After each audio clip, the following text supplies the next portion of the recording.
Welcome to the Heavy Spoilers Show. I'm your host Paul. In this video, we're breaking down Fallout. We are back in the Wasteland, my fellow spoiler dwellers, and Season 2 has a lot to unpack from it. Over the next 8 weeks, we'll be breaking down the series and talking about all the Easter eggs and game references in the show. I can't wait to get into it, and if you want to join me on the way, make sure you're subscribed. Oh, then we better get going. Now, Season 1 ended with an almighty cliffhanger reveal that Hank was heading to New Vegas, so we will finally learn what happened in the Mojave Wasteland after the greatest RPG of all time. Don't at me. We know that, as of now, Todd Howard is not giving us a modern remake of New Vegas or even a sequel, well, as of yet, so this is our only chance to return to this world. I am very excited to get back there though, and we pick up pretty much where we left things last time. While Hank heads to New Vegas, Lucy and the Ghoul are on their way to intercept him. We also get appearances from Norm as he tries to escape Vault 31, along with some brilliant scenes set in the past. The episode opens with the studio logos being displayed on the Securitron, which reveal the title, The Man Who Knew. This is obviously a reference to the 1956 Alfred Hitchcock movie, The Man Who Knew Too Much, and it involves your classic Americana style, which clearly influenced the show. The film revolves around the kidnapping of a child, and that child just so happens to be called Hank. You can also apply this title to lots of different people in the episode, and we of course have Hank, the shadowy Mr. House, and also Cooper. As we learned last season, Cooper's wife presented the idea of dropping nukes to ensure that they had a monopoly on the vault. As they say, capitalism always wins, and corporations will often go after what makes the most money, even if it means destroying the world. Hey, it worked for Umbrella in Resident Evil somehow, which I never understood, because how are they still making money if all their customers are zombies? But here we are. Anyway, this is something weighing heavily on his mind, and we see it unfold throughout the dual timeline. This is something executive producer Jonathan Nolan did to great effect in Westworld, and there's a couple of references to that show throughout. Now we open with a wide shot of Los Angeles, which is where Hank's future vaults will be located. We see the retro futuristic city and hear Peggy Lee singing about how she's in heaven on the song Cheek to Cheek. Classic 50s music is of course a staple of the Fallout franchise, with the Ink Spots and Dean Martin tunes being used across Fallout 3 in New Vegas. There's an airship in the sky which looks like the Pridwin. This featured in Season 1 as the Brotherhood of Steel's airship and was also in Fallout 4. Just in case you don't know, its name's inspired by the ship of the same name from Arthurian legend. You can also see LAX at the back, and it's a great establishing shot of the past. It looks like the tensions have reached a fever pitch though, with people protesting Rob Coe and smashing up a Mr. Handy. Turns out there's a major strike happening, and Mr. Handy is classed as a scab. This means someone who defies a strike and goes to work for the company. But yeah, being a robot, I'm not sure how much it can help. However, this is all clearly a comment on AI, and Robert House appears on TV discussing the government using Robco to handle their international disputes, and most likely replace their workforce. These international disputes are also possibly referring to the Sino-American War. Cooper mentioned in Season 1 how he fought in Alaska, and by 2077, the war had reached a stalemate. Civvies would of course want the war to end, but even in a stalemate, weapons companies would become filthy rich. Now this might also hint at Liberty Prime, that is, a gigantic robot made by Robco to do battle against the Chinese. It appeared in Fallout 3 and 4 and was probably the standout mission in both games. Don't at me. Strikes have also been mentioned before, and Cooper's friend brought them up in Season 1. The public here is furious though that jobs are being taken by robots, those goddamn clankers. Again, it speaks to the current climate of AI, and it was a nice way to play on current concerns without being too on the nose. There's always the argument that advances in tech should enhance lives, but AI has led to record layoffs, RAMs become extortionate, and it's also been polluting water supplies. There's also the argument that AI is basically a plagiarism machine that steals the work of the people it puts out of jobs and then gives you something that isn't as good as the original creation. And yeah, I love how the show's tapping into that, but again, not doing it where it's just smashing you over the head with it like a lot of shows tend to do these days. Now they say they never voted for him, but in this society, a purchase is a vote, and again, capitalism always wins. You can see that every day with AI as well, and companies are constantly embracing it in order to make money. This might also refer to the automation riots mentioned in the games. As for Mr. House, he was of course one of the main people that the courier would meet with in Fallout New Vegas. Post-war, Mr. House ensured his survival by controlling the strip through Machiavellian tactics from his life support machine. which we'll talk more about in just a bit. He needed an invention of his that was lost in the apocalypse, and this was known as the Platinum Chip. This provided data and upgrade software for his army of Securitrons and missile arrays. If you, the courier, handed it over to him, he would be able to take over the Mojave Wasteland, and I do wonder if they're gonna bring that across to the show. For now though, he's just acting smug in this bar, and is really well dressed, I must say. Now, this is not weird, but it's a bit weird because there were lots of reports that Robert House had been recast with Justin Theroux taking over. However, it appears that Rafi Silva is still playing the character. Now, I have two ideas for what's happening here, and we won't theory time it yet. So the first of these is that he might be playing Anthony House, aka Robert's half-brother. Anthony seized H&H tools and froze Robert out of his will, leading to the creation of Robco. This might be why he mentions the H&H nail gun, which is a weapon introduced in the New Vegas DLC. It could also be a trick though. Robert House may have been a lackey who pretends to be him while House works from the shadows. I would find it funny if Cooper goes to kill him, but actually kills the figurehead body double. But yeah, that's theory timing. You know what to do, you let me know below, and I'll mention it myself and take credit for it. Thrown outside, we then see the Radiation King truck, which is a company from the games. He's also wearing the same outfit as the one we saw in the portrait in New Vegas. Mr. House also asks for a punch to the face, saying he might like it. Look mate, this is a kink-free zone. But yeah, he just gets smashed like the like button. House also says he's rarely wrong, foreshadowing his impeccable ability to predict events. In the boot of House's car is $31 million, which is offered to the patron from the bar in exchange for a device being put on the back of their neck. Now this device looks a lot like the cybernetic pain inhibitor used by Conrad Kellogg in Fallout 4. It makes Bill attack his friends, only for his brain to explode after he fails to comply. He then says that the world may end, but progress marches on. And of course it did. I also think it kind of speaks to how the vaults themselves were used as elaborate experiments at the hands of men like this. Progress marches on may also refer to the iconic March of Progress image. Anyway, it's from here we cut back to the current timeline and see the Mojave Wasteland. At the bottom is the Poseidon gas station with Novak in the middle. To the right's the Helios one, and to the left is the Repcon test site. Helios 1 features a memorable side quest where you can trick a scientist into admitting he's just winging it, a bit like someone I know. Welcome to the Heavy Spoilers show. The Repcon test site also has a very cool side quest, but I won't spoil that one. This channel is not called Heavy Spoilers. Welcome to the show. The Ghoul and Lucy are stuck in Novak, which featured in New Vegas. And yeah, we know it's Novak as the sign says no vacancy. It's a fantastic setting in the game, and it's where you find one of my favourite companions in Boone, who protected the town from raiders and the Legion. It's also inspired by the Cabazon dinosaur and Lucy's in Dinky the Dinosaur, which is where Boone kept watch. Now, this is inhabited by the Great Khans. They were originally the Khans, and then the new Khans in Fallout 1 and 2 before being driven off to the Mojave Wasteland. Now, this is the first contentious Heavy Spoilers being very pedantic point.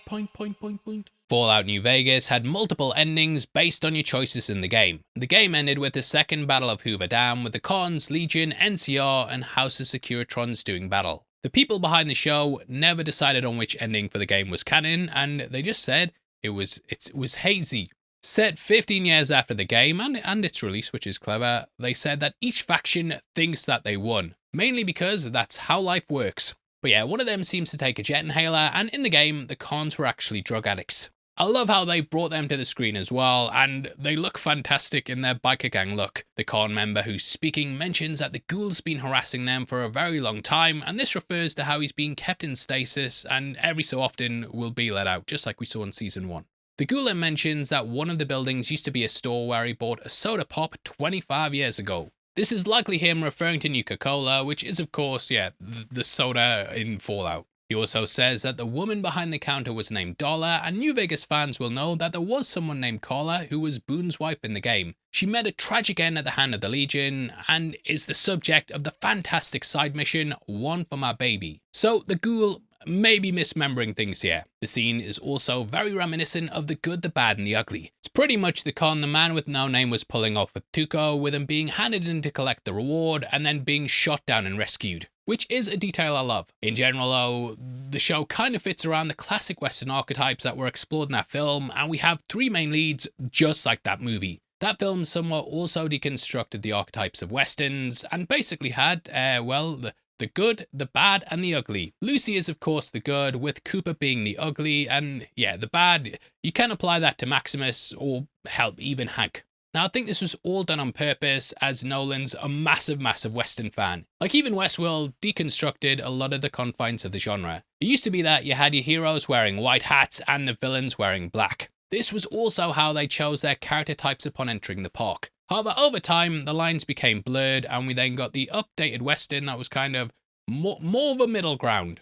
I love this opening though, and yeah, it nicely plays off the game, and one of the best movies ever made. There's also the idea of how fallout means more than just nuclear fallout. We had the fallout of Lucy's family, Coop's falling out with his wife as well, and there's of course the limited water in Vault 33, which is causing a bit of a fallout. Just like Boone, Lucy's also providing overwatch from Dinky the T-Rex with dog meat.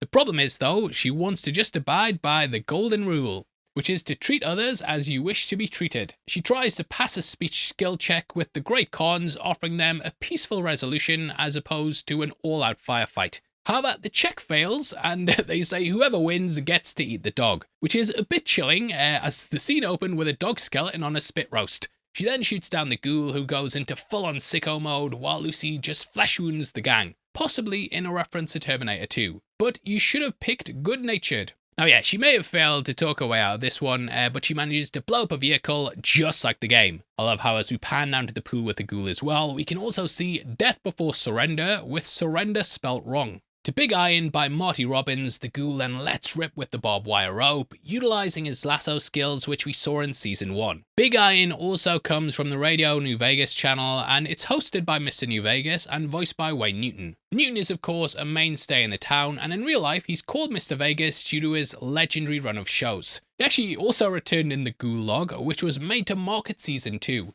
There, Mr. New Vegas presents Songs Over a Fire, which references those screensavers that people put up around Christmas time. And Merry Christmas to you too. Now during the fight, he runs out of shotgun bullets, which forces him to use a throwing knife. This is right out of the game, and he then switches to the grenade launcher.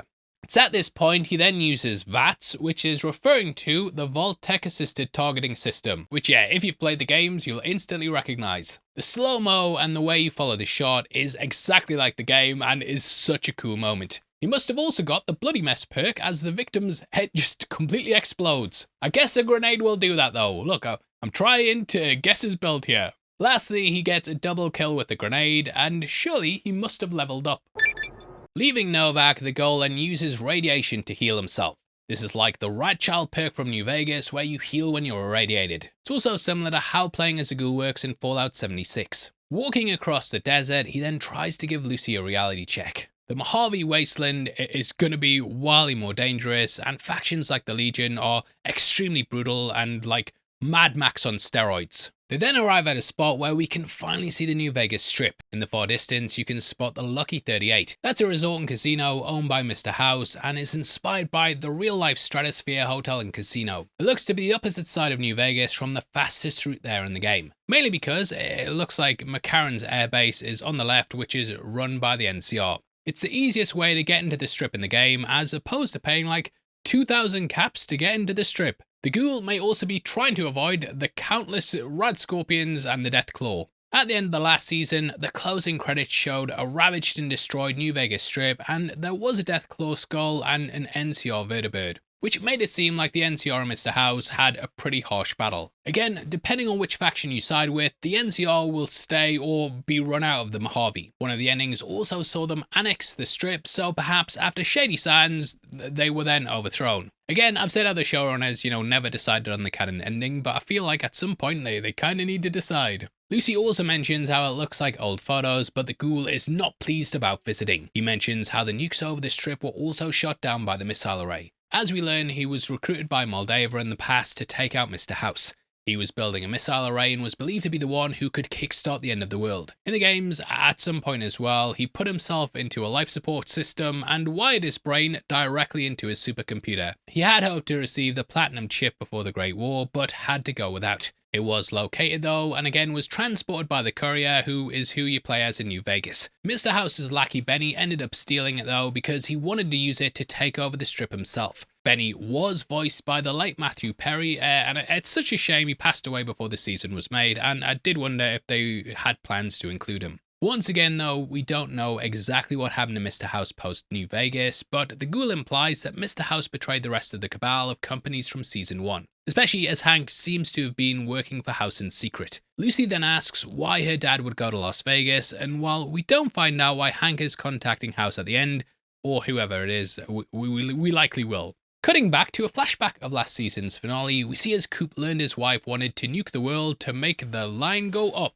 This entire scene in the boardroom is also heavily inspired by Doctor Strangelove, and I'm so glad they're releasing these shows weekly so we could actually take our time on these breakdowns and go through all the Easter eggs. Yeah, because last time was just a bit of a rush. Now, the season extends things beyond last time, and we see the aftermath of this action and how he rushed home to take his daughter away. However, Moldova attempted to recruit him. At some point though, he will split with his wife, as in episode 1, the guys there mentioned how he was hosting the party to pay alimony. They also call him a pinko, so it appears that his allegiances will get exposed. As he goes to leave with his daughter, we then get an almighty Easter egg as the street looks just like the opening of Fallout 4. You can also hear Make the World Go Away by Eddie Arnold, which plays in the background. While not in the New Vegas soundtrack, Eddie Arnold does have a song called It's a Sin. He then says that they're going to go to Bakersfield. This is a place he mentioned moving to in season 1, and his dream was to buy a ranch there. Now, this is actually the location of Vault 12.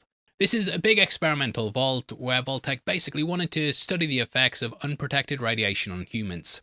The door didn't close, and the inhabitants eventually turned into ghouls and founded Necropolis, which was featured in Fallout 1. Because of this, I do wonder if Cooper actually ended up there during the Great War, which is how he became a ghoul. We then hear that a test is about to commence on the public alert system and get my favourite Easter egg of the show. We see the Vault-Tec rep complete with his truck. One tries to sell you a spot in a vault during the opening of Fallout 4, and yeah, love this moment. And just in general, this is such a cool nod to the opening of Fallout 4.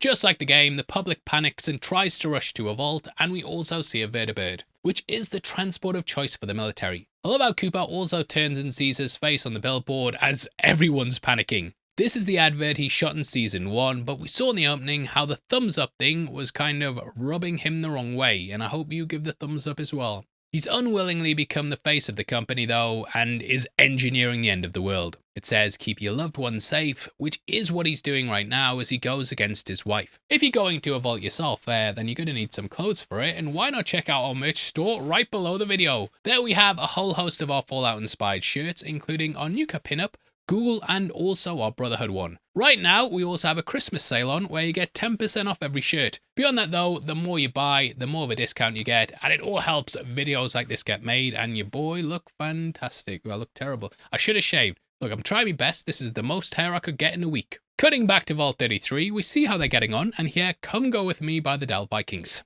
Life seems to be going swimmingly though, as Reg is eating a comically childish lollipop. Just kind of speaks to the innocence in the vault and how detached from reality that everybody here is. And yeah, when they're having lice soup on the surface and lollipops in the vault, makes you kind of wonder who's got it made. He was of course part of the council in season 1 though, but it seems he's been resigned to pointless and fake busy work this time round. He's asking where Norm is, but as we know, he's stuck in Vault 31. That vault is actually where all the Vault-Tec employees were kept on ice. Building off the back of season 1, there they mentioned the water situation was dire, and we hear that things aren't going well. So everyone's pulling together, and we can also see a water purification system on top of some blueprints. It's just like the one that you're shown at the start of Fallout 1. They're tasked with finding a new water chip for the purifier, and with 33 ones also being damaged, I think a similar mission is probably going to happen for the dwellers. Betty then mentions relocating power, which reminds me of Fallout Shelter. This is a game I had to actually uninstall from my phone as my wife was getting furious at how much I was playing it, but I love you, thank you for all the happy years. Betty then tries to get Reg to go away as the vault's in dire straits and she just wants to focus. Thus he does what everybody would do, which is make an interbreeding support group. Now I feel like this hints at not only what she's dealing with as being the overseer of this vault, but also the fact she's running the secret Vault-Tec op from 31. At the end of season 1, Vault 32 was resettled with people from 33 being sent there. The inhabitants of Vault 32 actually went crazy after they learned their entire existence was to simply breed super managers. Managers who would then rule the earth. But yeah, they'd be just the absolute worst of the hustle culture type people. Steph is the new overseer though, and as we learned, she was actually a Vault-Tec employee who was from Vault 31. Davey is also a bumbling fool who's emblematic of the worst of corporate culture. He can't even handle being in a new vault where everything's the opposite. He never had kids, as he was clearly never super manager material, unlike Steph. He is everything wrong with the governments of the world, and poor old Chet was also sent to Vault 32 and is a stay-at-home dad for a kid that isn't his, and which he clearly has reservations about. Everyone basically says, no, it is your, what do you mean it is your kid? And even Steph's like, we'll call him Chet Jr., which is after his dad. But yeah, I feel come the end of the season, he's going to finally accept them as his own and basically show that families are made from all different walks of life. Now, he mentions he has experience in being a gatekeeper, which was a role which he had last season. Chet also knows she's from 31, and I think once our boy Norm gets out, he may reveal the truth. Steph displays all the qualities of a super manager though, but it's funny how she can't work the computer terminals. Chet also mentions the Weevil famine, which is something Davey mentioned in Season 1. Intervault communications are also down, which is something Norm's done while being trapped in 31. But Askins has kept him prisoner since the end of Season 1 and has been urging him to go into his father's stasis pod. However, later he opts for sheer chaos as he opens up the stasis pod of everyone in the vault. And yeah, I can't wait to see how that pays off. Back with Lucy and the Ghoul, they then follow Hank's footsteps, literally, as we see that he walked through a dead body. I love this metaphor though, and it shows the capitalist boot is stepping on the working man. The bloodstained footprint has also left a trail, and they come across the poor guy's mum, who sells fleece soup, which looks lovely. This video is sponsored by Fleece Soup. Get your soup now, you shits. I did wonder though if she could be old lady Gibson, considering she's making a living out in the Wasteland. There's also derelict cars near her, but it is a bit of a reach. This also reminded me a lot of early on in The Good and the Bad and the Ugly, where Angel Eyes goes to interrogate someone and he ends up killing his son. Might be another reach, but just the dead son thing here reminded me a lot of it, and I'm sure they also did it in Westworld. The pair then arrive at one of the deepest cuts in the episode as we see a drive-in theater which hides a hidden vault. This is the Starlight Drive-In Theater, which was a location in Fallout 4. Strange, as both the Mojave Drive-In and the California Sunset Drive-In were also in Fallout New Vegas, with the latter appearing in the Old World Blues DLC. The Ghoul then looks at the marquee and we see his movie A Man and His Dog 3. We saw a poster for this in Season 1 and it's inspired by the real movie, which also inspired the Fallout series. There's also a Dracula movie showing, which I don't know, might apply to a ghoul or something. We're getting the Easter eggs here. Lucy also talks about what they'll do when they get to her father. She knows that her upbringing is all fake, but is trying to be an example to everyone on the surface, which is a noble cause. It's of course part of the idea of Reclamation Day being drilled into her head, and her purpose is to go topside and re-civilize the world. I feel it's like someone playing a Fallout game, but in a lawful, good sort of way, whereas everyone else just doesn't have that luxury. Dogmeat then finds Vault 24, which was originally cut from the game. However, there could be a jumpsuit found in the game's files. So I think it's really cool that it lives on here. Cutting to the past, we then see a wacky commie game, which is clearly inspired by the fears of the Red Menace at the time. That foreshadows the reveal that Vault 24 was intended to turn people into communists. Or Moldy wants Cooper to use his fame to get into places she can't, to get into the room where it happens, the room where it happens. As mentioned earlier, this is probably where his downfall begins. Mr. House knows everything, and cold fusion is the last thing he needs to end the world. Cold fusion was the MacGuffin that was being chased last season, which was invented by Moldava. That is now in the hands of the Brotherhood of Steel and Maximus, who is sadly missing from this episode. But yeah, I can wait, and I prefer these weekly releases. Cooper then walks out, and we now have a sort of Mr. and Mrs. Smith situation. It really adds tension in the next scene, and I think will be a great plot line going forward. At the end of Season 1, you know, I did have reservations that could they keep this storyline going, but so far this episode, I think it's been handled really well. At Cooper's house, we also hear a news reporter talking about West-Tec.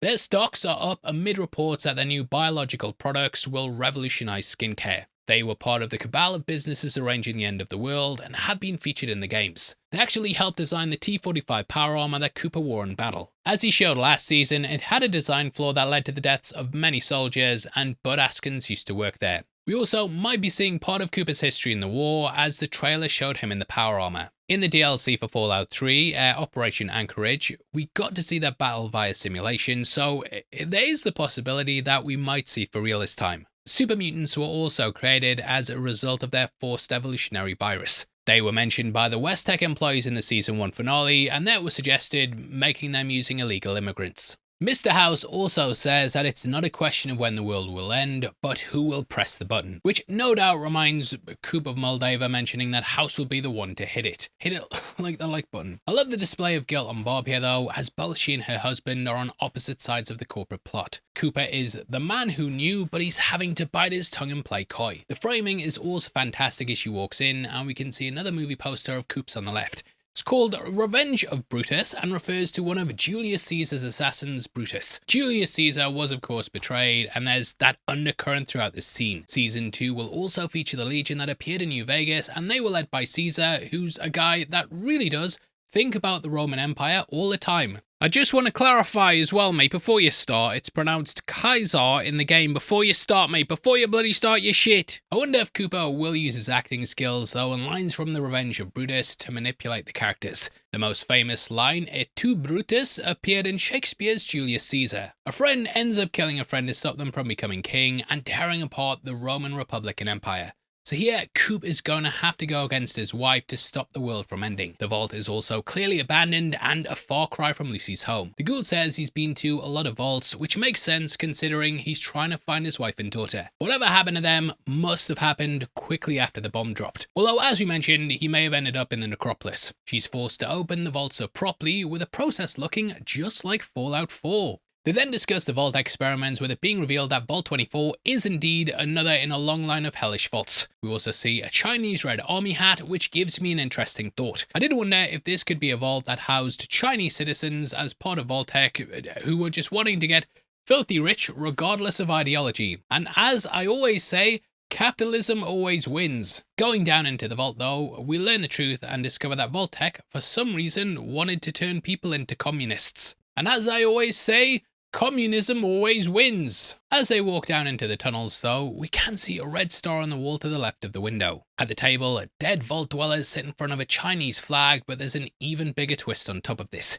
Turns out this was all part of an experiment. Mind control has been used to make people think they're Chinese. Now I do wonder if this is an evolution or test to see if the mind control device House used earlier can go even further than just beating people up in the street. If they can brainwash you using this chip to think you're Chinese, what could be next? Could you think Ryan Airy is a good YouTuber? Oh god, no! One of the vaults in New Vegas, which was called Vault 19, that also had the dwellers separated into both red and blue areas. They were subjected to paranoia-inducing noise and also subliminal messages. So I wonder if the showrunners took inspiration from that for this series. The message here says, we choose people over product. Vault-Tec chose the opposite, both with a faulty power armor and using the vaults as a business venture to end the world. The horror of this then leads the Ghoul to take a hit of Jet. We see Hank also came here as well, as this would be valuable data for whatever he's planning to do with the behavior device. He also knew Lucy was following and thus left a box of sugar bombs, which is a cereal from the game. It's Hank's pet name for Lucy as well, which is something he said in season 1.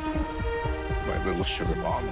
He's so awful that he uses someone he found to also leave a message for her. The chip malfunctions, blowing up the guy's head, just like the start of the episode. The Ghoul then asks if she's seen her dad use one of these before. I wonder if he's seen it before, and Lucy may lose part of her chip or attitude as the horrors of her dad's nature start to come to the forefront, beyond what we've seen so far. Meanwhile, Reg conducts his support group, Products of Inbreeding. It's something which kind of makes sense what happened down there, but yeah, it's clearly frowned upon. People have lots of self-hate because of it, and yeah. But well, does this couple actually have self-hate? Not really. Now, Lucy did say that she would fool around with her cousin, but also said this during season 1. We all know that, Jet. Messing around with your cousin, it's all well and good for kids, but it's not a sustainable long-term sexual practice, you know?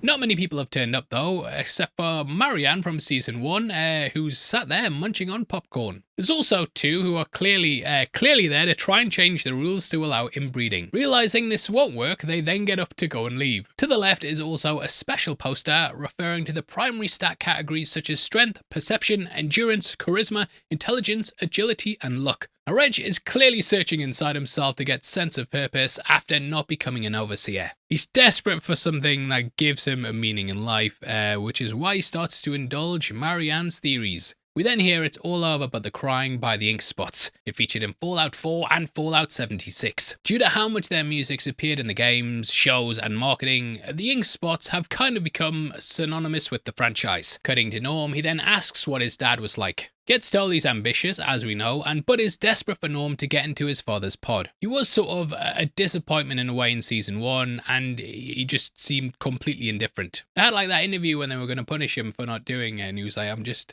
completely apathetic to everything. Here now though, he's trying to do the only irrational thing, which is to release everyone. If he frees everyone, Bud will probably have to keep them alive, and hell, they might even try and help him escape. However, he's about to be trapped with the worst social/corporate climbers on Earth. We'll talk about some of the upcoming stuff in our spoiler section, but yeah, that's how things are here. Cutting to Hank, we then see him arrive at the subterranean Vault-Tec HQ. It's hard to say where exactly this is, but we do have a theory that we'll also say for the spoiler section. And season 1 ended with him being shot across the face, which left an almighty cut. In what's a great bit of continuity, we can see the wound, but it does get washed up. This area also really reminds me of Nolan's other show, Westworld, especially the research area in season 2. I love how he also checks his unread messages like Roman Roy. He then swaps one grey suit for another while settling into some home comforts. Also love how he swapped a suit of power armor for a power suit. It shows where he thinks true leadership lies. The power armor is wildly powerful, but the people who caused the end of the world, they were wearing suits. I've always been a fan of the 60s style suits though, and then he heads to the global comps. He also has to make sure he has a cup of coffee after that long walk. All I could think though was Twin Peaks when he's in that and he says, "This is, excuse me, a damn fine cup of coffee."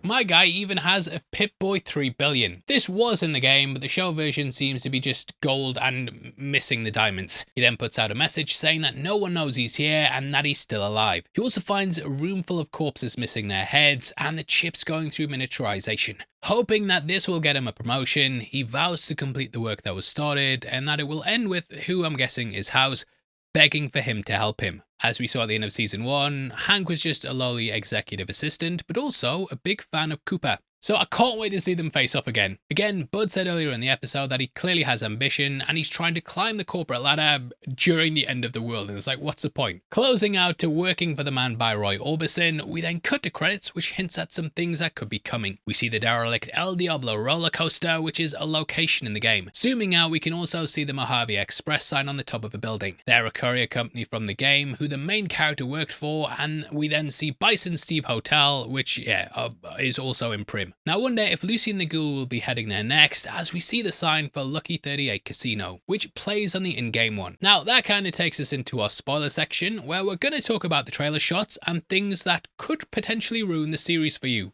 If you don't want to know, thank you for watching this far, and I hope that I see you next week. MT is also dropping a breakdown of the weeks ahead trailer, so keep an eye out for that, and yeah, see you very shortly. Anyway, if you're still here, thank you for sticking with me, and we know from the trailer that Cooper heads to Lucky 38 with his wife. We also have Norm, whose story's been teased at in the press photos. They have him standing in front of the unthawed group looking serious. They're supposed to only unthaw every 30 years, and it is possible some of them were actually involved in Vault 32's Civil War. We know that Norm will also escape Vault 31, as the trailer shows a bunch of 31 dwellers heading out and seeing the ocean. It's also possible that Hank's in Vault 21. While it was a tourist attraction on the strip, New Vegas game director John Sawyer said that part was cemented up, but yeah, they might explore it in the show. It might even be like a brand new Nexus vault, which links every vault in the area. So yeah, what is it? We don't know. Sorry, couldn't give you concrete answers, but I'm guessing that we will learn very soon, and I'd love to hear your thoughts on the episode below. Welcome to the Heavy Spoilers Show. I'm your host Paul, and in this video we're breaking down Fallout.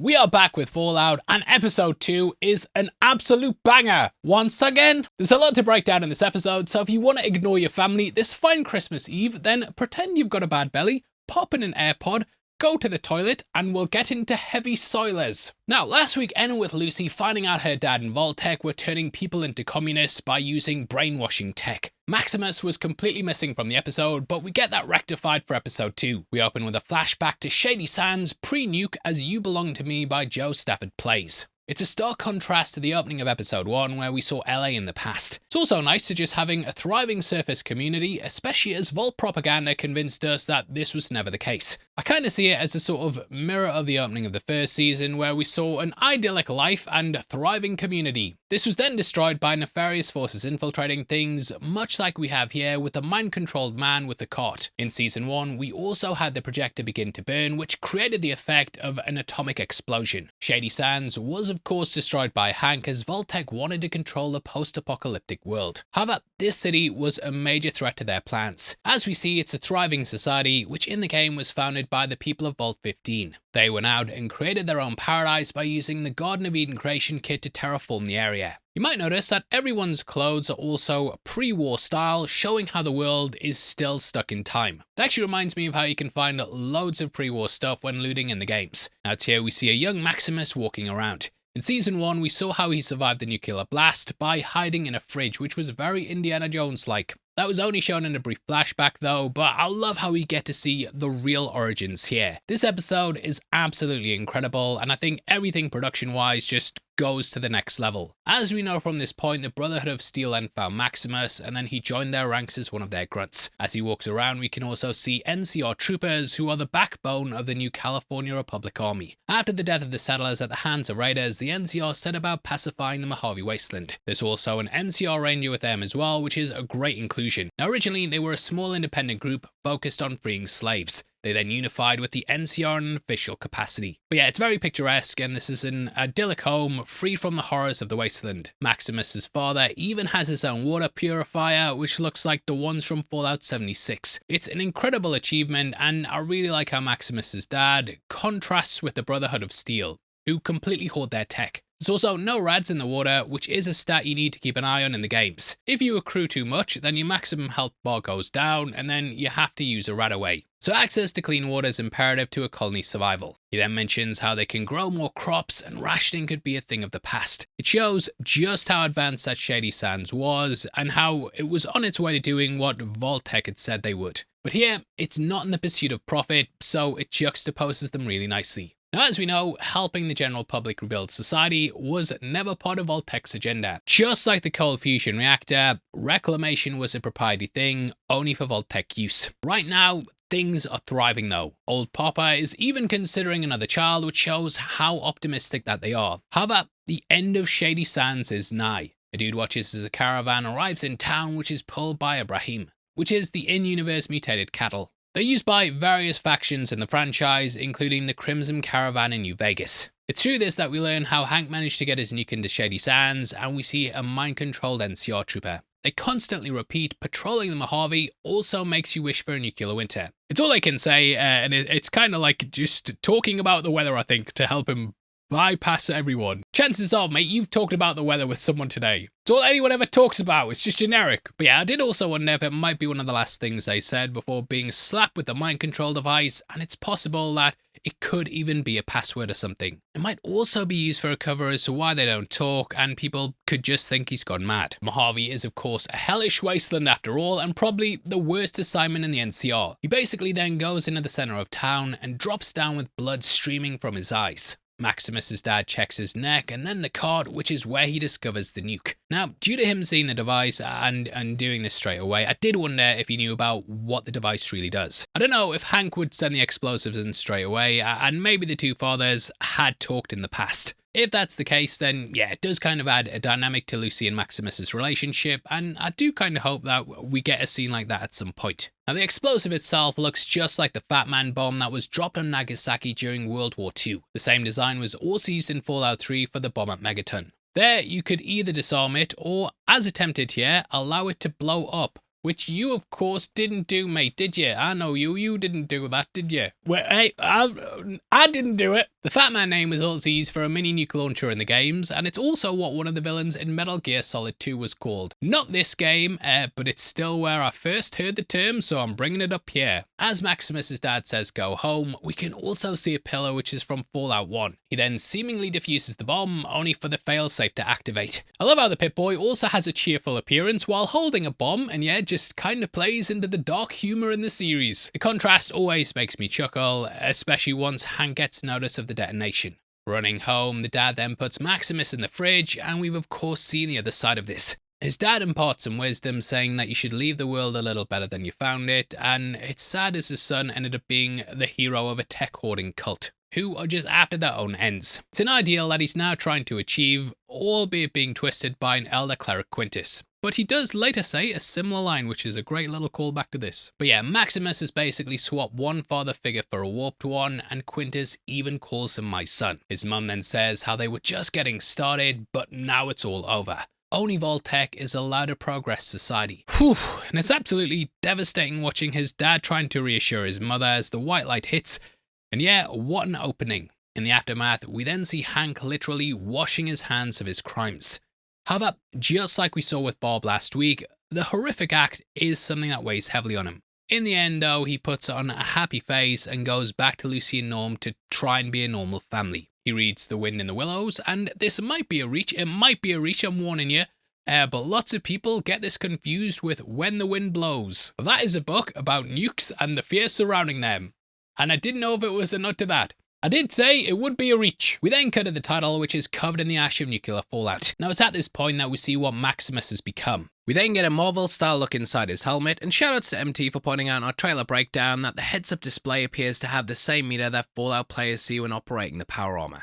MT pointed out that there you have the suit hit point meter, or HP meter as it's known. There's also their RADS meter, which calculates how much radiation the suit's exposed to, and a core meter which tells the player how much energy is left in their power armor's fusion core. On top of this is the action point meter that shows how many points the player has to perform certain actions. He's an almost soulless killing machine, and I love how the armor kind of strips your humanity. This scene reminded me a lot of the warehouse scene in RoboCop, and I did wonder if that was intentional. Just like Murphy became a soulless machine, he's now gunning down ghouls. His ethics have been kind of stripped away by what he's gone through. However, on the flip side of this, Lucy's been allowed to have her ethics as her father committed the violence for her. Maximus almost had a chance to escape from the Brotherhood and truly help people, but fate had other plans. The Brotherhood believed he'd killed Moldava, and thus he was promoted to a knight. Where we join him in season 2 as well, he seems to have accepted his fate. He went from being desperate to become a knight in season 1, but we did see firsthand how these guys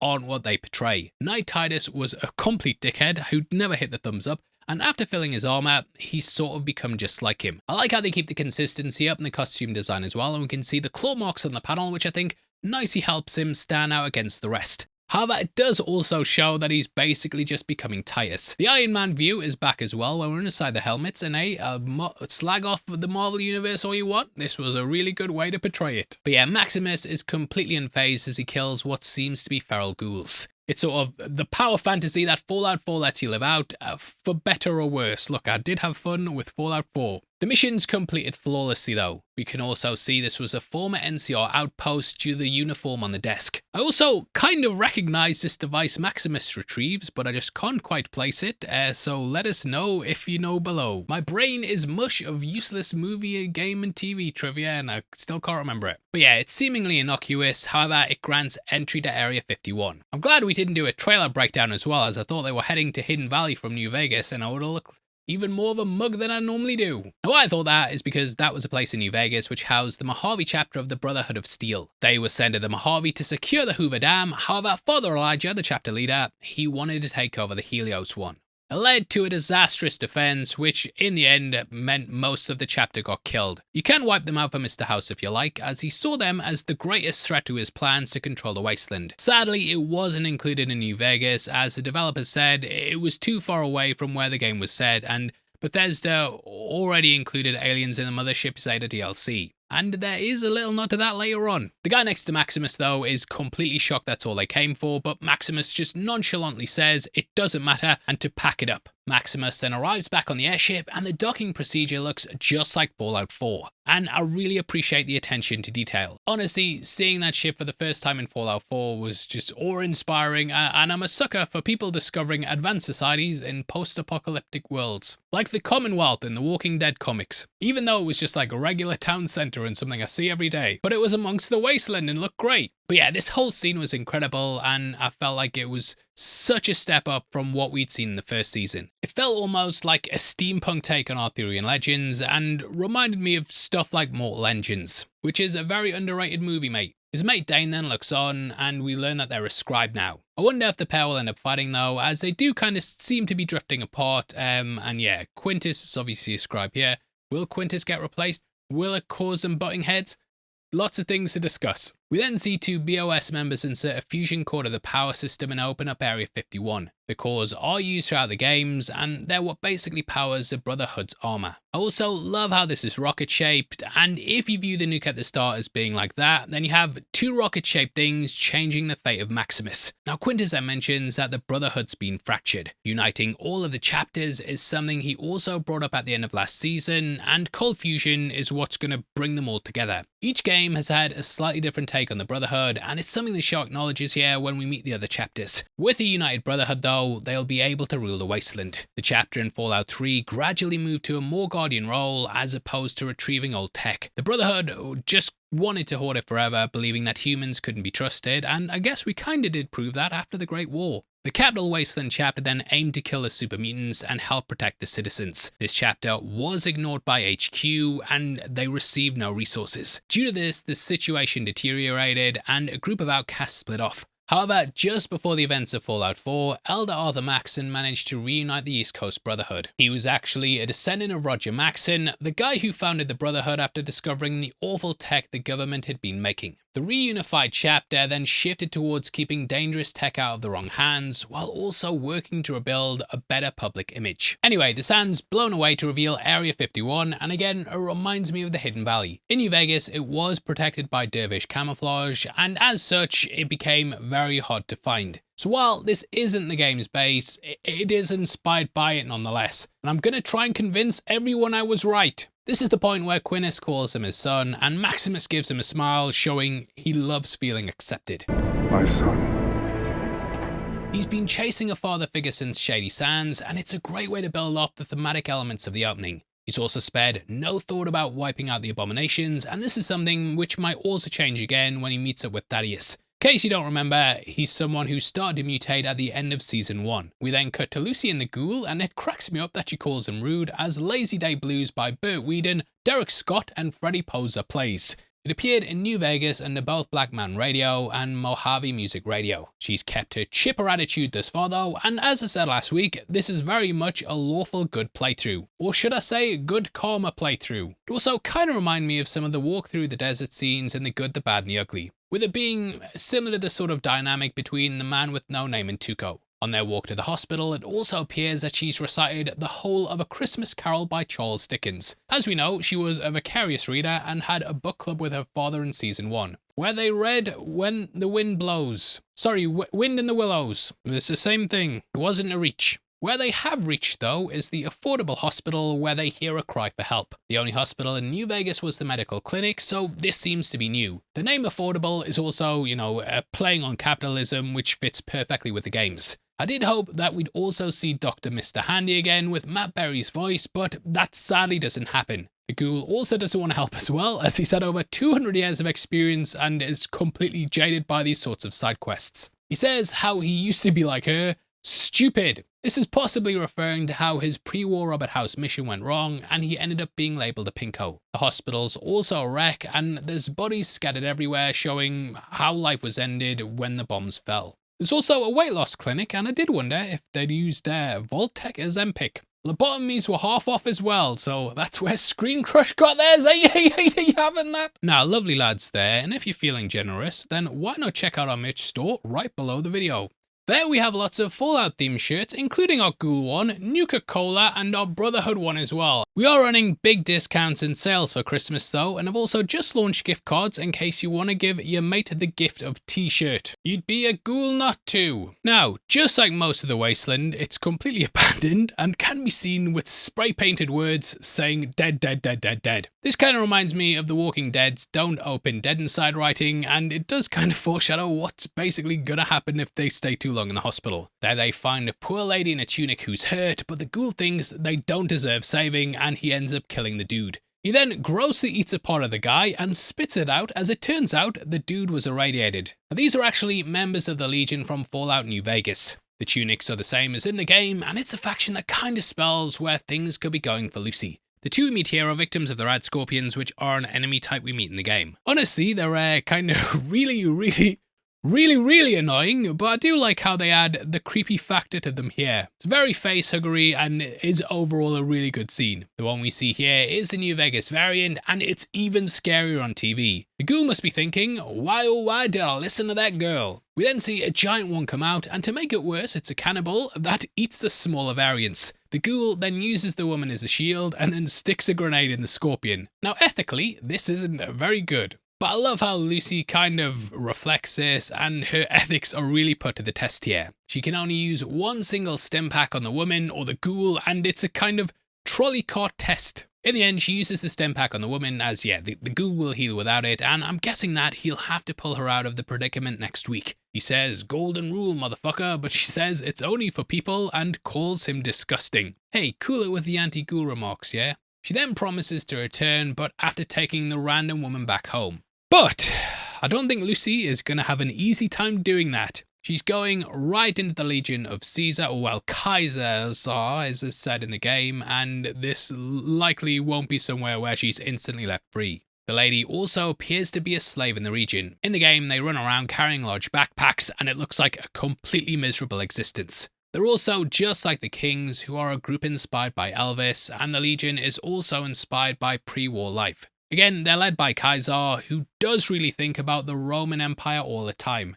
And yes, I know that's a joke that we used in last week's video, but it's a good joke. It'll be back next week. Get the fuck out of here. Now, his mother was a worker for the followers of the Apocalypse, who were like a Wasteland Red Cross. However, on an expedition, he was captured by the Blackfoot tribe. Luckily, on his way, he read all about the Roman Empire and shaped the members into the Roman Empire 2, Electric Boogaloo, aka the Legion. It led them to face the NCR in the first battle of the Hoover Dam, but they completely got their asses kicked. And so they ended up retreating. Slowly though, they rebuilt their armies. Each settlement they then took over was assimilated into the Legion, just like the OG.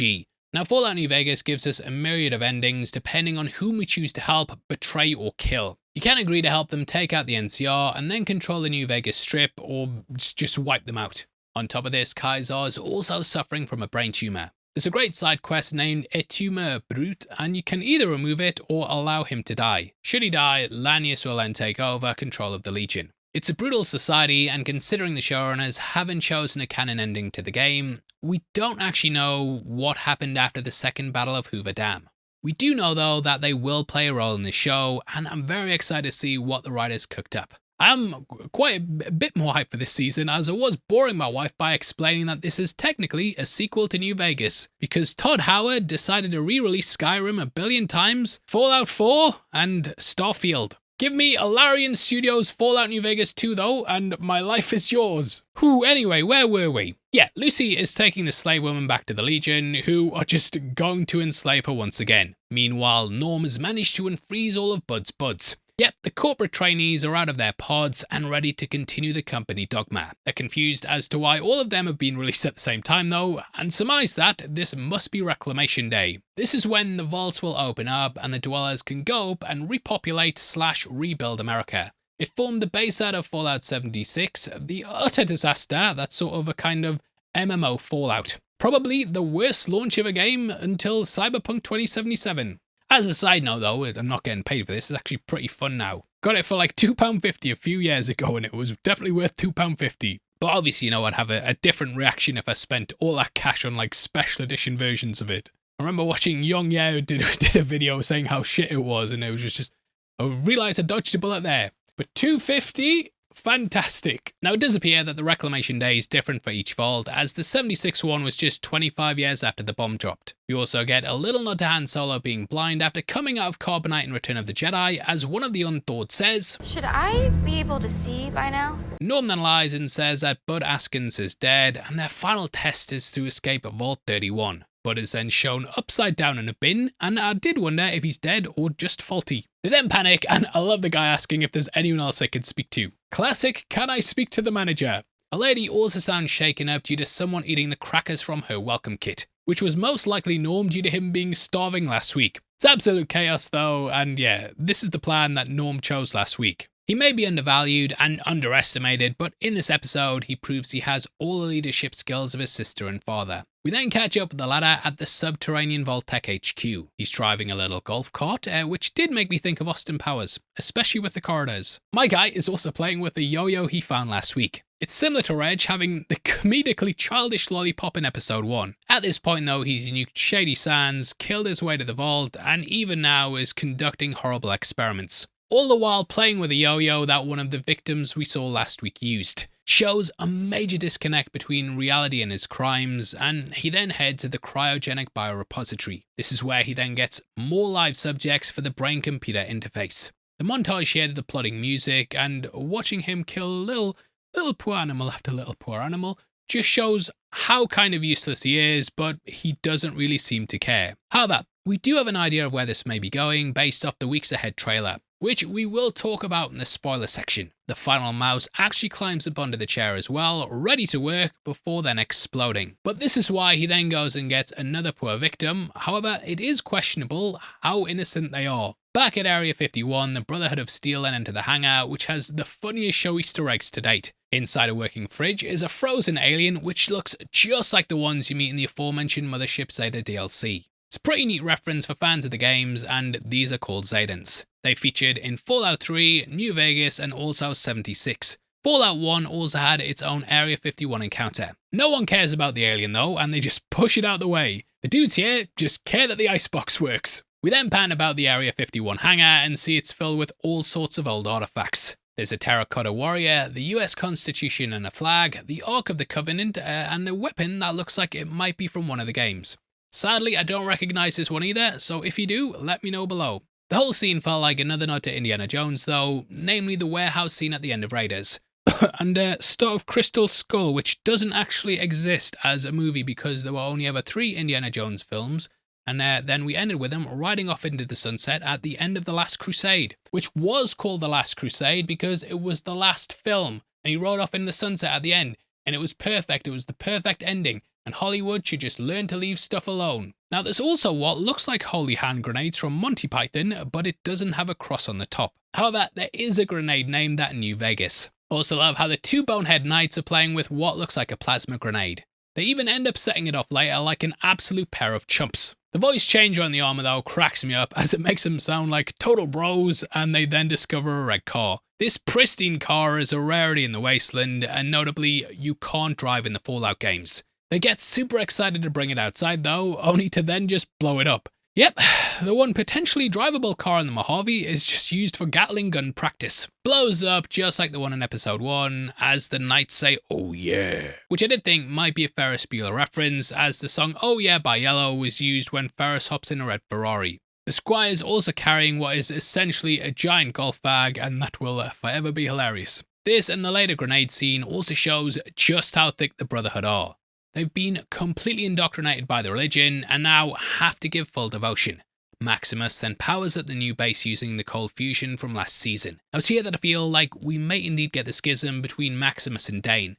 They say that nothing good will come from the cold fusion and seem very disillusioned with the Brotherhood's mission. Also, I've just realised the button under my collar that pops up the tie, that was undone, so I looked a bit stupid. I was going to go back and reshoot the video, but then I remembered it's actually better having something mildly annoying in a breakdown because people will comment about it and boost engagement, so thank you very much. Cutting to Maximus, we then see that he's washing his face. This is something his assistant seems to be very confused by. It nicely juxtaposes Hank washing his hands at the start though, and symbolically ties into their characters. You wash your hands because of what you've done, whereas you wash your face because of how you want to look. Maximus, of course, wants to appear a certain way, and this could tie into it. Maximus is truly a good guy though, but he's caught in this religious techno cult. He then goes to clean his armor and stares at the claw marks left from the last season. It's like he's remembering how far he's come from being an outsider to accidentally becoming a knight. He quotes the Codex after Dane says the armor's only going to get dirty again, and it's something they used to do as a joke, which shows how the pair have kind of drifted apart. This cleaning ritual though is something that builds discipline, and kind of think of it as being like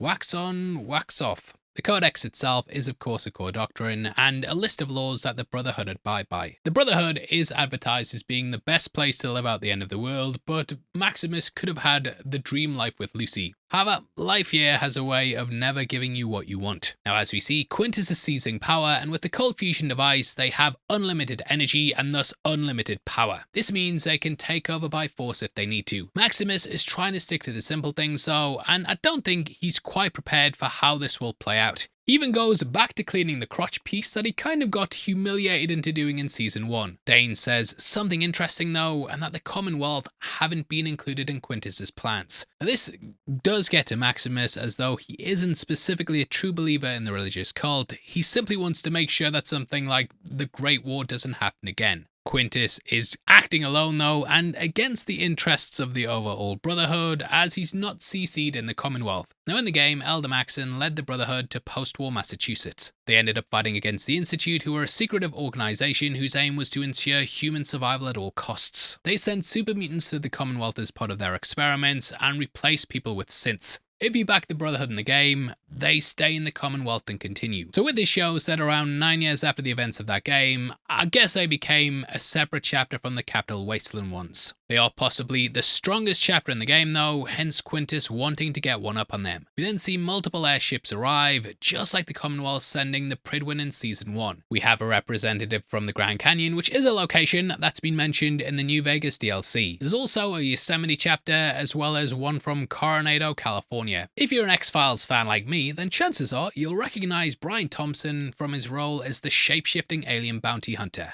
X-Files, of course, was heavily linked to Area 51, so I did appreciate this inclusion. He's also been in a video game adaptation before, most notably Mortal Kombat Annihilation, which the less said about the better. Quintus boasts though that his chapter secured the relic, and it's here we get the true problem he has with the Commonwealth. He says how they would take cold fusion and give them nothing. They seem to be the most dominant chapter in the whole Brotherhood, but with this device, the balance of power has shifted towards Quintus, and they aren't really into sharing. Just like Vault-Tec, it's not about making the world better. We simply have an egomaniac wanting to rule the world and the Brotherhood under his banner. The Coronado leader is also a raging misogynist and says women aren't allowed to speak where he's from. They're a bunch of misfits who have no interest in working towards a common cause. Each chapter has its own leaders, and basically they want to rule their own little fief, so to speak. They all seem scared of the Commonwealth as well, but Quintus tempts them with unlimited fusion cores. It means that the Brotherhood can use their power armor as much as they want in battle, and it will truly tip the scales. I also love how the Yosemite chapter was like, yeah, the Codex, or special doctrine and book, says not to harm another brother, but it's open to interpretation. It's just like how religion is often twisted at times to justify certain acts. Moldava intended for cold fusion to power this new world for free. However,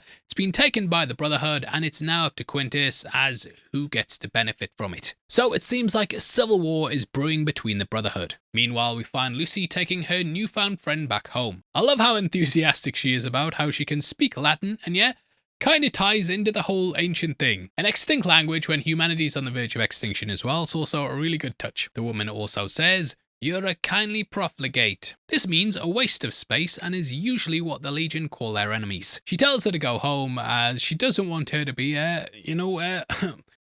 by the wrong people. Wait, there's a right people. I also can't unsee how she looks a little bit like Norm. It's here that Lucy is then captured by the Legion, who we see standing on the cliffside. This might be Cottonwood Hill, which was where you took a boat to the Legion HQ at Fortification Hill. Again though, as we don't know exactly what decisions the courier took, we don't know if the Legion left there or expanded. Back with Norm, we then see he's sick of these wannabe middle managers. They need a strong leader, and Norm says he's the product of 200 years of breeding and is officially a super manager. I love how the guys were also like, nah, Bud Askins would never make a mistake, only for the woman there to be like, I do hope we really get to dive into what these people thought of Vault-Tec pre-war as we explore the Wasteland. I think a flashback sequence for them would be great, but yeah, on the surface, we'll probably find out exactly what they thought. As we know as well, Bud oversaw the armor that Copper used in Alaska, which was notorious for failing. Norm manipulates the group perfectly though, as he knows what makes them tick. He appeals to their obsession with capitalism and the company's ideology. He offers merit dots, which are just band-aids to motivate the team. It shows how obsessed they are with climbing up the corporate ladder that any semblance of rank,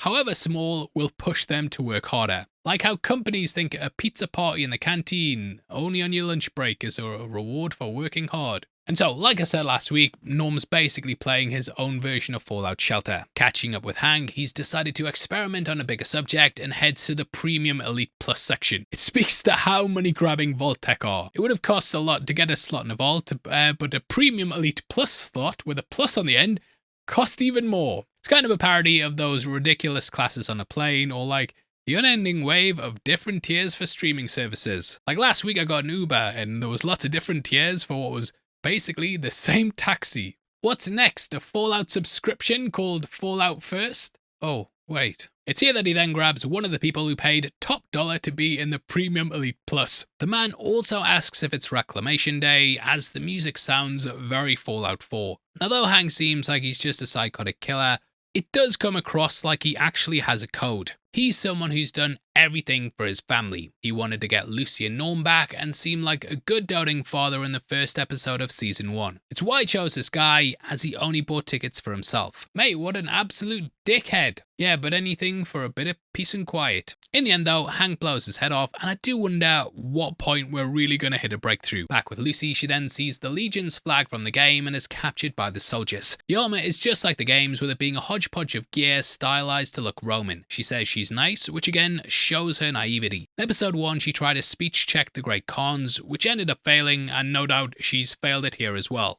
Now back with Bud's buds, who are now Norm's buds, they're forming a human tower and quite literally climbing over each other to get a leg up with Norm. It's a great metaphor for the corporate ladder and how Norm has ascended to the top. In the end, they respect him as their boss and he will lead them, even though he has no idea what he's doing, which is very corporate. I also love how Norm has the status screen on his Pip-Boy as he climbs up. Busting out the vent, we can see the people who fell victim to the bombs crawling to try and possibly reach the vaults. It's similar to the bodies you can also see outside the vaults in Fallout 4. Here we see Norm following in the footsteps of his sister, but their journey's a bit different. She was one of the best of the best of the best, so that Vault 33 had to offer. She found out her life was a lie though, and that the ideals she held strong in the vault don't translate to the surface. Norm here is having to unlock his potential and lead these naive corporate climbers across the Wasteland. Like his sister, he then sees the pier, which we also saw again at the opening of this season. One of the Poindexters then says, "Oh man, the mall's gone," which shows just how self-serving they are and how they're totally out of touch with reality. Back with the Brotherhood, some entertainment's put on for the chapter leaders as two guys duke it out in power armor. One even crotch thrusts and then gets knocked out.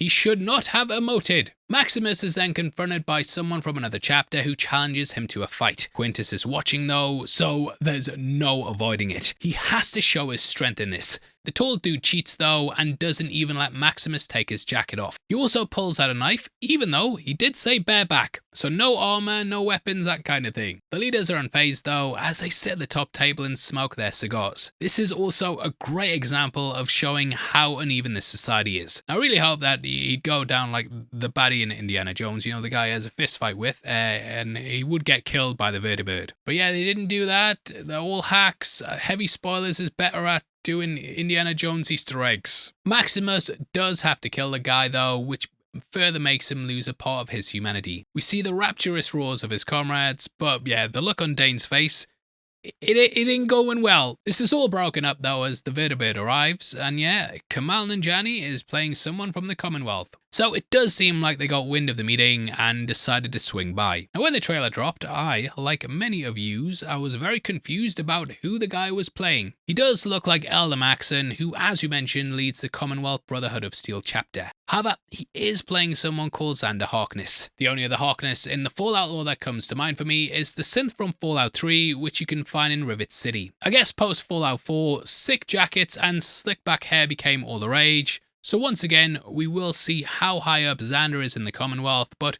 I do sniff a war coming. I do like him as an actor, but he did kind of take me out the episode as I just could not see that it was him. I'm interested to see how he handles things next week though, but yeah, just kind of felt like almost like a cameo rather than him playing like a fully fleshed out character. He's not Jack Black in The Mandalorian though, I will say that. But yeah, I know the amount of time he's on screen for is technically cameo length, but I don't know, they did kind of underline him as an actor a lot. To me, anyway. Closing out the episode, we then hear Let's Twist Again by Chubby Checker. As the credits roll, we can also see a fancy dress shop with a Halloween sign, which is because the bombs fell on October 23rd. There's also a Revenge of Brutus poster, which is the same film we saw a poster of last week. Cooper starred in that, and it says dress like your favourite movie star, so I do wonder if Cooper's going to use some of his lines on the Legion. There's also a Chill John's, which is a real restaurant in Burbank, California. On top of this, we also have a stadium that's filled with Legion tents and gear. We then see the NCR posters used as target practice, as well as troopers who've been crucified. It's the signature execution that the Legion uses, just like the real Romans. But that's it for the episode breakdown, and once again, another fantastic entry. It really feels like the showrunners have a real love for the franchise, and the only downside for me is like the lack of clarity in how New Vegas ended. When will we get answers? I know there was like a gazillion endings, mate, but the fog of war approach makes it muddy for a fan of the games to watch. And I must have answers. I must have headcanon, which is pretty much the entire point of this channel, me trying to like figure out franchises and have headcanon in my head. That's really important. Now, let's get into our spoiler section, and again, we will be ruining some stuff from the trailer, so if you want to stay as spoiler-free as possible and enjoy this stuff week to week, then this is the time to say goodbye as you hit the thumbs up, and I hope you enjoy Christmas, mate, as well. You have a very Merry Christmas. You have the best one. 'Cause I will be doing stranger things.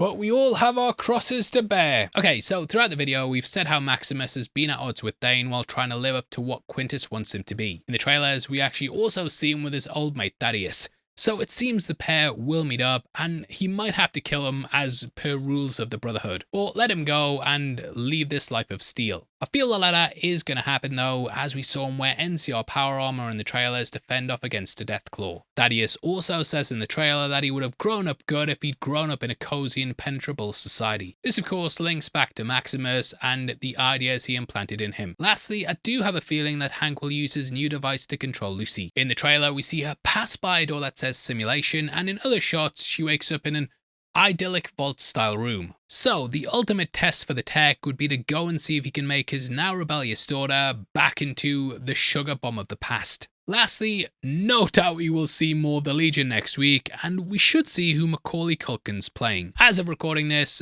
we don't know who he's going to be playing, but going by the trailers, he's very high up in the Legion. I do wonder if he is playing Lanius, but looking at the character demasked, they look a bit too different to Culkin. Welcome to the Heavy Spoilers Show. I'm your host Paul, and in this video we're breaking down Fallout. Episode 3 is now here, and throughout this video we're going to be breaking down the Easter eggs, hidden details, and things you might have missed. There's lots of big characters introduced and factions from the game, and yeah, lots and lots to talk about. Oh, this! I ordered a house costume from Amazon, and the one from House MD showed up. I said the one from House MD! Now, we begin with a classic Motown song, Chain Gang by Sam Cooke. This song is about, well, a chain gang, and it chronicles the hardship that people face through forced prison labour, which is very apt when we cut to Thaddius's child labour factory. Now, while it's not a song used in the game, it is still a reference to New Vegas. There's a character called Samuel Cook, named after the singer. He's a former inmate of the NCR Correctional Facility, and you can either help him or not during a quest called Why Can't We Be Friends? Now we see Thaddius is using the kids to remove the caps from Sunset's Sarsaparilla bottles. That is a root beer drink in the game that's very popular in the Mojave region. In our episode 1 video, I talked about how the Ghoul may be referencing Nuka-Cola, but as many of you pointed out, it was most likely this. In the game, there's a location called Sunset Sarsaparilla Headquarters, and they can go on a quest to collect 50 special Sunset Sarsaparilla caps and also win a prize. It's not clear exactly where the scene is located, but I would guess that it's actually in the HQ. Thaddius is also running this operation because bottle caps are currently the currency of the Wasteland. Similar to when you consume a bottle in game to regain health, and then from this, you gain a little bottle cap. Now, Thaddius was one of the dangling plot threads left at the end of Season 1, and we last saw him in Episode 7. There he survived what would be a fatal blow, but 'twas but a flesh wound. Turned out he'd been turned into a ghoul by the snake oil salesman slash chicken fucker, who is likely coming back this season. In their last encounter, that exchanged Maximus's fusion core for a serum to fix his foot, and it regrew after being stomped on by Maximus. However, there were unforeseen side effects. Thaddius ended up becoming a ghoul, and at this point we see he's starting to mutate. However, there is another possibility. Potentially, the serum was the Forced Evolutionary Virus, or FEV for short. This was created by West-Tec, then used by the Master to create super mutants. They were mentioned in the season 1 finale, and West-Tec's new biological products were mentioned in episode 1 of this season. So it would be pretty cool to see super mutants this season, with it being right under our nose in Thaddius. There is something in the trailer that also might give us a clue as to what's going to happen. However, I will save that for the spoiler section. Johnny Pemberton is just superb in this role though, and I was cracking up at him saying the kids need to work harder. Especially when he says not to use gloves to open up the bottles. Also, the bit where he says, "Come on guys, we're only 12 hours into the shift, we only got 10 more to go." Just great writing, but I do not condone anything that he says. He was fantastic in Superstore though, and I'm really glad we get to see more of him this season. Thaddius then consoles a little girl who was told that she looks like a ghoul. He says that the kids are lucky to be working in this factory, and it kind of plays into the critique of capitalism that's been laced throughout the franchise. Trudy, why aren't you making money for me? However, no one's making them do push-ups, they're hitting the thumbs up, and are pretty well defended. Life as a member of the Brotherhood of Steel, that clearly sucks, but it beats being robbed and left for dead as well. It's also certainly preferable to being in the Legion. This also echoes the sentiment that Maximus expressed when speaking with Dane last week. Both Maximus and Thaddius have seen the Wasteland, and the best place to be is somewhere safe. And as they say, most kids would be dead by this age. As for Maximus, he can make a difference or try and fit in with the Brotherhood, while Thaddius is safe from being killed due to being an abomination. In the game, the HQ features Protectatrons instead of Securitrons, with the latter being the robot we see when Maximus turns up. Thaddius is living the relative dream life here though, albeit using child slavery, which, yeah. Kill the lad! Now, children do exist in the game, but from Fallout 3 onwards, you can't actually harm them. If you try to, you gain infamy in New Vegas, which isn't really helpful. Child workers are also a thing with the town crier in New Vegas, and child slaves in Fallout 3. And what a lovely world it is. It also carries on the themes of control, slavery, and adults basically ruining kids' lives that have opened up each episode of this season. Episode 1 had House using a device that could turn people into slaves, and Episode 2 had us meeting Maximus's dad, who was more of a man trying to do good for the kids. However, that was destroyed by a man in power. Here we have Thaddius being the one who's in power, as he's making the kids slaves collect caps for him. And it's sort of like poetry, they rhyme. We then see a bottle cap fly up with the word Fallout on it, and all of a sudden I want to replay the Nuka World DLC. Following on the theme of slavery though, we then catch up with Lucy, who's taken to the Legion's HQ. The armor here looks absolutely fantastic, and it feels very lived in. And yeah, I always have a problem with shows where the costumes are a bit too pristine or almost like a cosplay, but they nail it here, just like how I've nailed my cosplay today. It's a terrible life here though, as slaves are being whipped while others have their teeth removed. We also see a military gun being wheeled into place similar to the one that's in the area. Now as for this location, I think it might be Fortification Hill, aka the fort. This is because later when Lucy and the Ghoul watch the two factions fight, there is in fact a hill, and we're nailing these observations. Now, Fortification Hill is a major location in the game, and it's where Mr. House sends you to upgrade his Securitron robots. There they could be used in the final battle, or potentially not, depending on your decisions. In what's a jaw-dropping moment, we see the slave Lucy spent all last episode trying to save, brutally killed for losing their legionary. It's all done without a second's thought, and it shows just how heartless this regime is. We then get our first look at Kaiser as the Legate takes his helmet off. Finally, we see who Macaulay Culkin's playing, and we theorized last week that he was playing Lanius, who was a Legate in New Vegas. The Legate is the second in command of the entire Legion, and thus he's immensely powerful. In the game, if the Kaiser dies of his brain tumour, then Lanius takes over the Legion, and I do wonder if they're going to do something similar here. The war's going to be a big thing as well, there's going to be lots and lots of bloodshed, and the way we get the focus on him, it's almost like he's being positioned to take over. Either way, the Legion's completely brutal, and it seems that post-New Vegas, there was indeed a succession crisis. The show's creators have said they're avoiding a specific canon ending for New Vegas, however, they have changed the story, maybe. Here it's confirmed that the Kaiser's dead, and after that, the Legion had a schism which split them into two. I'm seeing double. 4 Kaisers? I'm seeing double here. 4 Krusties! Kaiser left a note though, confirming who he wanted to take over, however, no one can reach his body and determine who that is. Now in real life, Julius Caesar himself also had somewhat of a succession crisis after his assassination. He named Gaius Octavius as his heir, who then went on to form the Triumvirate with Mark Antony and Marcus Lepidus. Their alliance was then broken, and Octavius defeated Mark Antony and his wife Cleopatra, which cemented him as the undisputed ruler of Rome. So it seems like the show is lifting real-life history to continue the New Vegas story. It also implies that the courier, who's the character you play as in New Vegas, he may have saved the Kaiser from his brain tumor. So he may have lived on post-New Vegas and then died of old age, or possibly the cancer returning. The legate then says Awe, just like the games. Away. Awe, have you come to sell or trade for captures? Just like Caesar, they also pronounce this Latin greeting wrong. Luckily, Lucy's well read and can speak Latin like she mentioned last week. She hears them say Kaiser and is very confused, thinking that they might mean a German Kaiser. And yeah, I'm glad they acknowledged it, because yeah, it's spelt Caesar, but pronounced completely differently. And it kind of shows they're just cosplaying as these characters, rather than knowing the true history. It's a very funny scene though, as she Vault-explains Latin, struggling through her speech checks. She's then told that the men are discussing the term of her prima noctis. This, as Lucy says, was a medieval custom that allowed a lord to have sex with any of his female subjects, usually on their wedding night. I love seeing her going off on the Kaiser though, and she says she isn't a virgin and even mentions the cousin stuff, which she brought up in season 1. Messing around with your cousin, it's all well and good for kids, but it's not a sustainable long-term sexual practice, you know?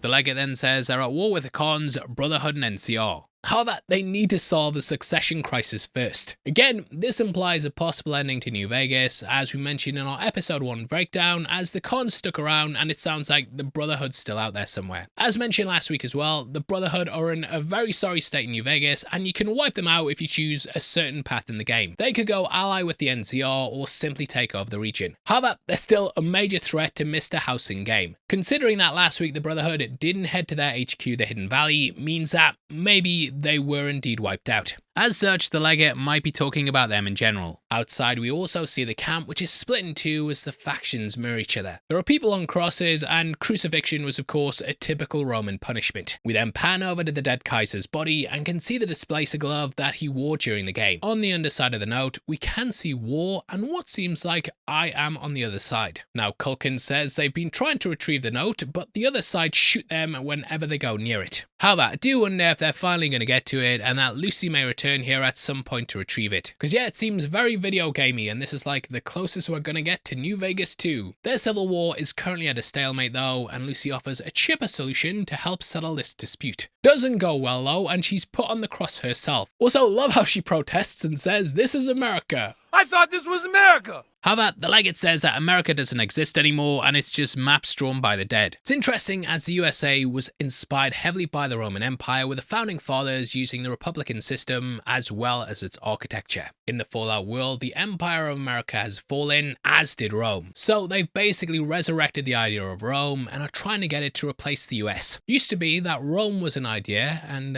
even if you whispered it, it could destroy it. But now it's back. She also mentions how she's seen 15 movies which we saw her enjoying in season 1. She hammers home the point as well that if you think everyone else is the bad guy, then you are the bad guy. It's kind of like that old saying of if you meet an arsehole in the morning, you met an arsehole. If every person you meet's an arsehole, you're the arsehole who doesn't hit the thumbs up. I do wonder though if her mind's going to be blown when she realises that the Ghoul is indeed her dad's favourite movie star. As an aside, Culkin also said he's a massive fan of the games, but at the moment he has no time to play them. This is something my fellow parents will be able to understand, and thus he's in the same predicament and says that he catches up on the lore using YouTube videos. Yeah, I'm very familiar with the lore and all that stuff. I watch a lot of YouTube stuff. It was one of those things where I'm almost like I don't have time to physically do this anymore. I have enough time to put a little earbud in my ear and like listen to things. And this is long before the show even came out and stuff like that. And if you're here, thank you very much for watching. Being a parent though, yeah, that just takes all your time away. And I bet the guy wishes he was home alone. Hey! Culkin, thank you for watching the videos. If you're feeling generous as well, Macaulay, and you want to kit yourself out in some Fallout clothes, then why not check out our merch store right below the video. There we've got all the shirts you can see behind me, which are inspired by the show, and we've also got ones for Welcome to Derry, lots of Marvel stuff, Alien Earth, I don't know why I keep bringing that up, Predator, yeah, and lots of things I think you guys are going to love. We have lots of discounts running all the time as well, so yeah, definitely check them out and get yourself a deal. Cutting back to the Ghoul, we see he's not getting helped anytime soon and is in quite a bad way. You might also notice that the shot of the corridor has that dead, dead, dead written on the wall, which is also what was there when they first entered the hospital. The good doggo Dogmeat is waiting by his side though, reminding him of his pre-war dog. Doing some self-surgery, he rattles off a story about a boat and how that if you take all the planks out one by one, that eventually you'll hit the point where it's just a pile of wood. It touches upon how he's been broken down and beaten to the point he's no longer recognizable. He then thinks back to his life before the nukes hit and sees his wife packing for their vault. We see her crying and struggling to fit her kid's teddy bear into the keepsake box. It's got the trademark Vault-Tec blue and yellow colors, and Amazon are missing a trick if they don't sell this for real. I've noticed as well now in the adverts that they pop up in the middle of the shows and you get like a little button where you can add it to a basket. And I'm telling you, Jeff, add that into the show itself, you're gonna be rich. They had a debate over what could be taken into the vault last season, and his dog Roosevelt was not on the list. You definitely see that regret with Dogmeat, and he rubs the little guy's head, calling him his only friend. Now, the reason she's so upset is because for her, the bomb's inevitable. Cooper though says they might not have to, but of course he knows that Bob is planning to drop the bomb. Whew.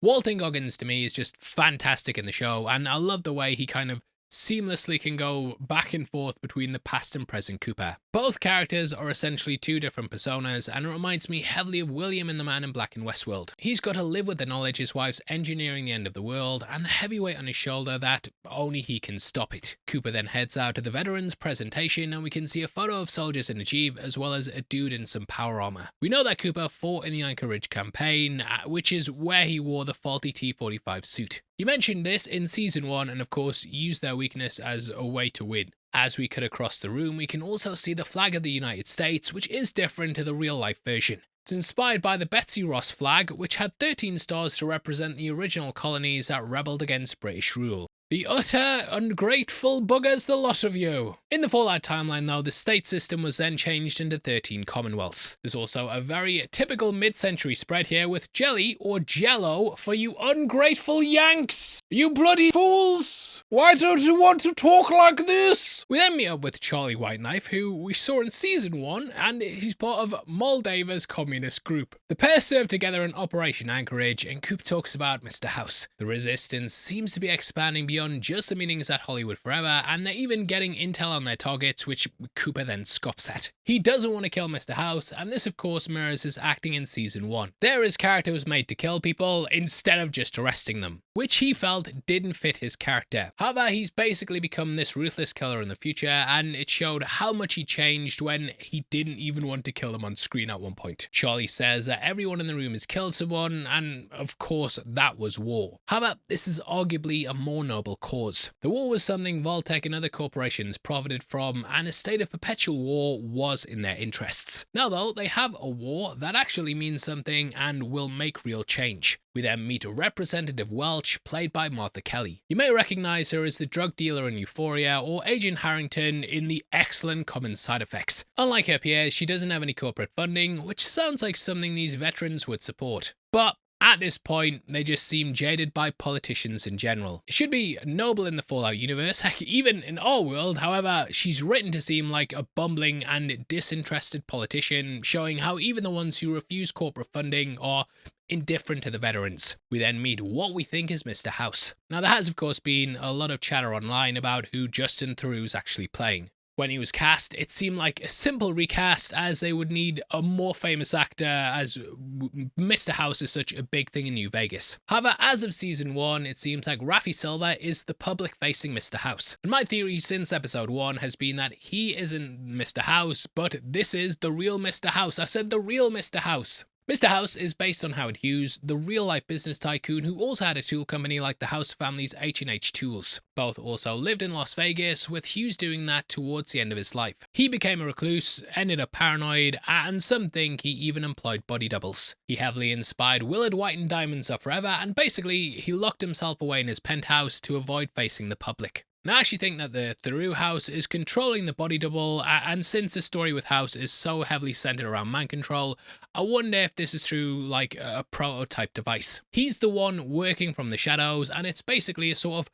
Palpatine and Snoke situation. Nolan has done this before as well, and in Westworld we had a character who is basically just a puppet for an AI. Where this theory falls down though is how the device has so far only been seen to blow people's heads up. But I do wonder if the body double could simply be a willing participant in the experiment, which is why the brain control interface actually works on him. Or simply he got exposed while trying to go for the kill and was arrested, as Victor mentions that Cooper was caught out with the cold fusion device later on. He also discusses Charlie Whiteknife as Coop has his dick in his hand. Mr. House notoriously knew everything in the games and had extensive plans for any eventuality, which is why I believe he's the one Hank was talking to in episode 1. He knows Charlie's a pinko as well and implies that he knows that Cooper's one too. In episode 1 of season 1, Coop was also called a pinko, so between now and then his secret life's been exposed. So I feel that when he confronts Mr. House, that's when everything comes out. I feel like he'll head up to the Lucky 38 to kill him, only to meet the real one, leading to his career and marriage crumbling. Just like real life, being a pink's a career ender, and in our reality, well, in the real world, Senator Joseph McCarthy led a witch hunt to find any famous actor who had left-leaning or communist views. Season 1 opened with him doing a birthday party, and yeah, he's clearly fallen career-wise. However, House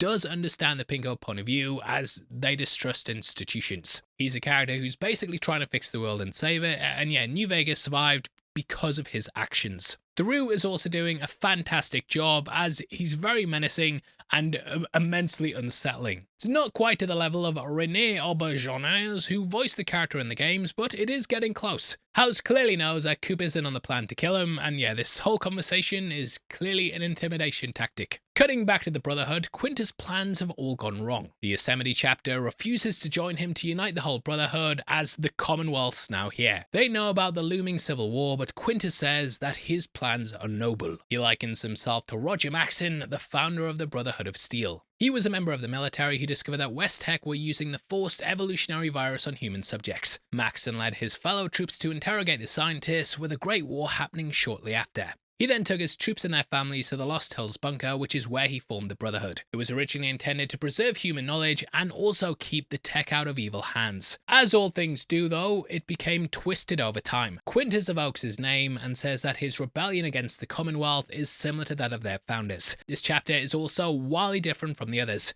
It's much more religious, with Xander even saying that they have so many scribes, because they're religious. Maximus then says he could kill him, and we can see Van Gogh's Starry Night behind him. This painting has been interpreted as being about hope, but also inner turmoil. The sky is turbulent, but the moon and stars shine brightly as big beacons of hope. He thinks that this is the kind of strength that Quintus wants, but he's then mocked by the Elder. Quintus says, "Behold the dimness of the sword." Maximus has just been molded into a weapon to do what those who twist the religious beliefs want.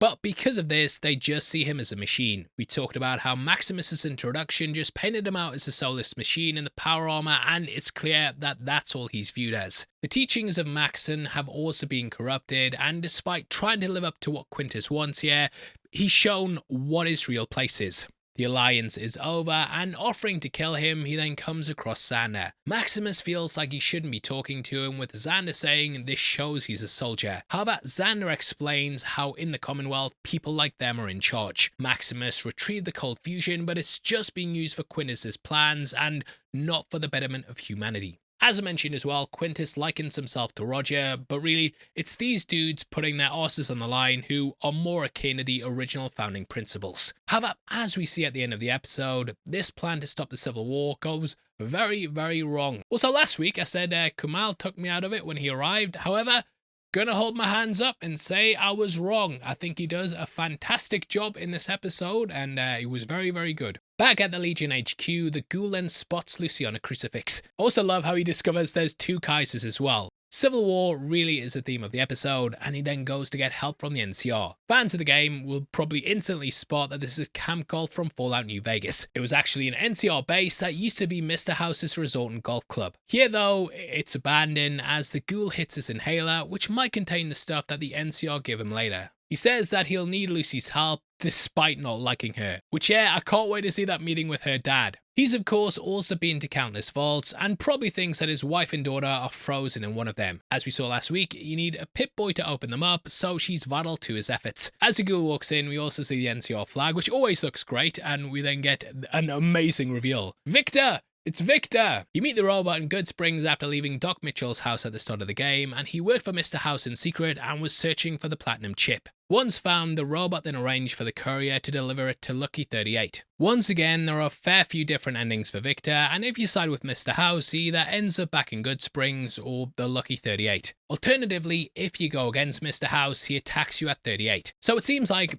Victor survived, but he has been left to rot at Camp Golf. Considering that if you help Mr. House, the NCR are pushed back from the region. I kind of think that the courier helping him seems to be the most logical canon ending. Conveniently, Victor's memory is all messed up as well, which is kind of a get out of jail free card for the writers. And I actually respect that kind of writing. As Cooper walks in, we can also see a Legion poster and an NCR poster, both of which are from the games. The NCR soldier one's a reference to this World War II poster, and the Legion one refers to this one as well. We then see one that's inspired by this poster, which is a play on this. Victor then says how the NCR and Legion are going at it like cats and dogs, which is a tale as old as time. The Ghoul then asks where Mr. House is, only for Victor to say that he left. He explains that Mr. House had all the money in the world, but wanted to live forever. The tycoon actually throws himself under the Lucky 38, and he can open up the chamber and kill him, or just let him go back in, albeit after being exposed to germs. Which again is something reminiscent of his inspiration Howard Hughes, who was a notable germaphobe in later life. In the game, he also explains how he could get people into orbit within 50 years. There's even a side mission where he can send out loads of ghouls into space in a rocket. It's funny at the end, but my god, was the mission frustrating. So we have no idea where Mr. House actually went, and Victor's an unreliable narrator as he says his memory's playing up. Victor then mentions that Mr. House needed the cold fusion device to continue his plans. So this implies that the cold fusion thing was intercepted somehow, but the bomb still fell. Bob's involved heavily with whatever's happening and could have been working for Mr. House inside the company and kind of acting as a double agent.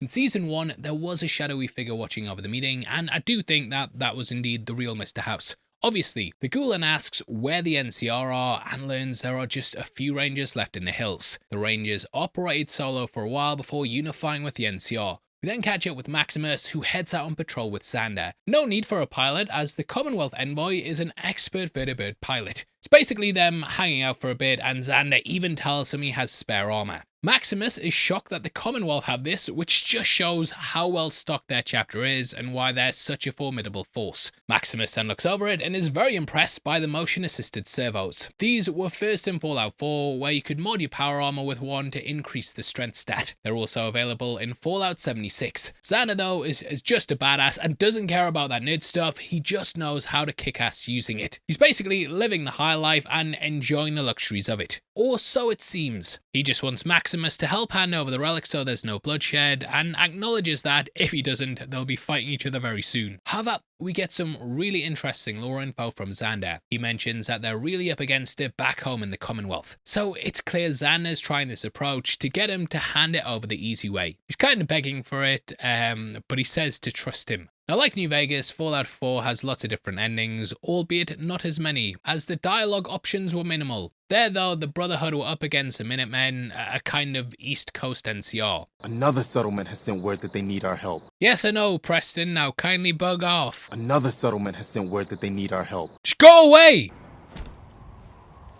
Another settlement has sent word that they need our help. Whew, anyway, where were we? Oh yeah, we also had the Institute that kidnapped the player's child in Fallout 4.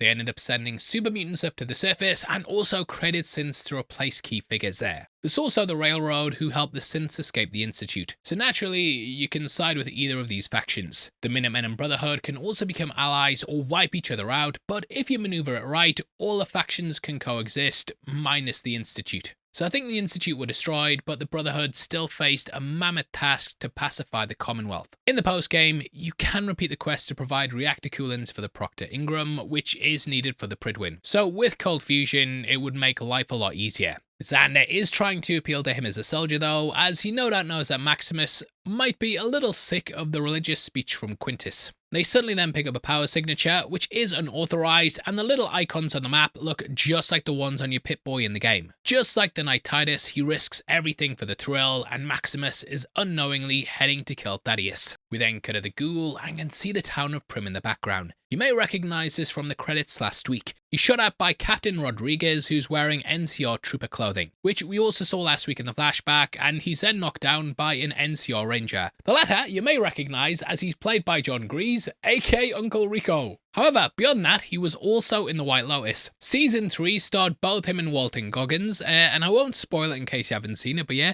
was wild seeing him on the other end of the gun. Turns out that the Ghoul goes back a long way with the NCR though, and the soldiers have been cut off for 10 years. The Shady Sands bomb took place a year after the second battle of the Hoover Dam, so after that, it seems that the NCR out in the Mojave was severely impacted. If Hank is working for Mr. House, then this might have been part of the Tycoon's many plans. However, the pair haven't seemingly spoken in a long time. Rodriguez needs the Ghoul to help them contact their battalion out east. He thought that the good guys would have won the battle in Nevada, only to find them all but defeated. The Legion had them boxed in, and Rodriguez mentions how the Ghoul used to fight for the freedom of ghouls, as well as civilization staples such as schools, and I'm not a rapper. Anti-Ghoul sentiment is of course rife in the games, but the NCR tried to accept them and even let them become soldiers. She hands him a box of yellow liquid, and this might be the fix from Fallout 76. And I'm not a rapper. This is a drug though that stops you from going feral. He mentions how no one's coming, which is indeed true. The Mojave Wasteland is even more desolate and hopeless than it is in the game. Back with Sandra and Maximus, they then head into the building where Thaddius is conducting his operation. Can't help but chuckle again at the voice changer on the armor as they come across the Securitron that we mentioned earlier. It's very RoboCop again, with it being a shootout like the one against Ed 209. Now, this gives us another insight into canon time. Canon time. Cannon time. Cannon time. We mixing the motherfucking theory time. Fans hate it. Now, as mentioned, Mr. House tasks the courier with upgrading his Securitrons into the Mark II. The Mark I's patrol the strip and have a policeman character on the screen. When upgraded though, the Mark II has a soldier, which is what we see here. So, it seems the courier did indeed upgrade the Securitrons, and Mr. House's quest does at least seem partially followed. Xander then whips out a super sledge, which is a weapon from the games. The one used here though looks a lot like the one used in Fallout 4. I'm not a big user of the melee attacks in Fallout, but this one was very fun to use. Attacked by the machine, Xander then rushes it. We can also hear a version of the Star-Spangled Banner. The fight is a bit of a struggle though, as Xander misses, and I thought he'd manage to take it out with ease, but yeah, not that skilled. Luckily though, Maximus lets rip with a heavy assault rifle and punches a hole right through the robot. It's an easy win for the gang though, and he seems to enjoy the battle and even gets a go with a super sledge. Unfortunately though, they hear the operations happening in the other room, and Xander goes about separating the ghouls from the rest of the normal kids. Mirrors the start of the last episode where Maximus killed the feral ghouls with ease, but yeah, the reality of the Brotherhood's mission really wakes him up. Not only do they want to hoard the tech, but all the ghouls must be killed, even if they're children. It's such a tense scene, especially as Thaddius comes out and begs Xander not to gun down the kids. And I was like, what the fuck is gonna happen? Xander may have almost won Maximus over by appealing to his soldier nature, but yeah, Maximus's good-hearted nature and strong moral compass, that takes over. This leads to him killing Xander. It's all gone wrong for him now though, which means a war's about to happen. Leads to a very funny catch-up between the two mates though, and just like Titus, Xander's gung-ho attitude has led to him being killed. This is also the second soldier that Maximus has seen die, although it was by his hand to be fair. Catching up with Lucy, we then see as the Ghoul arrives to barter for her freedom. She's not having a good time on the cross, and I got a lot of flashes of the desert scene during The Good, the Bad and the Ugly. The entire section also kind of feels like the Civil War camp from that film, which also ends in an explosion. I don't know if that was me seeing similarities that weren't there, but yeah, just the camp moments, the soldiers, and how we close out, very, very similar. Going to the tent, Kaiser appears to have a Chinese assault rifle from Fallout 3. Behind the Ghoul, a guy seems to have a hunting shotgun, and the guy to the left also has a Chinese assault rifle. He says our way, and I did hope that he would kind of use some of the acting skills from Revenge of Brutus, especially since that poster's appeared twice in the season. but 'twas not meant to be. In the end, he offers up the location of the last NCR soldier in exchange for Lucy's freedom. In the past, we then learn about Cooper's time in battle and how Charlie Whiteknife saved his life in Alaska. It reveals just how good-natured Cooper is. After almost dying and being buried alive, he asked how the rest of his squad was. Now this might spur him on to take out Mr. House, as it's the right thing to do and it mirrors his sentiments in the future. You may say he's getting Lucy to serve his own mission to find his family, but deep down, he's doing it because he knows it's the right thing to do. Charlie then says that they were told the free world was on the line, which is why they fought like hell. He also mentions how the other side was probably told the same thing. Two nation leaders then sent their troops to war for their own gain, just like Quintus and Kaiser want to do as well. All it does though is cause endless bloodshed with no good coming out of it. That basically reflects the second battle of the Hoover Dam, and we're kind of in the aftermath of it now and seeing that, yeah, no good's come from it. To get it back though, Cooper has to do something awful and he gives up the NCR. Charlie says that you have to hope you bet on the right side, and here he's hoping he's bet correctly on Lucy. She's got the morals and fortitude to try and make society better and is worth saving over the two NCR soldiers who are currently treading water. Charlie's then given a commemorative lighter, which is like, whew, all that horror and trauma for one's country, and all he gets is a lighter. Speaks to how returning soldiers are often failed by governments, and yeah, we've seen this happen time and time again. In the present, we then learn that Cooper's basically rigged the dynamite at the Legion's base, which causes their civil war to fully kick off. He then sparks up said lighter as this goes on. So the memory of his old friend has spurred him on to do the right thing. With the distraction of the explosion in the Civil War, the NCR are safe to live another day. For now. I love how the Civil War themes are also reflected in both him and Maximus, with both sparking up a conflict. It's the perfect way to mirror the two characters and how they're choosing to do the right thing in the moment, even if the fallout will be horrible. Pun not intended on fallout there as well. They gave that to me for saving a man. Not for killing the three it took to do it. It speaks to the cost of doing what you think is right, and the lighter saving one while damning others is mirrored perfectly in the fact that the Ghoul starts the conflict to save Lucy. And the NCR as well, of course. This scene reminded me a lot of the ending of like a Westworld episode though, with the soaring violins over a blasting piano, and yeah, great moment. The credits then open with Hot Dog Buddy by Bill Haley and his Comets. This is also a reference to Xander saying hot dog in the episode. However, Maximus is no longer buddies with the Commonwealth soldier. Like the previous two episodes, we then get a look at some places from the Wasteland. This time, it's a Robco facility, which appears to be the launch site for the nukes that both ended the world and the rockets that stopped them from hitting New Vegas. Like most places in the Wasteland, we can see that it's infested with radroaches. Everyone in the facility is dead, which shows even Mr. House's loyal workers weren't spared death. Looks like they've spent a lot of time in there post-apocalypse, as one skeleton is even playing cards. With this is also possibly a reference to the product artwork for the Dead Money DLC. Panning up through the silo, we then see a radiation sign, which made me think this could be the old nuclear test site from the game. Might be a reach, it might not be right, you leave a comment below, but I think this was another fantastic episode which was very multi-layered, with each plotline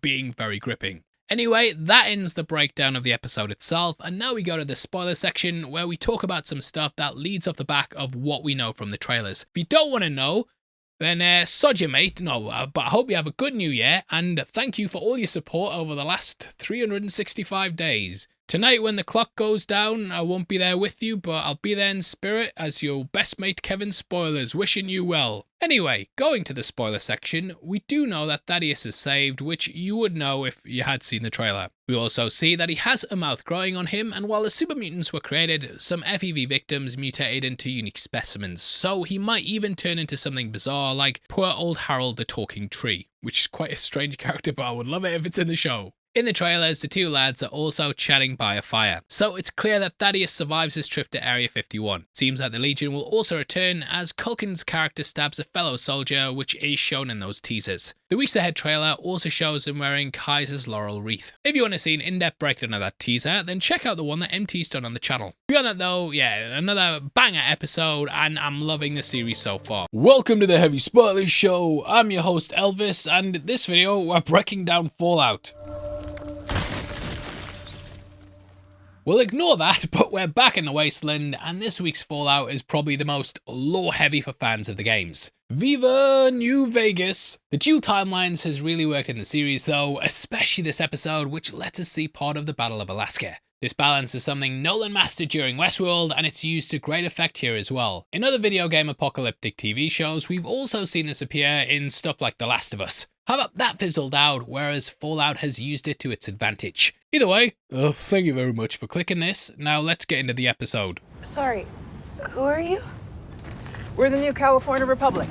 Okay, so we open up in the past at the Alaskan front and see that war never changes. In the Fallout universe, China invaded America as part of the Sino-American War, which evolved into a massive conflict. In 2066, General Jingwei landed in Alaska and took control of the natural resource facilities. By this point in history, fossil fuels were dwindling on Earth, which then led to a resource war. This then played into the annexation of Canada, which makes the fact that Steph's Canadian even more interesting. The war then raged on, ending up in a stalemate until the Chinese were surrounded and Jingwei was killed. In the games, that happened in Fallout 3 as part of the Operation Anchorage DLC. It saw the Lone Wanderer enter a simulation of the battle, and it allowed you to experience the war firsthand. Here, we see things from the perspective of Cooper, who's there with his pal Charlie. As we can see, they're in their faulty T-45 armor, which is something that Cooper referenced in Season 1.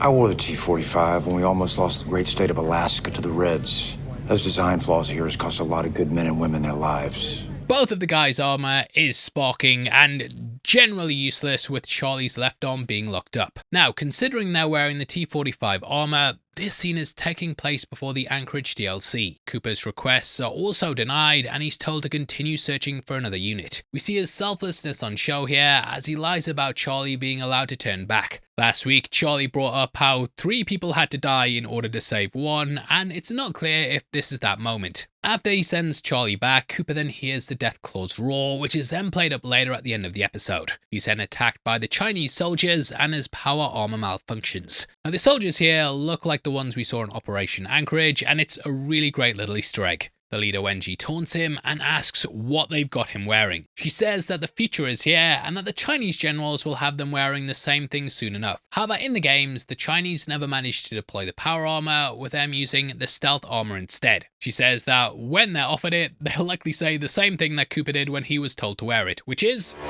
Okie dokie. This is then given a great callback at the end when Lucy also encounters the Deathclaw. Okie dokie.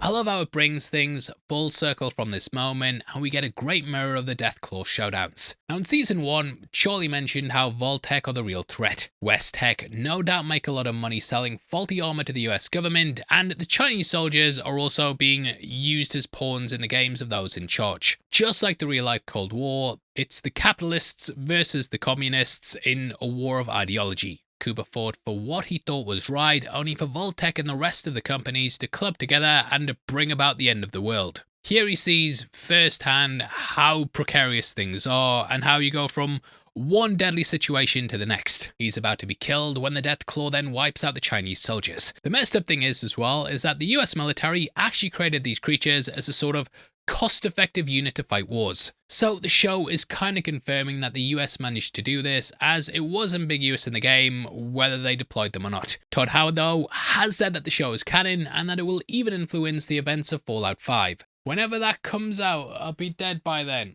The creature then sniffs Cooper, and I do wonder if they were bred not to attack Americans or anyone in power armor. Heck, Cooper may have even been given a pheromone to protect himself. Because of this, it might even avoid attacking the pair next week, but yeah, that's more of an unlikely theory. This plays on what Wendy was saying about the escalation of weapons. The power armor should be the ultimate weapon, but it's shuttily designed, showing how much the companies disregard human life. This disregard's then further shown as Cooper sees firsthand the lengths the US will go to win the war by creating the scariest monster of all time. No, not you, mate.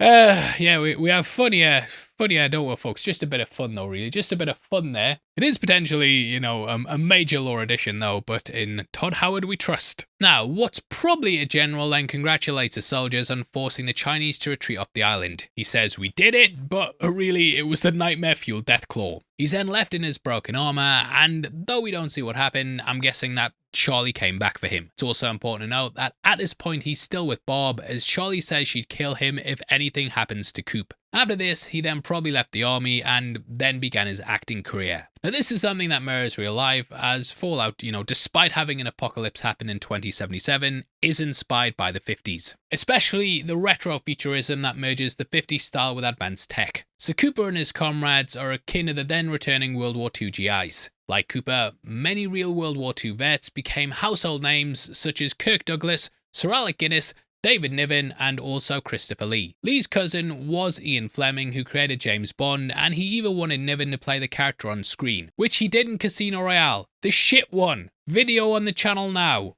Now, regarding the Deathclaw, I have seen some say that Hank's control device could be part of the intelligent Deathclaw story from Fallout 2. This was an experiment by the Enclave after the Great War. Speaking of that faction, I actually saw a fantastic theory by G-Set on YouTube who theorized that Hank is working for the Enclave. This is mainly because of the dogs we saw in Season 1 who had a similar device on the back of their necks, which I think is a fantastic theory. Anyway, we cut back to the aftermath of last week with Xander dead on the floor. The reunion's cut short as the Brotherhood lands outside, having tracked Maximus. He's done some good by stopping Xander from killing innocent children, but now Thad has to wear the armor to save them. I love how Thaddius was also just like, oh well, back to business, getting my caps, and he tries to usher him out the way. No idea what happens to the kids after this episode as well, but yeah, Thaddius cracked me up throughout. Guy's just kind of forced into this whole thing, and he goes from this to having a panic attack to then desperately sprinting in the armor as the Brotherhood's plans all come crashing down. Again, the voice changer really cracks me up as well, as the soldiers are just a bunch of dude bros. They're always seen as the cool faction despite being a bunch of idiots, and as they fly off, we get another theory time confirmed, motherfucker! Last week we theorized that Thaddius was working out of the Sunset Sarsaparilla HQ from the games. And here we see the outside of the building, which looks just like it. I love the big bottle they have on the outside, and it makes sense as to why there's so many bottles and caps here. Now, we can also see a motel, and it might be the El Rey Motel, but that's a bit closer to the strip in the game. Back with Lucy, she's been knocked out for 2 days, and it turns out she's had an IV drip administered the whole time. We later learn that she's been on a buff out and thus is now addicted to the drug. In the games, it gives you a health boost plus extra strength and also endurance points. Like most chems though, you can become addicted to it, which means you need to go to a doctor to fix it. However, like we see with Lucy, you can take more drugs to alleviate the negative effects. This is why the Ghoul says the best way is to take more drugs. He gives her a buff out bottle which looks just like the game. As we see, the NCR have looked after her, and we can see that there's more members here than last week. Biff also cracks me up as they say there's tons of them, they just aren't here right now. Just like my girlfriend who goes to another YouTube channel. He asks if she's been to Shady Sands, and she says that they come from there. Of course, she was there with Maximus in Season 1, and Rodriguez talks about how some asshole destroyed it. Which, yeah, we know who that is. Hank, of course, saw it as becoming a threat to Vault-Tec's plans for the end of the world, and yeah, Lucy kind of adds a different dynamic to it. The NCR trooper explains that justice is what they're all about and even offers to recruit her. However, she declines and later just refers to them as matching jackets. From her vault to being a lie, the Brotherhood and the Legion, she's jaded when it comes to groups in the Wasteland. To her, each of the groups seems the same, as she's only encountered the worst of the Wasteland. They're probably the closest to the good guys in the franchise though, but as the Ghoul says, they wouldn't be very nice if they learned that her father had nuked Shady Sands. This encapsulates a dilemma that Lucy will face as she wants to stop her father, and there are probably more people out there who want to just kill her for being associated with him. We then learn that the NCR is leaving the Mojave, and they let Lucy take some weapons. We can see that there's a lever-action shotgun which she uses later against the Ghoulified Kings. Whoa mama! As she opens the chest, the Fallout theme plays, just like when she saw the NCR flag in Season 1. Also, we'd be remiss for not pointing out that Uncle Rico is in the scene with Walton Goggins, and they had a big journey throughout the White Lotus Season 3. Pointed that out last week, but just in case, why did you miss it, mate? What were you doing? Well, how was happening last week? Was it Chris? It was okay. I'll let you off. Back at Vault 33, we can see the bodies preserved in time like we saw when Lucy left the vault. We also see a Radroach, which is an enemy in the games. Reg's inbreeding support group seems like a huge success though, with everyone chatting and enjoying all the snacks. There's popcorn on the table as well, which is the same box that appeared in this group during the session in episode 1. So it's obvious they've stocked up. This scene goes down as Rum and Cola by the Andrews Sisters plays in the background. This is a trio whose songs have been featured in Fallout 3, 4 and 76. The waters run low and people are wanting more, but we know from Season 1 they're having problems with their purifier. That's still faulty in the Vaulty, which has led to some rationing. Reg heads off to replace the water coolers, and as Betty says, this is nothing more than just a snack club. Reg thinks that everyone's come here to seek support for inbreeding, but really, his snack budget is ingrained into the Vault Charter, so it's a free license to scoff your face and drink as much water as you want. To his right is also a Vault of the Future poster, which is taken from the intro to Fallout 1. To the left is a Vault Council pinboard with a Don't Waste Water propaganda sign, which makes this extra funny. In addition to this, when he walks through the halls, you can see a dehydration warning poster. People are having to use pipettes on crops which are slowly dying, and the dwellers are only allowed 1 litre of water per day. Betty says that they can't be wasting the water on the support group, and he mentions that her approval rating is in fact going down. As we saw in Season 1, he did of course run for the Overseer, only to then be beaten by Betty. Because of this though, I can't help but wonder if he's going to start usurping her and take control of Vault 33. If that happens, their water situation will probably get worse, since he's far more of a populist compared to the much more pragmatic Betty. He's also a fucking moron. I do wonder though if Steph's going to be ousted as well, and then we might get 2 new Overseers, which I think would be a great way to take things for Season 3. As we see with Betty, she's got her work cut out for her at the moment, and the confrontation with Steph is also very cold. It's clear that Steph has her own plans, and she could even be a lackey of Hank's. Catching up with Lucy and the Ghoul, she's now tweaking, and I cracked up when she said, "I hereby quit drugs." It's like declaring bankruptcy. Hey y'all, you got any more of that buff out? It'll take 5 days going cold turkey to get her off it, which will also be wildly painful. However, she can't wait that long as they're so close to the strip and could potentially catch up with her dad. We can see the Las Vegas city limit sign, as well as the one for the Lucky 38. So with time not on her side, the only option is to take more drugs, super hand style. Have a nice little relaxing smoke of crack. The thing about buff out is it's very Moorish. I love how she justifies taking the drugs as she needs them to stop her father from doing more evil things. Spoken like a true addict, and she then gets totally gacked to her eyeballs. Cutting back to Maximus, he's arrived back at the airstrip with a totally not obvious body double for Xander. It's so funny as he tries to get off the vertibird, and instantly Dana's like, okay, what the fuck did you do? Maximus also took to wearing the armor with ease, as opposed to his former squire. Now, Maximus, he has a plan, which is to kill Quintus. Okay, maybe the Elder was right, Maximus is a bit dim. Last week he was like, well, I can kill Xander, and now his plan is to kill Quintus. He's of course been raised to be a soldier, and thus his way to solve these problems is by killing the person who's causing said problem. Now it sounds like that would be the right idea, however, that would lead to a civil war. As they say though, war never changes. We then cut to Buds from Vault 31, who raided a Blamco foodstuff truck. This is the company best known for their mac and cheese. Now, I do kind of wonder how irradiated that stuff is like the games. You might need some right away there, lads. It's hilarious though, and shows they've not had to struggle at all to survive in the Wasteland. They acknowledge they're eating uncooked pasta, but don't mind as it has an excellent mouth feel. No one pressures them to conserve their food, but as we find out, some of them haven't even been woken up since the bombs fell. So to them, it's like the apocalypse was yesterday. One of Buds talks about how she'd just driven across a bridge from her point of view only a week before, and it's crazy how much the world would have changed for her. She might be the newest hire out of all of them. Joining a week before the end of the world is absolutely wild, but at least, hey, she got that free vault benefit. She of course thought she'd live the corporate dream, but in the end got a Mad Max apocalyptic world. Her situation is rather similar to that of the sole survivor in Fallout 4, and there you go down into a vault as the bombs fall, are put in stasis, only to then be woken up early when raiders steal your son. We then meet Ronnie, who seems to be a high-ranking member in Bud's inner circle due to being his assistant. He implies he knows the truth about the vaults, as he took the lunch orders when Bud met with the vault investors. This is the meeting that was shown in Season 1 where Bob floated the idea of dropping the bombs themselves. I get the feeling that Ronnie knows Norm's lying about being Bud's successor, and I feel like this is him testing him. He mentions the name Future Enterprise Ventures, which sounds like it's a name for whatever experiments planned for 32 and 33. There also appears to be a Phase 2, which is a bit weird. Now, fans of the game may recognize that the first letter of each word spells out FEV. This is the forced evolutionary virus made by West-Tec. We have mentioned this in our previous breakdowns, and it was initially invented to stop the new plague, but FEV spun out of this attempted cure. Due to its ability to enhance growth and strengthen subjects, it was then taken over by the US government. It was moved to Mariposa Military Base, which is where Robert Maxon discovered the experiments, revolted, and then formed the Brotherhood of Steel. In the end, all of this led to the creation of super mutants, which fans will recognize as one of the main enemy types across the games.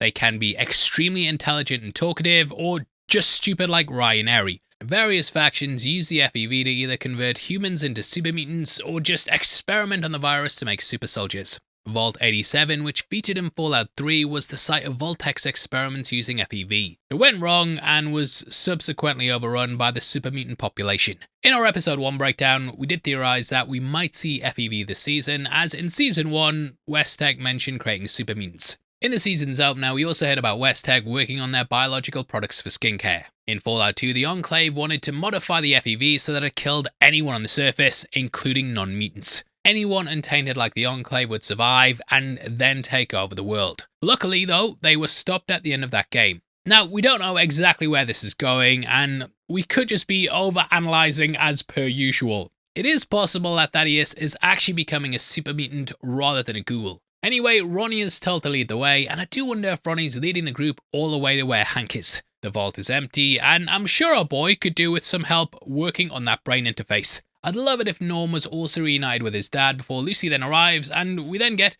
a big family meetup, but lots of stuff's changed. The trailer might even give us a clue, but yeah, we'll talk about that in the spoiler section. And we then cut to Woody, who's played by Zach Cherry, who's been missing so far this season. I'm guessing that he's been very busy filming Severance, and that's probably why he wasn't in those other episodes. He struggles to get used to the opposite layout of this vault, and accidentally runs into Davey, who also struggled with the layout as well. I cracked up when Davey said how he almost walked into the woman's men's room, and Woody then accidentally runs into a meeting of the overseers. Betty says that she found Bud Askins upside down in a mop bucket, like we saw last week. They know Vault 31's been abandoned, which means there's no more former Vault-Tec employees ready to replace them as overseers. It seems like whatever experiment was going on has now ended, as Betty says that Bud's dead. She also installed Steph as the overseer, as she expected them to work together as one huge vault. However, Steph's refusing to help them get more water. Steph hints that they've always had some kind of friction and might have been on opposite factions in Vault-Tec. Hank is working for himself / a mysterious person and may have done so even before the war, and this scene hints that Steph may have also been part of his group. She wants whatever Hank brought with him from before the war, and in exchange she'll provide water to Vault 33. This item is described as a personal item, which isn't revealed, but yeah, it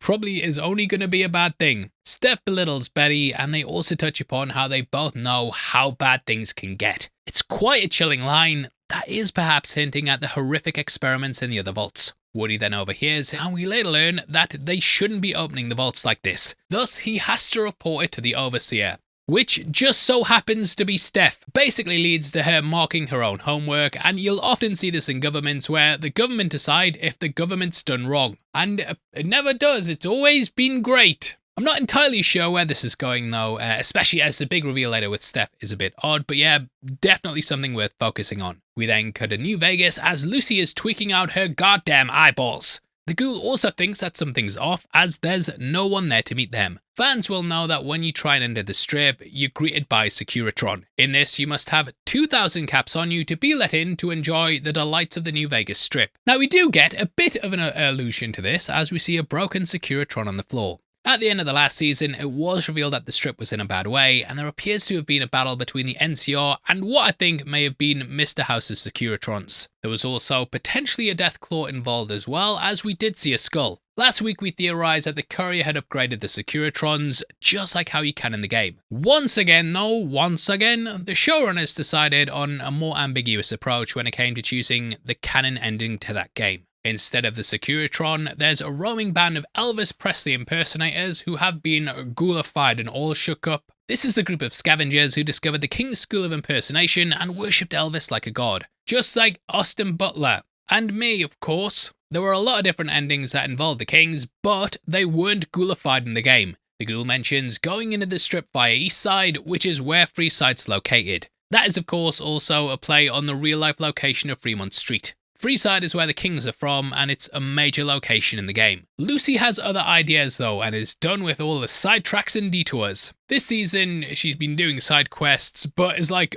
most of us who've You know, you hit 100 hours in like a Fallout game and you just hit a point where you're like, I just want to finish the main story. Just get on with it. He's impressed by her wanting to go right in and take out these ghouls, and he tries to speak only to learn that these are now feral, which is something that could happen to her traveling partner. I do think that's potentially where his character arc will end, and he may see his family right before he transforms. Just would be a nice way, and it's like the last thing that he sees before he loses himself. You know, he sees his daughter's face just before he dies, that sort of thing. We then see as Lucy hits a vat shot on the leg, and she's very impressed by the weapon. She then goes all out as Cocaine Blues by Roy Hogshead plays. It's all about a man who kills his wife after taking cocaine, and Lucy has just taken drugs. She then takes out the king's babies, and you could say, because they're babies, whoa mama. She says they're just ghouls though, which justifies her rampage, as killing them doesn't break her golden rule. However, this is the drugs talking. I did think that line might come back up later in the episode with Coop mentioning it, but it didn't. However, pay attention to it as it might come up in another episode and we might miss it, so you guys need to point it out. She's a dab hand with the shotgun though, and as we saw in season 1, she dabbled in riflery in Vault 33. She's probably also better due to the buff out, buffing her out. Now, the song also mentions being sent to jail, and the kings here are mostly wearing the same outfit Elvis wore in the movie Jailhouse Rock. She then goes full on VATS mode and takes out the king dressed up like when Elvis sung Hound Dog. The King's music never featured in Las Vegas, which is a real shame, but it would have cost far too much money to license any of his songs for the game, so yeah, they just didn't bother doing it. As the ghouls drop down, we can also see an advert for the Tops Casino. It was led by Benny, who double-crossed Mr. House and tried to take the platinum chip from him. It's run by the chairman, who was modelled on the Rat Pack and was part of the 3 families controlled by Mr. House to run the strip. Lucy is pleased with herself though, and she asks for a cigarette, and we can see at this moment that her hands are trembling. So she's clearly heading into that withdrawal territory. We can also see her black finger, which was cut off in season 1 by the Ghoul. She then had another, albeit decaying one, attached by Snip Snip. We then cut back to Area 51 as Thaddius bumbles around the mess halls, struggling to pretend to be Xander. The Yosemite chapter elder attempts to make amends with the Commonwealth, as they were potentially part of Quintus's plot to usurp them. Maximus then heads in to kill Quintus and comes clean about killing Xander, only for the elder of the Coronado chapter to also join in the mess hall debate. Thaddius isn't exactly cool under pressure either, and this causes him to have a panic attack. Coronado again says sexist stuff, while the Yosemite elder says she will stab him in the mouth if he keeps talking like this. This is a promise that she ends up keeping when shit hits the fan. We then see that Dane takes the cold fusion device, which surely should have had much better security. Quintus says that he found Maximus in the ruins of Shady Sands, and that if he dies, the world of anarchy will continue. He promises to rebuild civilization, albeit via very cruel means. As we see, this does not include abominations, which, as he gains powers, will probably be a bigger and bigger group, not just the ghouls and such. Feel like he's very much heading towards the role of being a dictator, and in the end he'll target people who just question his methods. Quintus asks Maximus what he will do when his people are starving, but he just has absolutely no plan. It's a bold plan, Cotton. Let's see if it pays off for him. In the right hands, though, the power of cold fusion could change the Wasteland for the good, but people either don't know what to do with it, or they want to use it for their own ends. Even if Maximus has no plans, though, he's seen what Quintus will attempt to do to consolidate his power. Quintus plans to take power while Maximus is reactionary, trying to do the right thing. Much like Lucy, his heart's in the right place, despite being very naive. Quintus then attempts to find out what he did and is horrified at Maximus shooting Xander to save the abominations. He attacks Maximus, who couldn't kill him, and it shows that the whole thing with calling him a son was all just a manipulation. Thaddius' panic attack almost gets the Elder to put the visor up, but luckily things kick off. The Grand Canyon Elder reports what happened as the Coronado leader is stabbed in the face, and all-out civil war starts. Mate, she did warn you. Maximus then flees from Quintus and then runs into Dane. Dane says that he doesn't have to apologise for not killing anyone, and it shows that the pair have stuck to their core principles. Giving him the power fusion cell thingy-majig, the MacGuffin thing, Maximus and Thaddius then sprint into the desert. Dane stays behind though and says that they're survivors, they're gonna make it. Now I do hope that we do see Dane down the line and they're given a bit more characterization. I'm also hoping that we get to see more of the capital Wasteland or even the Commonwealth, and that we witness the outcome of the fallout of this civil war. The fallout of this civil war. Who knows, we may even see Elder Maxon turn up like he's Ace Rimmer. We then cut to Chet doing chores while Woody reports a violation to Steph. His story is a very slow burning plotline, but it's a testament to the writers that they can juggle so many spinning plates at once. Not a single narrative thread is dull in the show, and I'm gripped when it comes to each one. What I love about Steph is that she has seemed normal, but was then revealed to be from 31 last season, and is now emboldened by her position to do her mysterious work. Not only do we not know what the experiments was for in the vaults, but we also have no clue about what she's doing now. Chet then learns that she's actually Canadian. This ties into the opening and the annexing of Canada by the United States in 2072. Canada was a key location for America as it was integral in defending Alaska from China. The Fallout 1 intro showed soldiers executing Canadians in the street, so it wasn't all sunshine and rainbows. She was born the day after Valentine's Day 2045, and this doubly confirms to Chet that there's something sinister going on with her. Woody then asks about the experiments, which appear to fluster Steph as she says it's just overseer stuff. Chet may even learn from Woody that Vault 31's been emptied out, which then may lead to him checking the names on the stasis pods. Back at the strip, we get a good look at Lucky 38, which appears to be deserted, along with the Gomorrah. The latter was run by a mafia-like group called the Omertas. It's a bit of a letdown it's abandoned, and I can see this might annoy fans of the games. Seeing the New Vegas strip, that was such a memorable moment in the games, but unfortunately it's all stripped back. Going past the Gomorrah, we can also see an advert for Brimstone, which is the casino's nightclub. As the pair walk onto the strip, you can also see a sign promoting the Rat Pack review, which again is a take on the real Rat Pack. It's a show you can actually visit in New Vegas, and we also see the Ultra Lux, which is based on the Bellagio Casino. It's run by the White Glove Society, which are a tribe of former cannibals who've transformed into ultra high class society. Walking in there had me like, the whole place is deserted though, run down, and a world away from what we saw in New Vegas. As Lucy explores, she finds some eggs just like the game, and you can hear the Geiger counter from the franchise that warns of radiation. Considering that New Vegas was thriving in the game, there certainly should not be any radiation. It's here that we then see a very cool Deathclaw bust out the Brimstone nightclub. The visuals are great here, and the beast looks like it's coming out of hellfire. The creature was apparently mostly handled through puppetry, and they also added a bit of CGI to assist that. Co-showrunner Geneva Robertson-Dwore, which I hope I've pronounced right, she said that they're only really scary due to them using puppets, which I definitely agree with. It just gives a kind of tangibility to it. The design, however, may split the fan base down the middle. This is actually the Deathclaw design from Fallout 4 and 76, as the Fallout 3 and New Vegas versions do look pretty different. This brings us full circle from the start though, where Cooper encountered the Deathclaw in Alaska. The episode is titled The Demon in the Snow, and it could refer to that, or maybe even Cooper. Now, they were created using the DNA from the Jackson chameleon. Their lore is largely mysterious though, compared to the franchise staples such as the super mutant and ghouls. As of yet, we have no idea why the strip is abandoned, and Victor mentioned last week that Mr. House is gone, which might be a clue. The Tycoon controlled the area using his tech and the social manipulation of the three families. So naturally, if he dies or leaves, then New Vegas, we can presume that New Vegas will fall. There are several locations that they could have come from though, such as the Dead Wind Cavern, Quarry Junction, Hunter's Farm, and the Junction 15 railway station. Maybe someone even sabotaged New Vegas by placing Deathclaw eggs on the strip.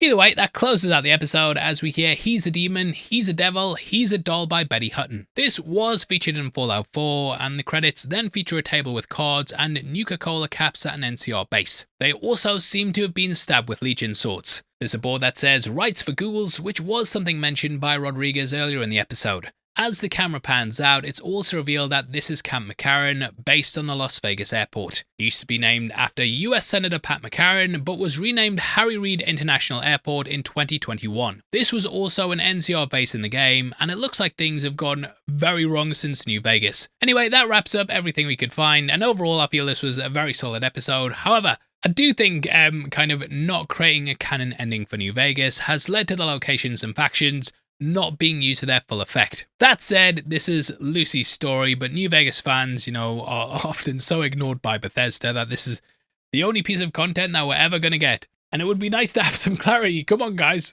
Fallout 4? No, here's another re-release. Skyrim? Here's a copy for your smart fridge. Anyway, I guess I should judge the show at face value, and it To be fair, it's doing a superb job. And yeah, I know people who don't play the games are really, really enjoying it. It's just, I have to have my head cut in, otherwise my head's gonna explode. Anyway, that takes us to our spoiler section, and here we'll be discussing what's been shown in the trailers and our theories on what it could lead to. So, if you don't want to know, thank you for watching. I hope you've had a good new year as well, and cheers for all your support. Anyway, in the trailers, we can see that Reg's group only gets more popular as we see people dancing and eating food. So Betty's insults haven't worked, and I do wonder if he might become the overseer in the end. Welcome to the Heavy Spoilers Show. I'm your host Paul. In this video, we're breaking down Fallout.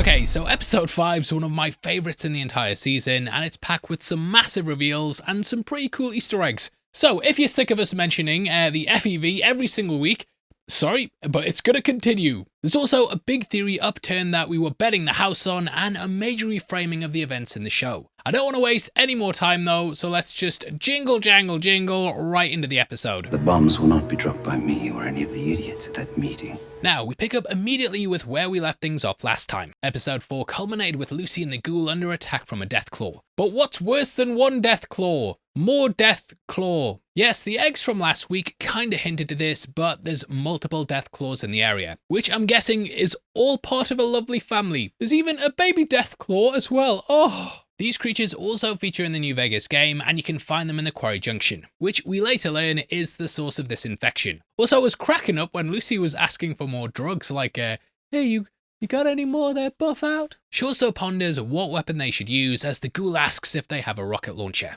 Me? I kind of went a bit Oppenheimer and made sure to nuke every Deathclaw I saw. I'd kill the baby as well. They then see Dogmeat escape under a gate and decide it's better to run. Now, I did think it was a little bit of a cop-out, but I do suspect a Deathclaw fight is being saved as a huge moment later on.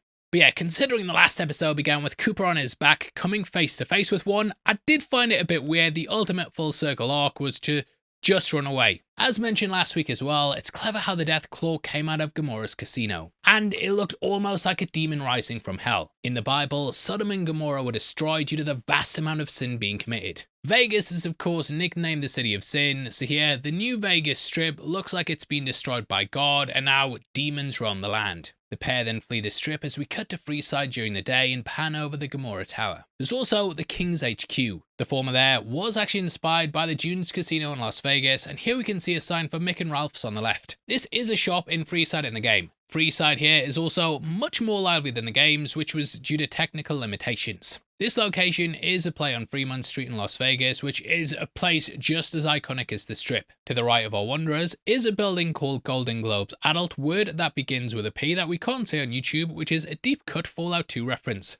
Golden Globes was an adult word that begins with a P that we can't say on YouTube Studio in Reno, and it's funny to include it here in Freeside. Lucy asks that the Deathclaws have always been there, and I love that the scariest monsters in the game are just the other side of a chain link fence. The Ghoul then mentions how there's a special vault for management. That's where Hank is, but there's quite a few management vaults across the Wasteland. He's been searching for them, with ones in California and Oregon being empty, with a latter state being featured in Fallout 2. These vaults might just have one per state, as opposed to the over 100 vaults across the country. However, later we do get confirmation that his wife and daughter are actually on ice in the Las Vegas management vault. I'm so annoyed at myself as well, because it was like this episode, it finally clicked where I was like, oh, they're probably in the vault where Hank is. And then they revealed it later. But I called the theory, I swear. Lucy then scoffs at the name Deathclaws as we see the Welcome to Freeside sign from the game. It looks identical to the source material, complete with the Atomic Wrangler Casino. This name is a reference to the absolute classic Dr. Strangelove,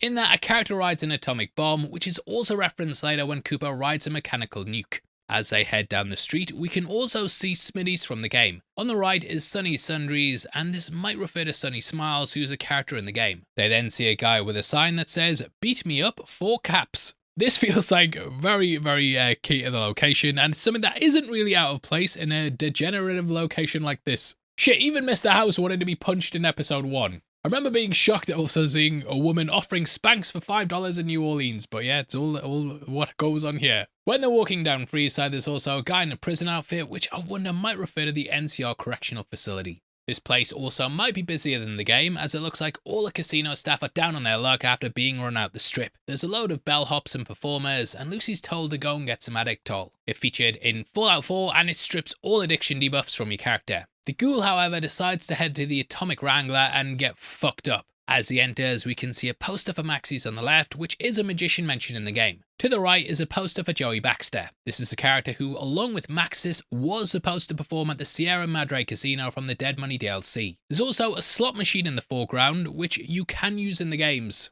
Now in the game, this place was run by James and Francine Garrett, who seem to be long gone at this point. You could also bring the robot Fisto here to, you can guess by the name there. Funnily enough, Fisto also appears later on. Living up to his western roots, the Ghoul then requests a whiskey and for the barkeep to leave the bottle. Nolan is clearly at home with these kinds of places, and the saloon was of course a big locale in Westworld. They even aped the score from that towards the end with the turn the Ghoul takes with Lucy, and it was great seeing these stylistic touches. Along with this, Freeside was filmed at Melody Ranch Motion Picture Studio, which is the same place that Westworld was also filmed. There looks to be a Deathclaw trophy on the wall as well, or it could be one of the heads from the Brahmin. I said it right that time! Also, mate, I'm still getting shit for misspeaking that in episode 2 and saying Brahim, and I'm like, what the fuck, mate? We corrected it on screen in the video. I didn't think it was that big of a deal for a 40-minute video. Please, I'm begging, can you please stop, please? Can you forgive me? No. No, I don't think I will. The barman then says how the Deathclaws came up from the strip and that the place is a merry-go-round of different people telling him what to do. As we've seen, the Mojave Wasteland still sucks despite the courier's best efforts in New Vegas. The barman doesn't care who rules the area though, as long as they don't make him pay taxes. I guess that's a similar sentiment amongst the Wasteland inhabitants, as long as their life isn't made any worse, they don't care what happens. The Ghoul then flashes back to before the war as we get a Galaxy News cutaway. It's been featured in Fallout, Fallout 2, Fallout 3, Fallout 4, Fallout 76, as well as Season 1 of the show. The politicians are portrayed as being completely ineffective and just wasting their time trying to negotiate with the Chinese. Which does kind of make sense as Vault-Tec are presenting this broadcast. The president was also mentioned to be missing in Season 1. The White House had no comment about the president's whereabouts. In the game, he was actually at Control Station Enclave. So with the US politicians struggling to control this, Vault-Tec and Co are filling the void. However, I think the Enclave are intertwined with Vault-Tec just like the games, but I will get into that a bit later on, as they may be who Mr. House is referring to. As we see, Big MT, Rob Co, Vault-Tec and West-Tec are all heading to meet in Las Vegas to decide the fate of the free world. Yeah mate, I'm sure that company CEOs will have the average Joe's best interests in mind. Mr. House is also heading up the summit, and we see a picture of him standing in front of Liberty Prime. It's just like the one from the game, which itself was based on a picture of Howard Hughes, just like the whole character was. Liberty Prime being in this show would be a great sight to behold, and there's just an amazing moment in both Fallout 3 and 4 when you see it for the first time. It would probably be insanely expensive due to the amount of CGI needed to animate it though, and I think if they were going to include it in the show, it would have been a big money shot in the trailers. But we will see. He also says that where he's from, the house always wins. It's of course playing on the phrase that implies gamblers will always lose to casinos.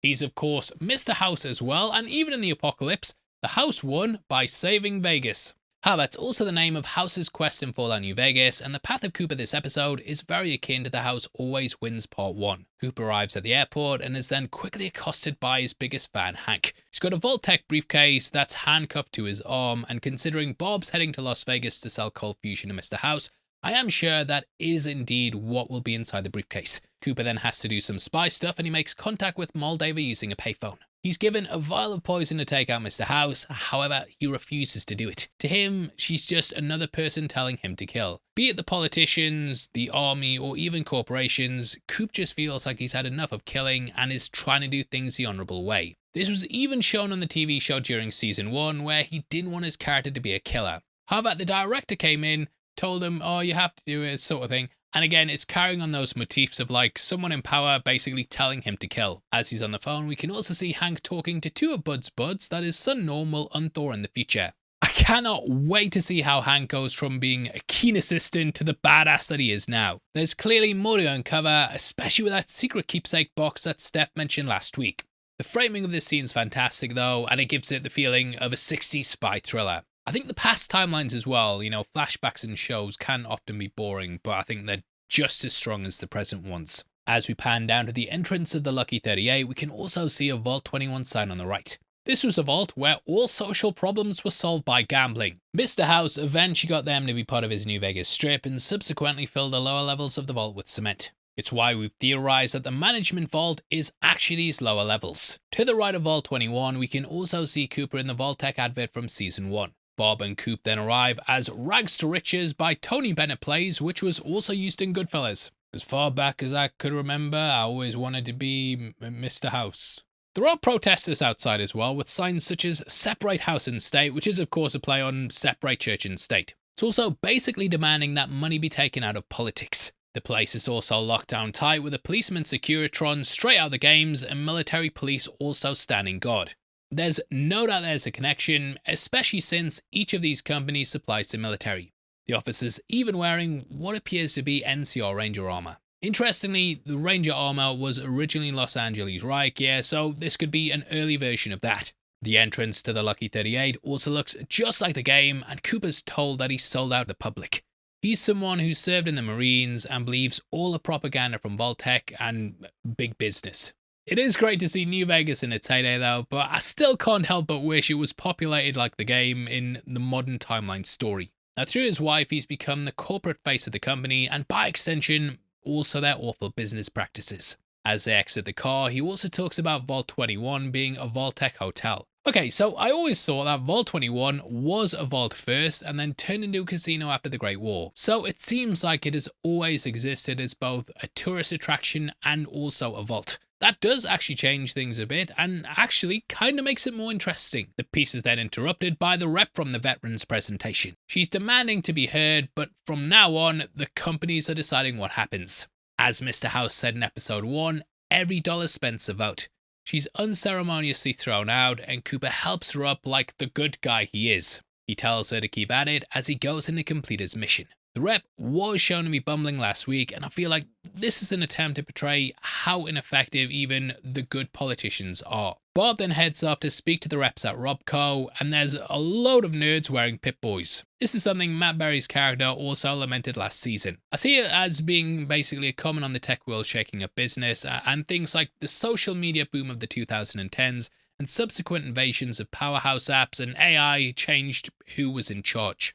Think Elon Musk, Mark Zuckerberg, or even Sam Altman. From this point, we get a great little spy sequence, and we see that Coop is keeping an eye on Hank. Now, to the left of the bar, we can see a sign that says Dean Domino. He was a character you met at Sierra Madre during the Dead Money DLC. His name is, of course, a mashup of Dean Martin and Fats Domino. His mission's cut short, though, as fake Mr. House appears with a gaggle of chicks. It's then revealed that he is indeed simply a body double, and in a way, it's a theory confirmed. And I am a body double as well, you may be surprised to learn. He's told that Mr. House wants to meet him, and it's kind of similar to how Victor tells your character in New Vegas that Mr. House wants to meet. But I love this subtle little thing being how they reveal the twist. It's not overblown, not over the top, it's just a little whisper in the ear like a sort of Hail Hydra thing. Just like the game, Coop then heads up to the penthouse to meet the man he's been sent to kill, and we see good old Victor. Mr. House has a bank of monitors with the middle one showing his avatar in the game. Cracked up as well when Coop says, "From the fucking toilet." Mr. House is cool as a cucumber though, and facing his problems head on as he knows Coop's here to kill him. He knows everything of course, but the episode just really leans into his prediction algorithms that were mentioned in the games. It's a great scene, and we then cut to the snake oil salesman from Season 1 who's making his way to New Vegas. We can see that he's holding the fusion core that Thaddius traded him in Season 1. He's here to con people and bone robots as Luck Be a Lady Tonight plays. That's by Robert Alder, but it also became one of Frank Sinatra's most well-known songs, so it is quite fitting here. It's originally from Guys and Dolls though, and that features two couples with both men being colourful characters compared to their love interests, much like Cooper in this episode. It's a fantastic piece of juxtaposition though, because as the music stops, he's attacked by a radroach. Only for the song to then continue as he picks up his flowers, showing his pure optimism. Flowers have bloomed in the atomic wasteland, and he's brought them to his synthetic lover. Fully integrated security technotronic officer active and reporting for duty. My guy is ready to be turned into a clown's pocket by a Protectron, and he's then interrupted by Hank. The conman's knocked out and is the first working test subject that Hank's managed to find. Like the guy who paid for his slot in the vault, he's then restrained but offered the chance to forget everything. There's no hesitation, as no doubt this dude's seen some awful things in his travels. Also wonder because of this, a theory that we brought up before is if the device works because the person using it consents to it. And I feel like people who've lived through hell would be far more willing to do that than someone who's been frozen in the vault and doesn't really know how bad the world is. Also did wonder if the fake Mr. House was being controlled by the real one through a device like this due to him becoming his double willingly. He creepily then seems to enjoy the effect of the chip, and we pan to the corridor. The way it's been framed before in the season so far, you know, you expect it to explode and blood to hit the glass, but the way it happens here, just excellent. Hank seems shocked that it's actually worked, let alone not making his head explode, as we then cut to Vault Dweller Buds who arrive at the Vault-Tec HQ. The place is dilapidated, and we can see "Liar Liar" written on the Vault advert on the wall. It shows that the public quickly learned that Vault-Tec were full of shit after the bombs dropped. One of them says, "Ooh, it's so dirty in here," which shows just how out of touch with reality they are. We then get another replying saying it's like walking on garbage. They don't really stop to realise the gravity of the situation and are still living in their own Vault-Tec bubble of superiority. Considering they were in the inner circle of Bud, they're no doubt just the absolute worst. They even roast the secretary for still being at her desk and being a bit of a kiss-ass. What then turns out to be a roach farm spooks them, and a guy says, "I need to craft a weapon." He picks up a desk fan, which can be used to get materials to craft in Fallout 4 and 7. You can also, of course, craft in Fallout 2, 3, and New Vegas to varying degrees of complexity. We then see the return of Ma, June, and Barb from Philly, who I never really expected to see again. They're here to farm roaches, and we learn that the Brotherhood of Steel wiped out Philly. She says how Lucy's mission had very slim odds, then details all the stuff that happened. Norm just has no idea what she's talking about, and she basically says, "Sister's dead." I think deep down he knows though that she's as tenacious as their father, and we mentioned in previous breakdowns that Norm's starting to discover that he's also just as strong as the rest of his family. The pair then end up leaving to let the Vault Dwellers do their thing at the HQ. Lucy then arrives at Sunny's Sundries to get some Addictol. All the prices have gone up, and we can see that there's a stim pack on sale. .223 rounds used in Fallout 1, 2, 3 and New Vegas, as well as the .38 rounds used in Fallout 4 and 76. I'm not a guns guy. If I've said 223, it should be 223 or 223, whatever. I'm not a guns guy. Below that is something I also can't read, but we do get pork and beans from Fallout 3, 4, New Vegas and 76. There's also a toast of a crafting, which may be a reference to the Old World's Blue DLC. Finally, we see the Power Fist, which is something I bet the snake oil salesman would love. No, we're not kink shaming here before we get cancelled. It is a weapon that's featured in nearly every single Fallout game though, and this one seems to be modelled after the Fallout 4 version. All the prices seem to have gone up as well, as Sunny's been killed and his replacement has decided to scalp the clientele. Lucy can't afford the 1,000 caps, but she does see a side door open. Stealing breaks her golden rule, but the only way to protect everyone is to take the Addictol and get to her father. I think this shows lots of growth in her character though, and that she's finally realising that not everything's black and white. She's conflicted and goes past some dice players and then sneaks in the side. You need to crouch to be hidden. As she goes through the door, you can also see a stencil painting that says "Dead Man's Dog," which is something from the game. The Addictol looks just like the games too, and is right next to the buff out, which is a bit ironic. It's sort of give you the disease and then sell you the cure.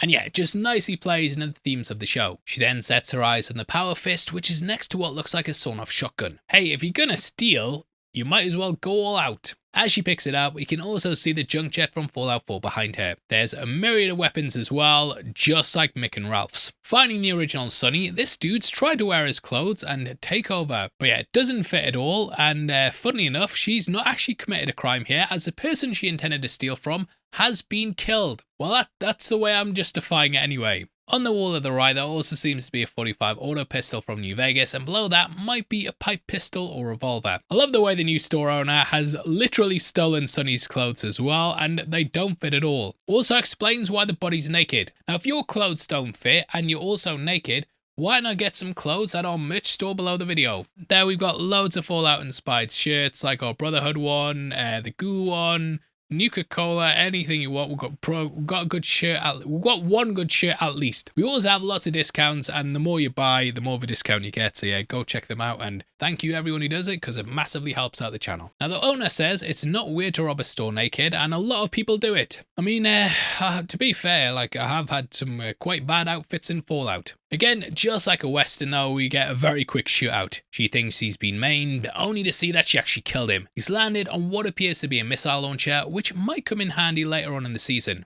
There's also lots of ammo crates from the game as well. The customer then comes in and she starts to question herself. The Wasteland is changing her, and you can see how even the most virtuous people could easily turn into someone like the snake oil salesman. Cutting back to the Ghoul, we then see the Silver Rush. In the game, it was run by the arms dealer, the Van Gaffs. Cooper then heads out, taking the bottle with him as we continue his flashback. It's here that we learn a bit more about Mr. House, and that he doesn't care for movies or fiction in general. What the hell, mate? How can your life not revolve around that? That is massively different from his real life inspiration of Howard Hughes though, who produced many films and even wrote and directed Hell's Angels. He apparently sat in his penthouse peeing into mason jars and constantly watching movies, which is a great way to live your life, I must admit. The guy even rolled out the red carpet for the bomb producers though, and gave them full access to all his casinos to make diamonds are forever. Their Willard White was based on Hughes, and Blofeld was posing as him. We get that sort of twist here as well, as of course House also has a front too. The fake Mr. House says he's been a body double for the past decade, and Rafi Silver's been fantastic in the role despite being an imposter. In an interview with IGN that I watched, he actually revealed that he watched a lot of YouTube lore videos to research his character. These included Juicehead, Oxhorn, and Mr. Manny Plays, and it was actually really cool seeing an actor just shout out YouTubers on the platform. Both Mr. House and Coop are also mathematically linked. When Coop came down, I even expected him to force him to like Westworld or something. Freeze all motor functions, that sort of thing. House claims that he was there with him in Alaska, but then reveals his true nature by admitting he wasn't there physically, because he's not insane. It's very reminiscent of like politicians making it so their kids are exempt from service, and you know, this happened a lot in Vietnam and still happens a fair bit today. They constantly say they need to defeat the Red Menace, but they send other people's kids instead. As he said in the bathroom, he's sympathetic to the Pinko cause, however he doesn't see emotions when it comes to the running of the world. It reminds me of effective altruism where someone wants to do the most good with their money and resources. The algorithm reigns supreme for him though, and some may die, but to him it's all for the greater good. It's very akin to Rehoboam and Westworld, and it's stuff that Nolan has touched upon before. Now it's here that he says he saw the Deathclaw through Coop's power armor, and he believes it's connected to the future of the country as well as Coop's wife. Quite literally, it is the future of his New Vegas home, but he's also unsure as to who's going to be the one dropping the bomb. He also mentions the demon in the snow, which was the name of the episode last week. Now somehow, Janie Howard's birth is integral to the end of the world, as his algorithm coalesced on her birthday. Birthdays are big throughout the series, and the bombs of course dropped when Cooper was at a birthday party. This symbolized the birthday of a new world, and it's potentially through Cooper's family that this all went down. Even more curious, the expiry date of the world jumped forward 1 month. Initially, Bob was supposed to deliver Cold Fusion to Mr. House alone, however, by sending Coop to New Vegas, Moldaver ironically accelerated the end of the world. Now, the Cold Fusion is intended to extend Mr. House's life and defend Las Vegas from the apocalypse. In the game, he is kept in stasis to prolong his life while his brain's connected to a supercomputer. This allowed him to stop as many bombs as he could and then predict every eventuality for success in New Vegas. However, without the software upgrade in the Platinum chip, he just had to make do with version 1 of the Securitrons and also his supercomputer. So this is what he's alluding to here, and I do wonder if we'll see him enter the pod along with Bob and Janie and then head to the management vault in the finale. Mr. House has no idea how Coop's involved with this, and he refers to him as an unknown variable, much like what Dolores was in season 3 of Westworld. Janie's birth is integral though, and either Coop or Bob trying to protect her could end up triggering the end of the world. He also believes there's another player at the table and thinks they had something to do with the Deathclaw in Alaska. In our previous video, we mentioned that the US government had engineered the Deathclaw, and they mutated Jackson's chameleon bred for battle according to both the Fallout 2 and the Fallout 2 strategy guide. There also exists intelligent Deathclaws, which I do think the one in episode 4 actually was. Mr. House has no clue who this other player is though, but it might be the Enclave. If the government were creating Deathclaws, then it is possible it could be a secret shadowy organization. In the games, the Enclave and Vault-Tec were closely intertwined in a very devious way. So, somehow the Enclave may have been bringing the world to ruin. I'm not sure exactly why they would want to destroy the world though, especially as so far they only seem to have an ethos of self-preservation. I may also have some recency bias as just before writing this, I had just finished the main story of Fallout 76. Another option is though, and listen, is whatever Hank is or was up to, as well as possibly Steph working with him, he may have seen the writing on the wall and maybe contacted the Chinese through back channels. Also saw an interesting theory, but I can't quite remember the name of the Redditor, but they thought the same thing. And yeah, you getting all the credit there, mate. It wasn't my idea. Whoever you are, it's you. You're a genius. But yeah, this is mainly because Hank used the global communications radio in episode 1 of the season. I really like that theory as well. I actually came up with it now I think about it. And just like Mr. House, I can't quite see where this season's going. The body double thing may have been predictable, but there's just lots of twists and turns, and even the stuff you can kind of see coming, like the body double. It was just really well acted and a great bit of television. House then puts on his Doc Brown looking helmet and explains that he's trying everything to find out who's gonna cause the end of the world. It's also very similar to the one we actually saw him wear in the game. Cooper calls him a lunatic though, to which Mr. House replies saying he's actually the one trying to stop the end of the world. Cooper then goes and drowns his sorrows and drinks as much as possible and basically becomes the life of the party. Gonna party like it's 1999 or the end of the world's tomorrow, whatever the saying is. There's even glowing green cocktails as well, which I just thought fit fantastically well with the franchise. All the while, another protester has kicked out the Lucky 38. Fake Mr. House looks at Cooper, and I love the symmetry they're both actors. One is taking a gig pretending to be a captain of industry, while the other was sent to use his skills to save the world. He's also been used as the face of a company as well, and they're both pawns in other people's games. We also see the wacky commie game from episode 1. We then see Cooper riding the bomb again, just like Dr. Strangelove. However, the plot similarities are kind of are there, I think. In the film, the plane's comms end up breaking and Kong tries to fix the wiring in the launch bay. However, this then drops and he sits on top of it as it crashes into the earth. Cooper is also a victim of circumstance as he's figuratively riding the missile towards its impact site. Everyone's cheering, but Bob's the only person not egging him on, and she doesn't even really seem angry at him. This might be because he's simply a patsy and she needs him, but all that's going to get blown up, eh? After that, he then says they need to talk. Back at the Vault-Tec HQ, the Buds then look around their ruined place of work. The office is a sorry state, and Ronnie was hoping to reach the investors via radio. I love how Ronnie also acts like a soldier who's trying to reach their generals while out in the field. Once again though, Norm hints that he isn't actually who he claims to be, especially with how surprised Ronnie looks when he explains who they're contacting. Interestingly, he says investors, which must be the people present at the board meeting instead of Vault-Tec. Maybe because Bud is dead, I guess, and their phase 2 plans include the other investors. However, the terminal in Bob's office reveals something major. The recently hired woman's also crying and mentions how all her parents, friends, and even her cat's dead. Norm asks about her future enterprise ventures, and she has no idea about what the plans were, and then name drops Barbara Howard. Arriving there, we then see a photo of Janie, which plays on the idea that she's somehow intertwined with the apocalypse. The woman can also tell that he's not Bud's successor, and Ronnie then overhears this. She does say something interesting though, about how Bud's buds pinned all their hopes on a multi-millennial plan. Tim Kaine, the creator of Fallout, actually mentioned that the true purpose of the vaults was to test the viability of both living in space and creating colonies on other planets. It would be a multi-generational starship, and the vaults were used to gain knowledge on how to live / how to survive in space. He explains that the Enclave and Vault-Tec joined forces to work on this project. However, in the show, it's the other big companies that float ideas at the meeting in Season 1. So while it might not be the Enclave, I do wonder if the true plan for Vault 31, 32, and 33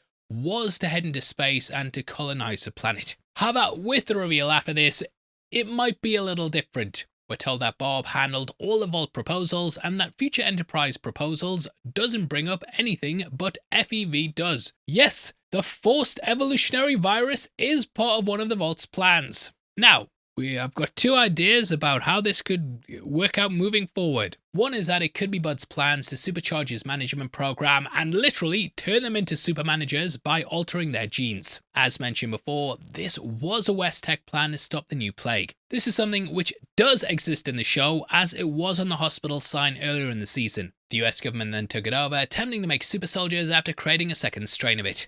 According to the Fallout Bible, it may actually increase intelligence, which implies it might be why it's used on these super managers. In Fallout 1, a character called the Master wanted to turn everyone into super mutants, while the Enclave wanted to use a modified FEV to wipe out all irradiated life on the apocalyptic wasteland. Which is a mouthful. They then simply leave their vaults and rigs to inherit the Earth. Something which could be this phase, and is something that I am leaning towards. However, before we can learn more, Ronnie crashes the exposition dump and tries to fight Norm. I guess he's never gonna have that drink with the woman in the end. Just like old Lucy as well, he's beyond sheltered, but I did wonder if she was trying to get the truth out of him by acting vulnerable and playing on his naivety. As they fight, you can also see two posters. One says Better Living Underground, which is the name of a Vault-Tec workshop quest in Fallout 4. To the right is one that says We'll Be There, which is possibly a play on the song We'll Meet Again. That is a song which was covered by the Ink Spot, and the music's of course used massively throughout the franchise, but might be a reach. Norm is then defeated, and we cut to his sister, who takes hits of Addictol and instantly vomits up all the gunk. Meeting at the Atomic Wrangler, the Ghoul then takes care of her, but their alliance is about to end. The snake oil salesman has arrived, and he's here to make a deal with the Ghoul. He's there to make sure that Lucy goes to her father, and in exchange, he'll be told where his wife and daughter are. They'll be safe and sound as long as the Ghoul takes her back to the home vault. I love the fact that the salesman also has a nice haircut and is even wearing business attire. Just shows how business life will strip you of your identity and any individuality. But not me, mate. I work with Funko Pops behind me. The Ghoul then reveals that he brought her along to bargain with, and now that time has come. He may actually be getting along with her, but his focus has always been on his wife and daughter. Sadly, the timelines thematically mirror each other, and in both he ends up just being used by someone. Lucy, though, has other plans and uses the power fist to launch the Ghoul out the window. It looks absolutely badass, and he ends up on a pole. It also nicely mirrors his fall from the bomb, and is some excellent writing by Nolan. Obviously, you know, he's not dead, but it will take a lot of broken fusion cores to fix him up. Lucy then wakes up as her father appears and calls her Sugar Bomb, which is his pet name for her. His plan to get her taken back to their former home is ruined on account of the Ghoul getting fisted. Wait, what? Fisted? Fully integrated security technotronic officer active and reporting for duty. So I doubt he'll send her home, and he may even try and get her to accept that this is her new home, even possibly planting the chip in her to correct her behavior. The episode then closes out with You Always Hurt the Ones You Love by the Mills Brothers. It's not from the game, but it's of course a very fitting song name for the episode's contents. Both Lucy and Cooper have major family issues, which consists of betrayal, and I think it works really well. For the credits, we then fly through the Gomorrah Casino. Just before it ends, we can actually see the stasis pod that Mr. House used during the games. So I do wonder if he has kept himself on ice again, and the fact he's in the show in the past, you know, makes me think that we will also see him in the present. Welcome to the Heavy Spoilers Show. I'm your host Paul, and in this video, we're breaking down Fallout.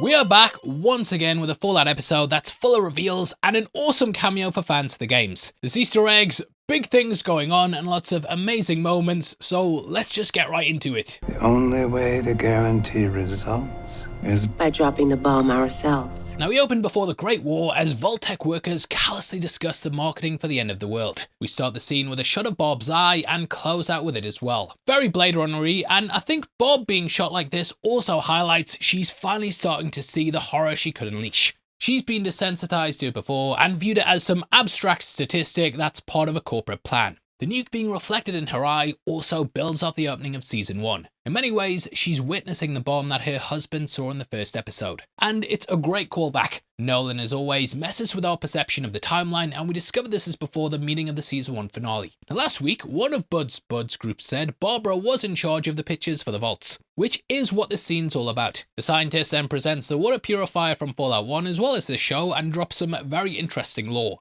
He explains that the water chips have a 30% fail rate and that they will know which ones will fail before installing them. It's just like Vault 13 in Fallout 1 and also Vault 33 in this show. As there are 3 vaults as well, one of the chips should fail, I'm guessing going off the maths. I'm not a mathematician, I'm a YouTuber. However, this is of course giving us a reason behind why the water fell in 33, as we haven't really had an explanation thus far. It also just shows how the corporations don't care and how the loss of human life is seen as an acceptable statistic. Betty is, or rather was, a loyal Vault-Tec employee and is present for this meeting as well. So she knows that the company she worked for jeopardized her life for the sake of an experiment. The fact she doesn't speak up eventually comes back around, and it kind of shows this mentality can affect the people involved with it as well. Because I know there's also a lot of people who are like, I voted for this, I wanted this, but I didn't mean that, I wanted it for me. Behind the scientists, you can also see the plans that are behind the purifier in Fallout 1. Again, as we know, the vaults were used for experiments, and this is just another way for Vault-Tec to use humans like rats in a maze. Even kind of building off the rodents that Hank initially used to test the chips with. I love how he says they can choose who runs out of water and asks if she has any preferences. Yeah mate, that's Screen Crush 1, Vault 69. But yeah, it just shows the complete disregard for life, the guy chomping down on a burger and then Bud eating his fries while discussing the early alert system. Now from this we also gather that Vault-Tec will know 30 minutes ahead of a bomb dropping so they can get to their vaults. This has provided another avenue of opportunity, and Bud thinks they can milk more money by offering a special VIP freeway. We've all seen these sort of queue jump systems at airports and theme parks, but doing it with an atomic weapon is kind of bad, I think. What do you mean all queue jump systems are bad? I do think this got implemented though, as we met that Premium Plus member who Hank experimented on. I did also wonder why they wanted to make loads of money when it will be useless in the end of days. But they do need the revenue to build all the vaults. So it's kind of pay for it now, get it built, and hope the things you buy here will help you survive forever. It does seem like the end of the world came as a shock to Bob, though, as Janie was with Coop when the bombs dropped. Now a common question is, how did Coop get his daughter to a vault in good time? In Season 1, we saw they were at a party in LA, and as we saw last week, Janie's in the management vault in Las Vegas. Fallout 4's opening also showed how quickly you needed to reach your vault. You probably only made it in that intro because the vault was so close to your house. And yeah, I do think towards the end of the system, they're going to clear that up, as yeah, Janie goes to Bob, and obviously, you know, Cooper doesn't go with them. Maybe Bob didn't pay for his space in the vault or something. We have seen Premium Plus members ditch their families already. Bob looks horrified at all the proposals here though, and we then see the fake Mr. House. I love how he and Bob are just stooges for someone else and carrying out the will of a higher power with no real control themselves. Hank steps in for Betty, which then explains how he knew about the device. It's a Robco invention and Bob doesn't have the pay grade to ask what it is. I doubt even the fake Mr. House knows either. She mentions that he has multiple vaults to do what he wants with, but no one told her what the real plan is. He's giving them the brain control device in exchange for cold fusion. Vault-Tec must have thought the device was immensely valuable, hence why they're exchanging arguably the most important scientific breakthrough since the atom bomb. As Moldava said in Season 1 though, Vault-Tec took her invention and made it a propriety. In the end though, from what we know of the games and stuff, House needs the cold fusion to power his project in New Vegas. Last week, the real House said, It will allow me to stay alive indefinitely and protect Las Vegas from the coming nuclear war. Therefore will power both his chamber and the supercomputer used to aid in making his predictions.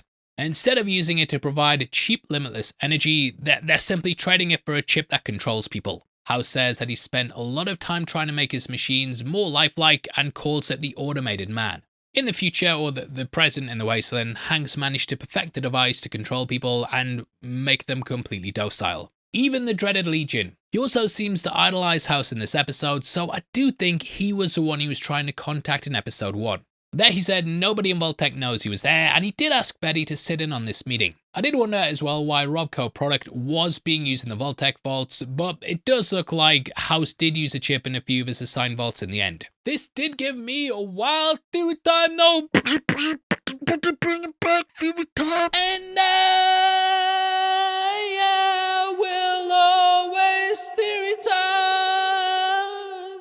We know that Vault-Tec are somehow working with the FEV, which in the game made super mutants. They are either intelligent or just like a Neanderthal. What if Vault-Tec knew this though and wanted the brain chip so they could control the super mutants that they make? Yeah, a bit out there, I admit, but that's the end of theory time.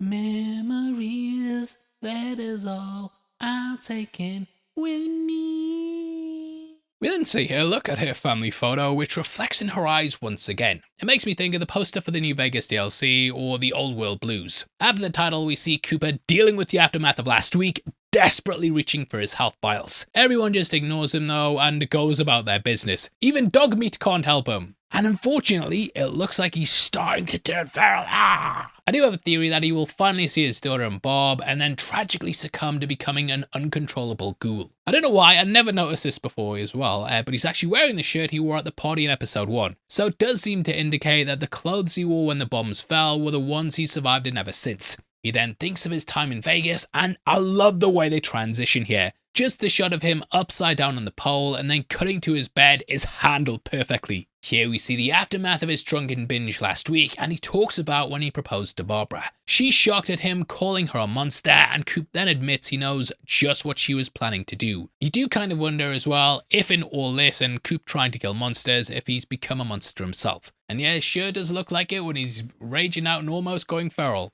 However, later we learn that there is indeed another player in this game, and that is the Enclave. This is a group we've touched upon before, and we did think they were involved in some way. In case you don't know though, the Enclave were a shadowy deep state organisation, and post the Great War are the continuation of the US government. These guys can be, let's say, difficult, and they were the main antagonists of Fallout 2 and 3. Turns out Bob is not a willing participant in the end of the world as well, but rather is forced into it to protect her family. But we will get into that in just a bit. We then cut to Lucy, who wakes up in a fake bedroom. It mirrors Cuba being on the bed before, and in the episode, both become characters trying to convince someone else to face up to what they've done. There's also a giddy-up Buttercup robotic horse from the Mothership Zeta DLC, Fallout 4 and 76. The carpet is also just like the one she had in her unit in Vault 33. Makes sense as well, as her dad would want this place to feel like home for her. And the painted wall looks nearly identical to the projection in Vault 33. There's also a yellow dress hanging up, which is a clue as to what's happening next, but we will discuss that in our spoiler section at the end. That dress is hung up next to the mirror though, similar to how Lucy had her wedding dress hanging on her mirror in Season 1. If she doesn't like these clothes though, she should check out our merch store where we've just launched our Deathclaw inspired shirt along with our Cyclops one as well. Got loads of sales on mate, and if she picked up those two and our Ghoul one, she'd save 15%. Lucy then looks at the mirror and we can see the toll her journey's taken on her compared to how she looked on her wedding day. She's changed massively as a person, and this episode makes her question herself even more. On the desk is also a box of sugar bombs, which is Hank's pet name for Lucy. He's called her that in the past, and even in this season did it via the guy in Vault 24. He's left a note saying to dial 0, which she instantly ignores and then leaves her room. I mean, look, yeah, if my dad nuked a city and turned my mum into a ghoul, I probably wouldn't want to go to him either. She gets ready to take out one of Caesar's legion, who then turns out to be uncharacteristically nice. Noticing the device on the neck, this is the first clue it's changed people's behaviours, basically turning them into NPCs. As we see, the officers, now full of Wastelanders who are wearing lovely white shirts and black ties to all show that they're uniformed, and in unison, they're making more brain control devices. Possibly for a full rollout across the Mojave Wasteland. What it symbolises though is them fully integrated with the corporate system, and now it's spreading like a virus by changing society. And basically bringing capitalism back. But bringing it back! She then walks into the simulation room, which is just a larger version of the one we saw ratting during episode 2. She finds her dad and he mentions that they never did get around to discussing All Quiet on the Western Front.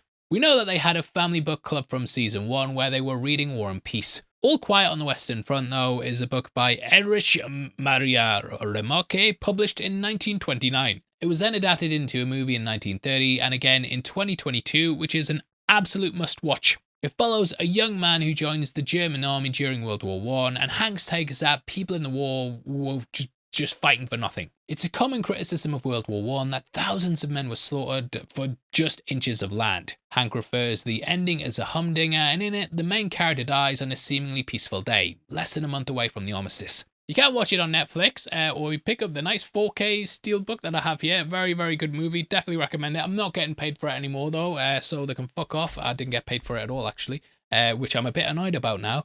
But yeah, I have just rewatched it, and in it we see in the end that piece is called, but the Superior wants to send everyone in for one last charge to basically show their power. Spoilers, I'm not going to, actually I won't spoil it. This channel's not called Heavy Spoilers, is it? But yeah, it's very tragic in the end. Hank then says that the only difference between the armies was the uniform, and he compares the horrors of the Western Front to the people on the surface fighting over bottle caps. But you know, some things just never change. This is a clear nod to the slogan, War Never Changes, which, you know, is a slogan that's peppered throughout the franchise, and even in this episode, Cooper says it to Bob on the bed. War never changes. His disdain for factions is also something he mentioned in Season 1, which we will discuss later. The world at the moment, though, is in the endgame of something that was started the minute Franz Ferdinand was killed. World War I led to World War II, which then led to the invention of the atomic bomb. The post-World War II landscape then led to the Cold War, and thus the apocalypse. And yeah, look, I know the Fallout universe timeline diverges around the end of World War II, but the point still stands. Hank's company on the Enclave engineer the end of the world, and he says that it's in humanity's nature to hurt and kill people. He says that that may even be the only way for people to feel safe. All manner of horrific acts have used the idea of safety to excuse them. This sets up the justification for putting the weird chips into the back of people's necks, as it's a way to avert war. He wants to turn people into docile slaves for the sake of safety. I mean, I'd prefer to come across a Legion soldier who's talking about the weather than wanting to put me on a cross, but you have to ask, what cost does it come with? Everyone just becomes a mindless drone, and they're slaves to a life they didn't want or choose. Just like with Shady Sands, he thinks he's doing the right thing, and that he's the one who should be controlling the lives of everyone across the Wasteland. Lucy is having none of it though, and intends to take him to court using a pair of scissors. Switching to a melee build, are we? Which it might be, because she did use the power fist last week. She intends to bring him back to Vault 33 to face justice though, and he says that he thought the Wasteland had changed her for a brief moment. This felt like it was building off how he said the Wasteland changes people when she pointed a gun at him during the season 1 finale. Hank is of course a master manipulator though, and accepts the handcuffs knowing full well he's still in control. He knows the person he raised, and knows that she will still want to save each person he's been controlling. We then cut to Thaddius and Maximus, who've escaped the Brotherhood civil war. They have to ditch the power armor as it can be tracked, and we did see this happening during season 1. They also talk about how cold fusion can change the Wasteland, but they need to find the right person to give it to. The only good person he ever met was Lucy, and I feel like them coming across the Ghoul at the end will basically be like how they catch back up with her. Thaddius says that he'd also be a good person if he'd grown up with a mountain of food. The vault is a safe space where you never have to do the awful things just to survive. Well, unless you're in the one that has the horrible experiments, that is. Lucy's sense of justice though and the golden rule are essentially privileged, touching upon nature versus nurture, and it is unlikely she'd be like this if she'd grown up on the surface. Siggy said to Lucy in season 1 that he doesn't think she has what it takes to survive in the Wasteland, and he says that she needs to adapt, which is something she's trying to avoid and basically just sticking to her principles. However, her golden rule has been put into question, as she did steal the Addict doll, killed someone, and now this stuff with her dad has put her in a crisis. We learn that Thaddius also grew up in the Boneyard, which is a location in Fallout 1. It's in the ruins of Los Angeles, which has been mentioned in the franchise a number of times. It's also a place that Moldova delivered power to before the Brotherhood of Steel took possession of the cold fusion. Maximus then says how he remembers good people, which most likely includes his father. We then cut to the Ghoul, who's having a bit of a bad time he is. Don't know why I said it like that, but he's struggling to remember his name in the face of a possible descent into becoming feral. As we guessed, it seems like the stuff he takes via the inhaler keeps him from turning completely mindless. However, due to an inconvenient pole, he simply can't reach it. It's also impossible for him to climb up, which I think is a great metaphor for him trying to reach his family as he repeats Janie's name. Luckily for him, a kind stranger comes along and lops off the top of the pole and helps him out of his predicament. We then get a little clue with the sound effects and the strength that this is actually a super mutant. The pair then go past the Ghoul bag from Fallout 3 in New Vegas, which can be found at the super mutant camps. Also, love how there's a radiation lamp being used for both light and to heal the Ghoul until the mutant can give Coop the uranium. The hideout is in an old church filled with more gore/meat bags, and the mutant then hangs the Ghoul up. I did wonder if this was purposely done to mimic the crucifixion pose, and yeah, with this being a church, makes a lot of sense. Earlier in the season we also saw Lucy crucified, and it could play into the idea that they're the saviors of the Wasteland. In New Vegas, the only churches that I knew of were like the Searchlight West Church and the Searchlight East Church, but they didn't look like this. New Vegas also has cave paintings in the game, just like here. Now we don't know exactly where this is, and the super mutant is very secretive about where they've made their home. In the game, there was a location named Jacobstown where super mutants, humans, and ghouls lived side by side. It's a continuation of the story of Fallout 2 and the story of Broken Hills, where a similar settlement was located. In the game, the main character then blows up the Enclave's oil rig as they wanted to use the FEV to kill everyone with a slight mutation. Last week we saw that Vault-Tec was somehow involved with a forced evolutionary virus as well. Though we haven't met them per se, this episode does confirm that the Enclave are the other party that Mr. House touched upon. Now even though this place is hidden, I do feel like Dogmeat will lead the Ghoul back here. He would have caught the super mutant scent and managed to follow Coop to where Thad and Max find him. Now this mutant is played by none other than Ron Perlman, and he's been a series narrator since Fallout 1, and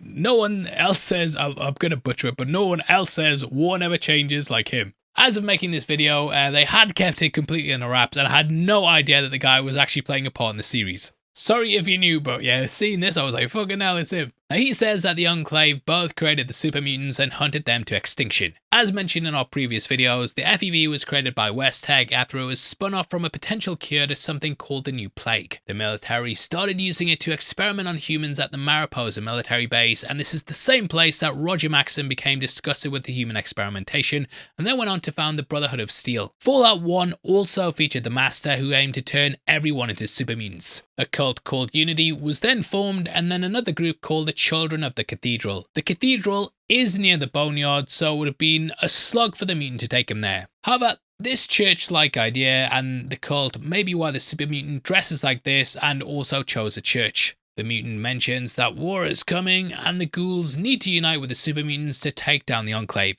However, the ghoul isn't that interested, and he's just trying to find his family like he's been trying to do for the last 200 years. Now, as he won't join the mutants, he can't know where they live. After this scene, we then cut to Coop shouting at Barbara, asking how she can justify killing millions or billions just to keep her family safe. It mirrors Hank's conversation from earlier really nicely and asks what safety is worth if it causes the death of others. Hank's being criticised for how war's being used to push peace, but now he's pushing stripping people's agency to do the same thing, and kind of killing them on a number of levels. Bob then asks Coop if he'd do what she's doing just for Janie. She explains that there's worse people out there, and we flash back to just before the events of the season 1 finale. Bob asks Betty to go and get all the information on how the cold fusion diodes stored at Vault-Tec. Clearly she's having a crisis of consciousness and is worried about what this tech will do in the hands of these awful people. It's here that we then see Michael Emerson's return. This was another great cameo, and I actually never expected to see Ben Linus in the show again. He says that if you forget your place in the company, you will die along with your family, which is quite chilling.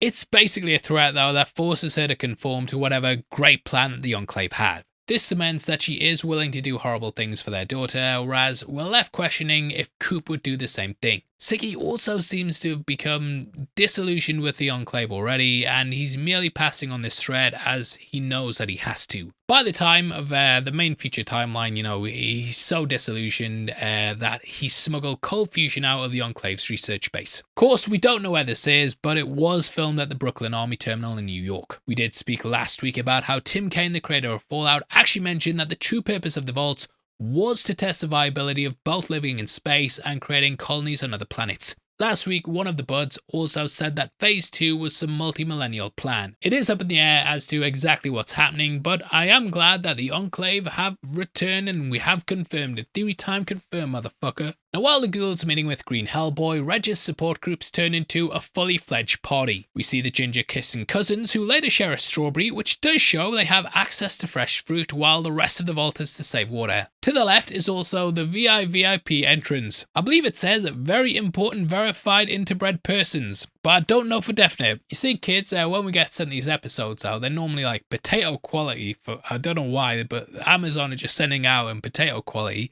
so text can be very difficult to read sometimes. So let me know if I'm wrong, mate. I love how Marianne's also on the door letting people in like it's a nightclub. The aspect ratio changes as well as Reg plays the piano and we hear Uranium Fever by Elton Britt. This features in Fallout 4 and it makes the moment a sort of idealized fantasy like a TV show of old. Reg is just kind of living in this world where he's refusing to accept reality and throwing parties while they're running out of water. I do think it will hit a point where we have to go to the surface because it's gotta be better than dying in the vault. Everyone's having a blast though, partying away, but then fucking party pooper Betty has to show up with security. The security does appear to be wearing a variant of the Vault-Tec security armor from Fallout 4 though. They also have a silver Sten look-alike weapon. Turns out the support group's been dissolved because, yeah, it's completely unsustainable. Reg has also been hiding from Betty and ignoring her requests. He publicly stands up to her once again, but this time doesn't back down. Reg then mentions that she's from Vault 31, and somehow the people from there are different. It's laying the seeds for the rest of the Vault to learn what the truth is, and I suspect once Norm discovers what the experiment is, he will return and tell everyone the truth. To show his rebellion against Betty, Reg then grabs some jello and scoffs it right up. What makes it more of a statement of intent though is that it's something he himself made. Everyone cheers for him though, which is something that's going to cause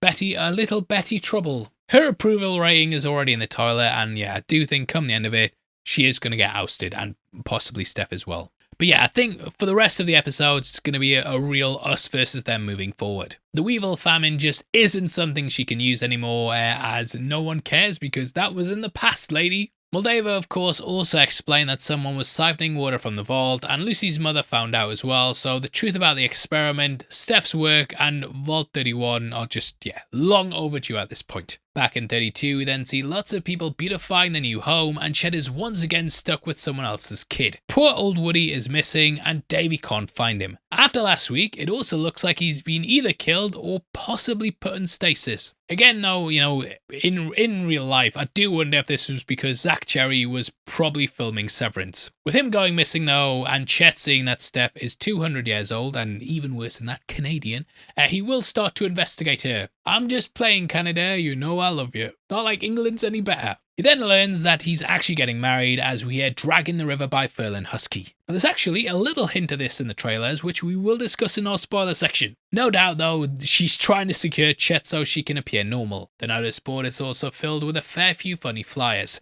At the top left we have a shooting club who are using 50 cal rounds. This is a big upgrade from the Sten-like weapons Lucy was using in Season 1. The Vault Boy image is also actually the same as the one used for the sniper perks in the game. Below this we can also see that Davy's lost his copy of Dean's electronics. Classic Davy. This is a bug from New Vegas that improves players' character repair skill by 3. Then we see something saying pipe curious, clearly referencing Lucy's monologue where she and Steph worked on the pipes. On the right there is a movie fly club that promises popcorn, which is probably also a victim of the rationing system at the moment. The movie they're showing stars Chip Weathers and Rita Jean Scarlett. They're pre-war actors who starred in The Barfly, and the poster was featured in Fallout 4. There's also a Ninja Club, and that picture of the Vault Boy is the same as the Ninja perk from Fallout 3 in New Vegas. There's also propaganda posters which let you know what you can do to build a better America. Lastly, there's a funny poster asking, if you need a compliment, take one. We then see that the marriage notice board blindsides Chet, as he's probably like, I didn't propose. After learning that Vault-Tec has a secret shadow controller, Cooper says he doesn't know his wife, which most likely leads to their divorce. Last week we saw that as the bombs fell, Bob had just a picture of Janie in her office. It's a contrast to the opening of this episode where she looked at a picture of all three. Cooper now has to play the spy once again though, and we see as he targets Hank. The original mission was to take out Mr. House, but now he needs to work out who this other player in the game is. He manages to get Hank a little worse for wear, and thus he becomes a very easy mark. Hank is of course a huge fan of Coop's movies, and he's very eager to hang out with his favourite movie star. He even says, "You know, for some reason I didn't think you liked me very much."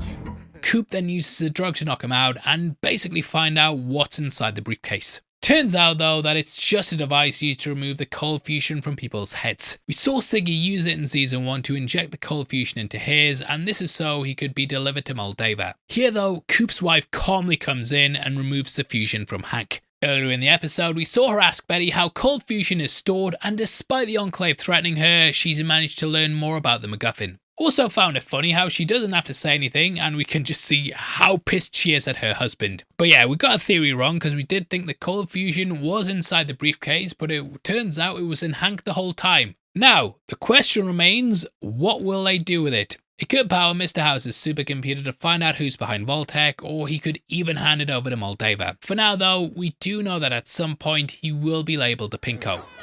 Pinko. Yeah. Still took my money. So whatever happens next, it's the beginning of the end for both his marriage and Hollywood career. After this, we then cut back to Thad and Max, who are woken up by dog meat. The good doggo then leads them to the Mojave Mission School. I think this is all new, as the only school that I knew of was the one in Good Springs. It's here though that the super mutant took Cooper after knocking him out. The last time Max saw him, he took a load of power armored Brotherhood of SEAL members out using the design flaw that was in the T-45. Thaddius is also a ghoul. Well, he might be a mutant, but he doesn't know it, so right now they have being a ghoul in common. Either way, they're a big group of misfits, and it's going to be a very weird trio going forth and trying to save Lucy. If Cooper thought Lucy was annoying as well, he hasn't seen anything yet with Thaddius. In the room are also a few workbenches, and you can use a variety of these in the game, and I do hope we see the trio use one in the next episode. The trailers also give us a good look at what they're going to be doing next, which is something we will save for the spoiler section. While all of this is going on, Lucy's still in the vault and she goes to exit with her father. Luckily for her, all her workers are docile and Hank says his daughter is simply pursuing justice. Again, this is all part of his play to convince Lucy this is the best way to bring peace to the Wasteland. He takes them via the special management entrance and she wants to let everyone go, which on the surface seems like the best option as per her golden rule. But just like the vault dwellers, they're naive and not used to the world above them. Gone are their memories and survival skills, and they're no longer prone to violence. So it isn't really gonna work when it comes to surviving there. The reformed chicken lover then interrupts them and asks what they're going to do with Biff and the Legion member. Hank says to send them up to the surface, to which our reformed boy says okie dokie. They then all say okie dokie, and it's kind of playing off Lucy saying it when she said it to the Deathclaw. It's also what the Chinese soldier said as well. I think this highlights that in this world, it's kind of just an NPC response when people are either panicked or don't really know what they're doing. And Hank probably taught this phrase to Lucy, and he's done this to these people here. But yeah, in the end, we see how she's been played like a damn fiddle. The Legion member tries to murder Biff with a stapler, and the only way to save him is to brainwash both guys. This scene plays off Coop mentioning that the NCO wouldn't be too happy if they found out who her father was earlier in the season. I did hope Biff would mention seeing her before, but I'm guessing he will be the one who does reveal her at some point. He may even point out she was standing up to her dad though, and therefore not in line with him, and kind of act as a way to defend her. Hank's plan for the moment, it all works, and the two factions who fight like cats and dogs make peace and are now just jolly old co-workers. Hank says it's all for peace and that it is a good thing, however, he is a bit of a hypocrite. Shady Sands was as close to his relative peace as anyone could get, and in the end, he ended up nuking it. His wife Rose learned that Vault-Tec was lying about the world, and Hank said in season 1 how he had to choose between their violent world and his peaceful one. If the problem with the world is factions endlessly at war, then what is the solution but to get rid of the factions? He also said, to make the world us, only ours to shape. We see this there in its most simplistic way. Two factions who despise each other are turned into the best of buds. In the end, he wants to brainwash every person on the surface so the Vault Dwellers will be safe and can start rebuilding America.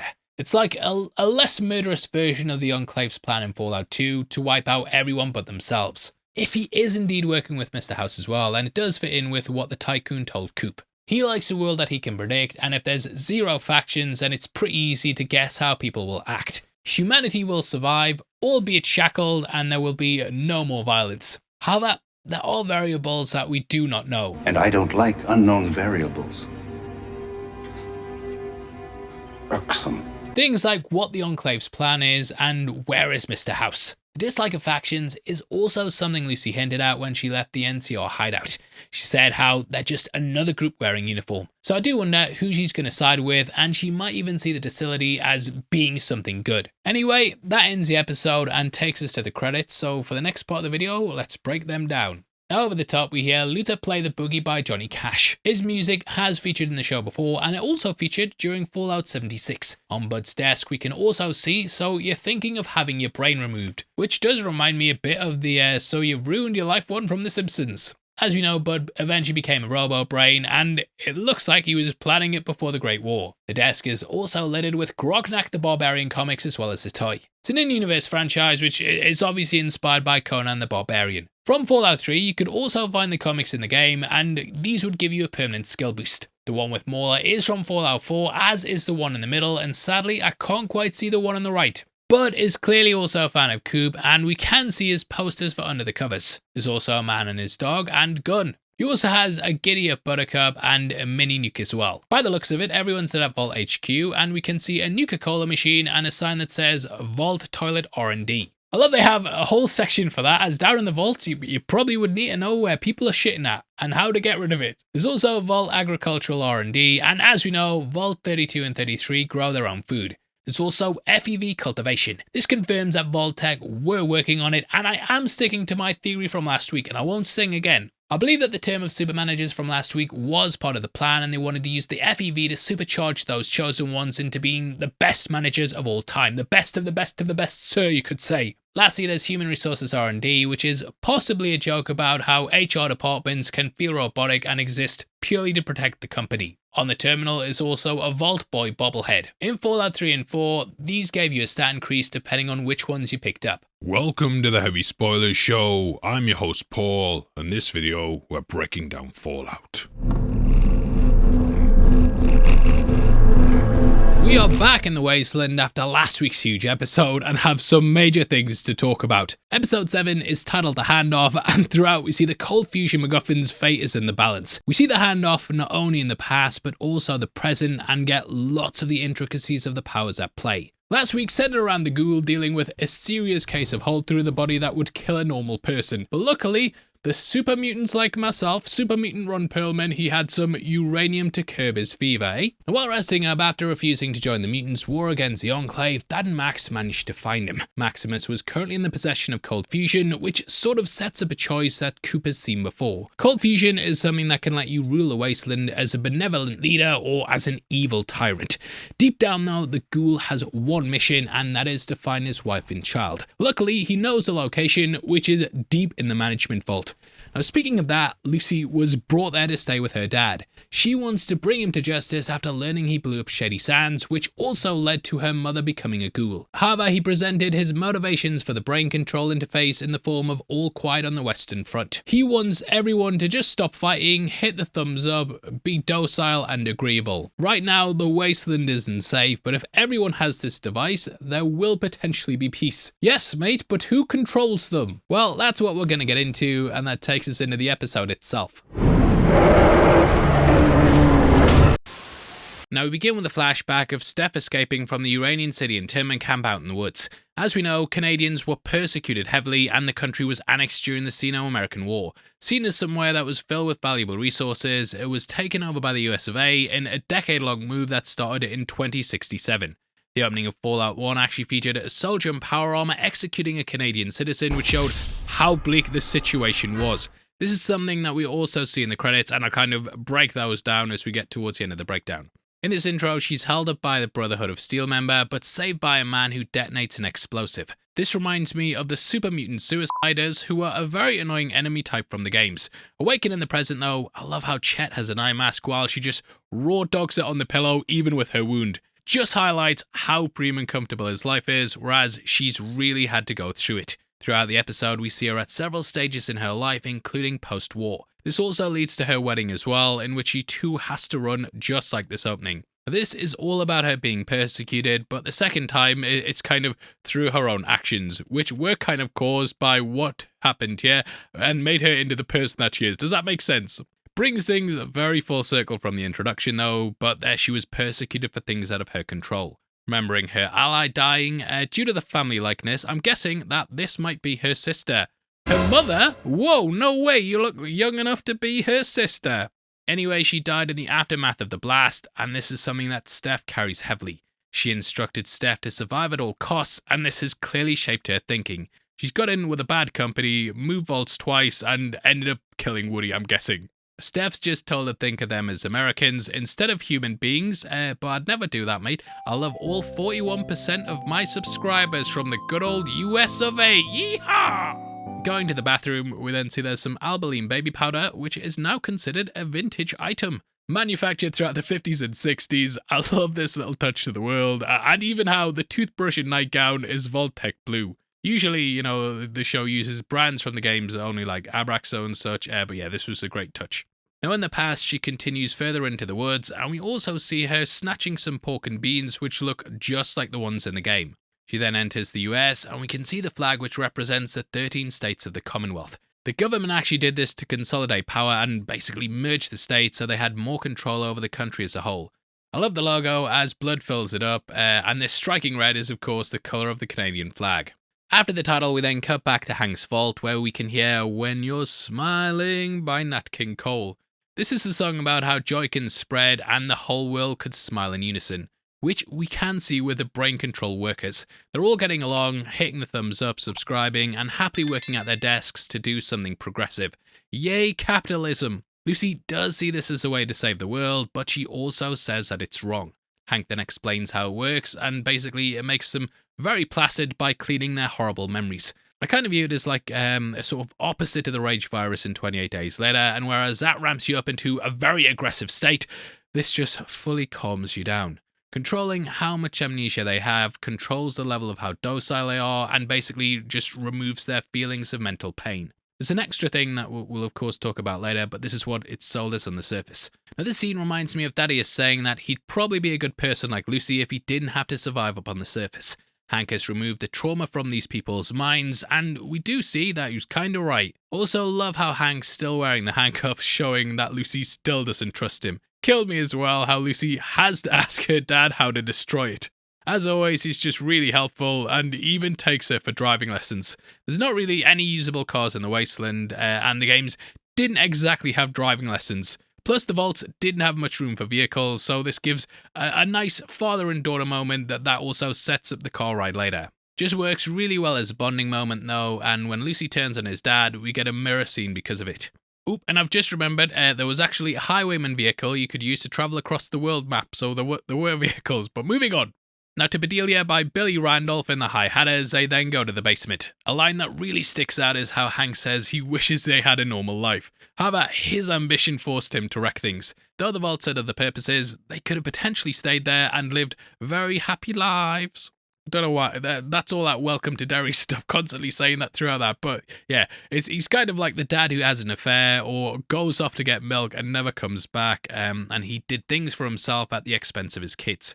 To him though, things just aren't black and white, and I'm sure he could justify it as him having to help the surface. Lucy questions this as she goes to the vault, and we see the Roman army guy who attacked her is now mopping the floor. The mainframe door and sign as well are just like the high security ones that we see in the game. Lucy then says how the Legion are still out there and her dad could stop them from hurting a lot of people. She's seen firsthand what they're like, but is it ethical? Ooh, you'll have to tell me in the comments. We then cut to the NCR base and catch up with the Ghoul and the gang. Maximus then references the last fight they had that went down in Philly during Season 1. Thaddius also mentions how he's found using the power armors very hard, and even picking up a cup becomes almost an impossible task.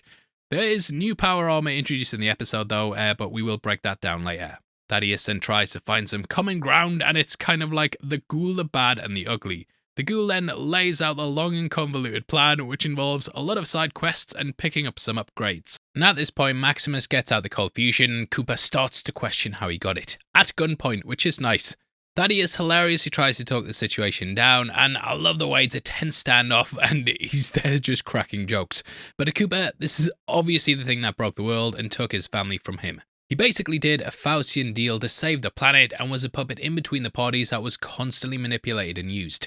Now it's all coming down to a handoff, which of course ties in the title. This also comes back around because of the other handoff, and it's so well handled oft. Either way, Maximus says it's for Lucy, and we then see the first handoff in the episode with Coop tipping Steph. Working minimum wage at the Lucky 38, I love the costume design here. Her clothes are wide, and it nicely foreshadows the wedding dress we see later on. Earlier in the season, there was also a theory that it was Steph who kissed Coop on the casino floor, and we even had it in the breakdown script originally. However, we then checked the credits, and it was a different actress, but I did see a lot of comments asking why we hadn't pointed it out. But yeah, in a way, you guys were all right, and she does work here, and I think is very clearly ambitious about getting in a vault. Coop says, though, that if people do the right thing, they can avoid them altogether, but obviously she's had to murder and steal to get where she is. She knows the world isn't like that, and evil will likely always prevail.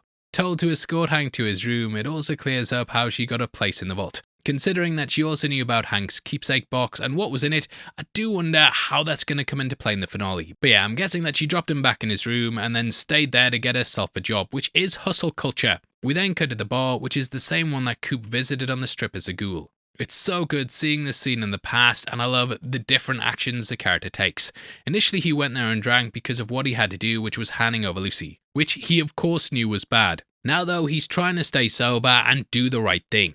There's also an animal head on the bar, which is different to the mutated creature that was there in the future. He's also keeping a low profile with a hat very reminiscent of Piper from the game. Meeting with Diane Welsh, she then says she's a good person trying to do the right thing. Obviously, she's a reflection of Lucy, and it sets up why he questions things with Lucy later down the line. Lucy has her own meeting with her later, which shows what could happen if she carries on this path of altruism, and Diane actually becomes a really important character. He asks why politicians can't sell the good ideals better and references how inept she was at the VA ceremony. As we've seen with our world though, fear and mistrust is a far more powerful message. Like Moldava, she wants to give free energy to everyone and even mentions how they can end the resource wars tonight. At this point in the timeline it's been 25 years and yeah, I just loved seeing firsthand how bad Steph had it and then that they could end this war tonight. Now the deal with the devil comes in when she says she can give it to someone who's better suited to look after it than her. That is, to the president who's landed at McCarran Airport. In the game, this is the airport that serves Las Vegas, but post-war, it's actually an NCR base. The airport's also a good way to sneak into the strip without having to pass the well check at the main strip gate. If you're friendly with the NCR, you can also use the monorail to reach the strip itself. You even had the NCR president arriving in New Vegas, albeit landing at the Hoover Dam, where you could take him out if you wanted. Anyway, we're kind of burying the lead here, but the president's played by none other than Clancy Brown, which is a massive throwback to the games. In them, Clancy actually voiced Rhombus, who was a member of the Brotherhood of Steel. The credits just list him as the president, and though we never found out what the final pre-war US president's name was, we did learn in Fallout 76 that it started with the I. There was a huge conspiracy as the president, most of the cabinet were missing 6 months before the bombs fell, and the reporter Mags Vicchio learned that he was on the Poseidon oil rig. Now the president that we meet in Fallout 2 is actually named Dick Richardson, and the DI might be a reference to that. In the series, he was the main bad guy in Fallout 2 and was the leader of the Enclave, but the timelines are off for him to be that character. But yeah, if this isn't Dick Richardson, I do feel like the president here is more than likely a member of the Enclave. With that reveal as well, you can totally see why in the future Cooper just has this very, very cynical view of people saying they're going to do the right thing. At the moment though, he's very, very naive, and thus he hands the cold fusion over. Now you might remember that cold fusion was almost discovered by Lee Moldava, but Vault-Tec bought every company she worked for and turned it into a proprietary technology. There it was going to be used in the Garden of Eden devices that would terraform the Wasteland. At some point though, the Enclave managed to get a hold of it, which we saw in Season 1. Siggy then turned on the organization, which led to him losing his head trying to get it to Moldava 200 years later. Now, I'm somewhat of a scientist myself, and the way cold fusion works would vastly alter the power dynamics. Simply put, nuclear fusion needs extreme heat to force the nuclei close together into colliding. This is opposed to fission, which splits uranium causing energy. Fusion does not create any byproducts other than helium, while fission at the moment provides nuclear waste. So vastly different in terms of what causes the most damaging waste products. Great! So why aren't we using it, you might ask? Well, more energy is needed to create the fusion than is produced. So if cold fusion were achieved, it would be efficient and essentially limitless, cheap energy for the whole world. In the franchise, it was created amid the backdrop of the resource wars, so there was no way that Vault-Tec would allow their rivals and enemies to achieve it. This then provided a world of limited energies, and the scarce energy created the perfect environment for them to basically make loads of cash. In the game, House also needed it to power his stasis pod, and this would allow him to stay alive indefinitely so he could protect Las Vegas till the end of time. Now, as we saw last week, the Enclave are the big bad of the show that's been working in the background. They completely caused all this shit in the first season and manipulate a lot of the events, including Bob saying they should drop the bombs. They are also the other player that House didn't know existed. Now, though they're a shadowy organization, we did learn more about them in Fallout 2 and discovered there that they wanted to wipe out everyone in the Wasteland, in that they aimed to modify the FEV to kill anyone who had the slightest bit of radiation exposure. So, yeah, pretty much everyone on the surface. Now, I kind of see it as being akin to Hank, who wants to control the population and rule the Wasteland. The Enclave want to take things the extreme though, and rule the Wasteland by killing the population. Now, before the war, the Enclave were essentially the deep state boogeymen that we hear about in the real world. They're basically what was left of the government after the bombs fell, and were an insidious group within it that wanted to rule the world after wiping the slate clean. In the past, they covered up the existence of aliens and then started to draw up contingencies for a nuclear war with China. Now, as for locations they've been based at, both the Poseidon oil rig and White Ring's congressional bunker were constructed for the government to live out the end of days. There were also places such as Raven Rock that we saw in Fallout 3. Anyway, jumping back to the last episode, the reason that Siggy was at Vault-Tec HQ is that the Enclave were involved with the vaults. They wanted to use them for experiments with a view of heading into space. This would be on a multi-generational starship which would lead the descendants to colonize another planet, mainly because Earth would be completely uninhabitable. Thus, they needed the vaults to basically run experiments and see if it was possible for someone to survive in a container like this while we made our journey across the stars. Now in the lore, the Appalachian Enclave were cut off, which led to a bloody Enclave civil war. One faction wanted to attack China and unleash the horrors of the Wasteland to trick the automated missiles into thinking it was DEFCON 1. In the end, this just left an AI named Modus, who it did look rather similar to Siggy. There has even been theories that this could be a copy of his conscience, and that would be quite a big twist. Don't know how it would work, mate, but it would be a big twist. Now, after the West Coast Enclave's plans were ruined by the destruction of their oil rig, the survivors headed to the capital, Wasteland. They seemingly brought hope to the Wasteland and presented the idea that they were going to use a giant purifier to make water safe in Washington, D.C. Once again, it was all a ruse though, and they wanted to use the FEV to get rid of abominations. They were then either defeated or succeeded depending on the actions of the player, and there were some tired remnants in New Vegas which are clearly still operating out here. So we end with him handing it over to the US government. He has no clue that the bloke who blackmailed Bob is part of a secret organisation inside them though, so he's just handed over the people that he technically stole it from. At some point he's also going to be outed as a pinko and get divorced from his wife, and I'm guessing this lays the groundwork for that. Jumping back to the present, we then see them arming up and grabbing lots of weapons.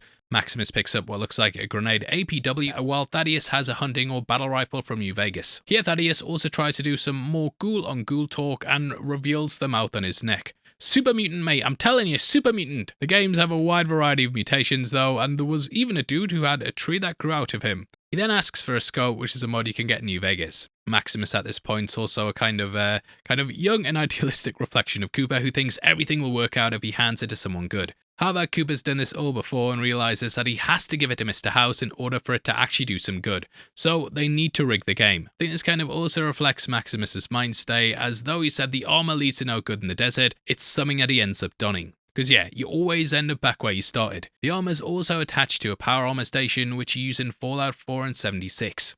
The NCR power armor is actually something you can wear in the game, however it looks incredibly different to what we see Maximus wearing. This might be because Maximus is using the NCR Ranger power armor instead. The armor in the show is the T60, while the NCR one in the game is the T51B and T45. In Fallout New Vegas, the NCR managed to salvage from their war with the Brotherhood of Steel, and the servos were removed, so you didn't need any training before wearing them. However, as we heard from Harkness, the Commonwealth has motion-assisted servos now. There's also a difference in the HUD from the other power armors that we've seen so far. The HUD here is red as opposed to its usual orange, which is basically shown as a slight difference. Joining Norm waking up on the floor, we see Buds discussing his fate. The handbook says deathmate, and he gets smashed like the like button. It's here that we then return to Vault 32 and see the wedding celebrations are mounting up. We can hear the song I'm Forever Blowing Bubbles, which is a classic by Vera Lynn. It's also the anthem of West Ham United. One day you're the European champions, the next day you're in a relegation battle. But yeah, it's a very upbeat and happy song on the surface, but when you get into the lyrics, it's actually quite depressing. The song's about how dreams and hopes all fade away and burst like bubbles in the air. Taken at face value, Chet's dreams are screwed and he's stuck living his life with a monster. Take my wife for example. He's not even got an idea of why anything's happening, but he's just so excited for the wedding. On the notice board, we also have several signs, including a shooting range pamphlet. They're using 50 caliber rounds now, and you can also bring your kids, yay! The graphic there is also the one from the sniper perk in the game, and we have the ninja one to the right. Davey is also currently searching for his copy of Dean Electronics. In the games, this is a skill book that can permanently increase your repair skills. We also have a sign for Pipe Curious, and both Lucy and Steph did this during their time in the vault. The loving couple have a very tense moment in their home though, and this is when Chet makes a terrifying discovery. The sink is blocked, and he then fishes some glasses out the plug hole. However, dun dun dun, these are the ones that Woody wore. We last saw Woody when he reported Steph's illegal vault door opening to the Overseer, who also just happened to be Steph. Considering that Steph's up to no good and has a whole secret agenda, having Woody sniffing around is not something she needed, and Steph is basically marking her own homework. Last episode, we even learned that he was missing, as Davey had been looking for him, and that was a pretty big clue that he'd come to an unsightly end. Chet already knew that Steph was from Vault 31, and this combined with her secret Canadian history means my guy should start panicking, because we all bloody hate Canadians at this channel. Steph then says that Woody's been sent on a leadership exchange program, but we all know that his outie's probably just up on the surface. Nah, the guy's as dead as this channel once the Fallout videos end. Back to making 400 Doctor Doom videos a week. I don't even think Chet thinks he's coming back though, due to the way he destroys his spectacles. Him being part of the leadership exchange program though is the same cover story that Betty used when Reg asked where Norm was in episode 1. Norm has been sent for a leadership exchange program to Vault 31. I love how we then jump from a block sink with an abundance of water to the grim fate of Vault 33. The water rationing's now in full effect and showers and even flushing the toilet is banned. Flush that screen crush video right down with it. Screen flush! Betty then decides to hand over the... I love Ryan and Cole. I'm only kidding. Betty then decides to hand over the box to Steph and the pair meet once more at the junction.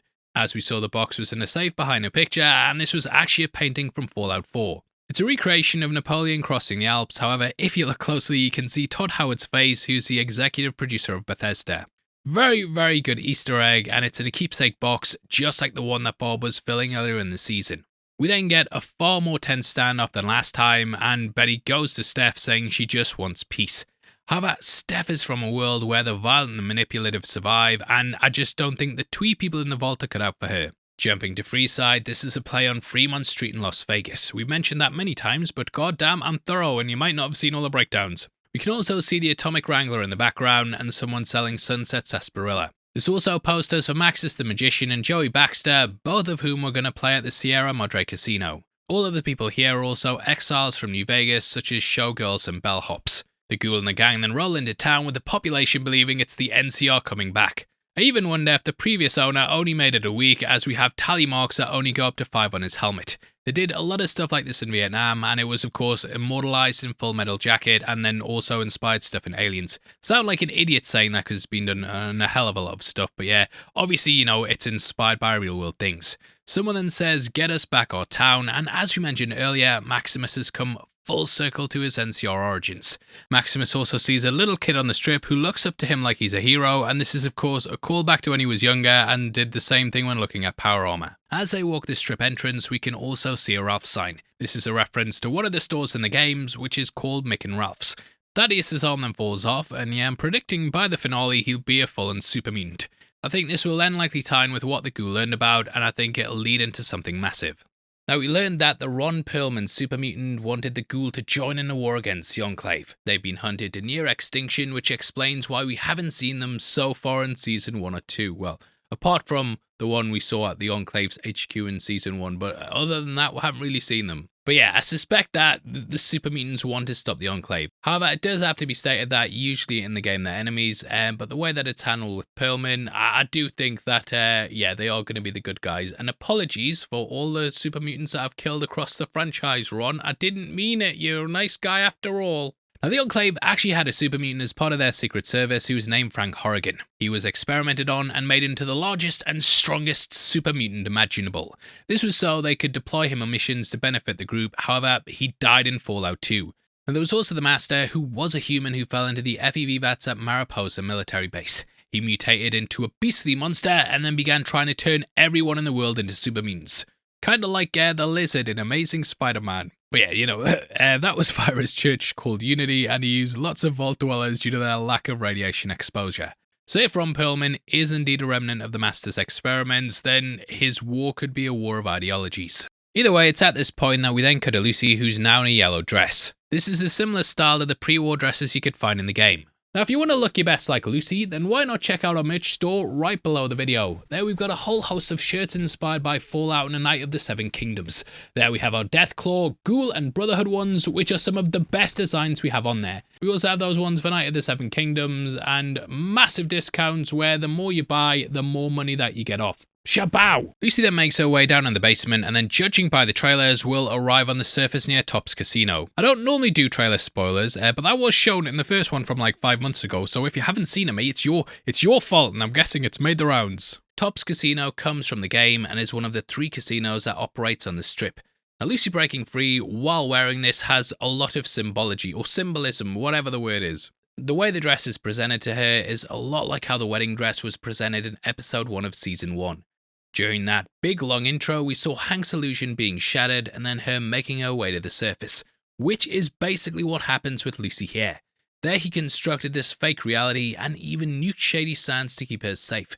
Now she's escaping another fake reality and wearing a dress picked for her again. The room that she woke up in was observation, and Hank was in one named simulation, so once again she's escaped a literal simulation. She's not letting the Wasteland change her, and is again rejecting the easy option of just sticking with her father. Fallout has always had the theme of breaking free from one's fate and making a choice. Whether it be the multiple dialogue trees, karma, or hell, even breaking free from the vaults in the opening of some of the games, it all kind of thematically builds off what the games have given us. Heading to global comms, she then walks past the radio that Hank used in episode 1 before going for dinner with him. They're eating mashed potatoes, and I do wonder if it's the Insta-Mash from the game. It's all done up to look just like home, but she's clearly torn when she sees Uncle Rico having to serve them. His agency's gone, and his memories are as well. Everything that made him him has been wiped clean. Without our memories, we don't have any identity, and she's rebuilt her own life at the cost of someone else's. He's lost 25 years and is now just living a life of servitude. To me, it also ties in the saying of how you can either reign in hell or serve in heaven. Sure, the surface was hell, but there you at least had free will. In the vaults, it's safety and security, but it all comes with a cost. Every time the vault's been shown to us, we've always been looking up at the towering staircase in the middle. So it seems like it's ascending up into the sky, just like how heaven's often depicted. However, in reality, it's below the surface and more like hell when it comes to that level. It's incredibly bleak as well, as Biff's basically a slave to the man who nuked the NCR capital. The Ghoul also said this in episode 1.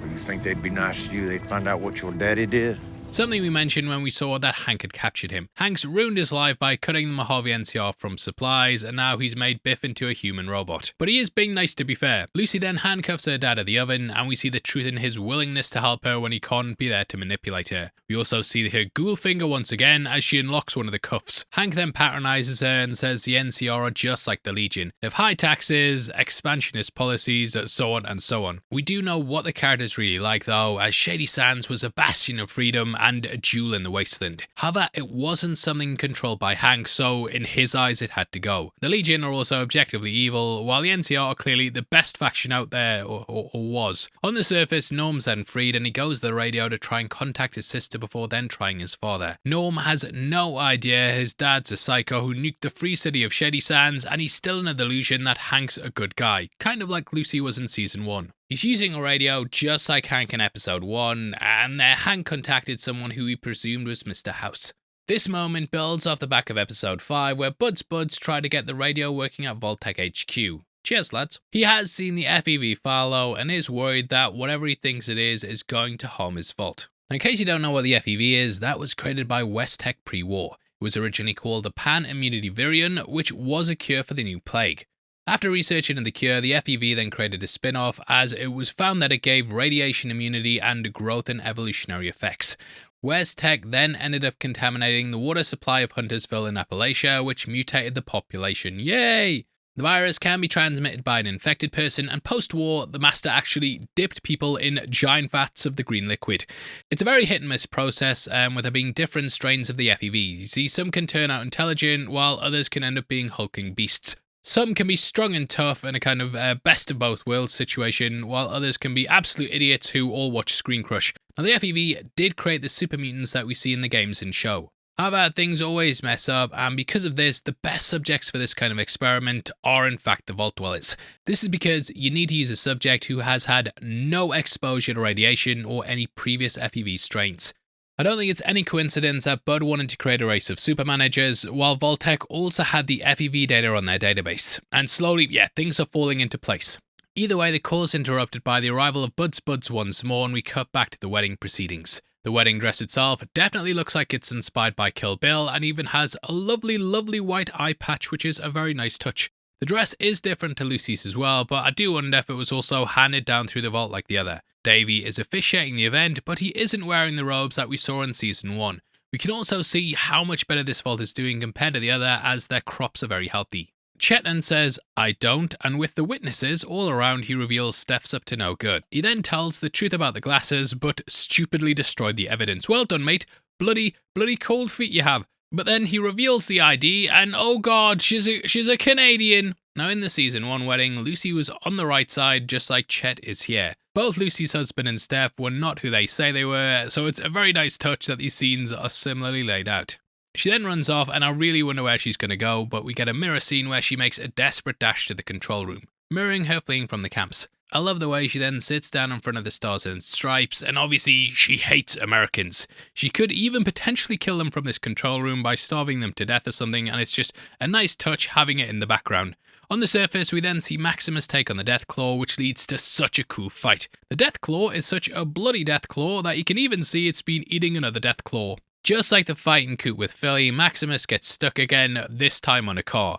I also like how the armor says 07 and this is episode 7. Cooper then makes it to the door, but the creature starts coming for him. And yet, we've all felt like how he looks when one's facing you down.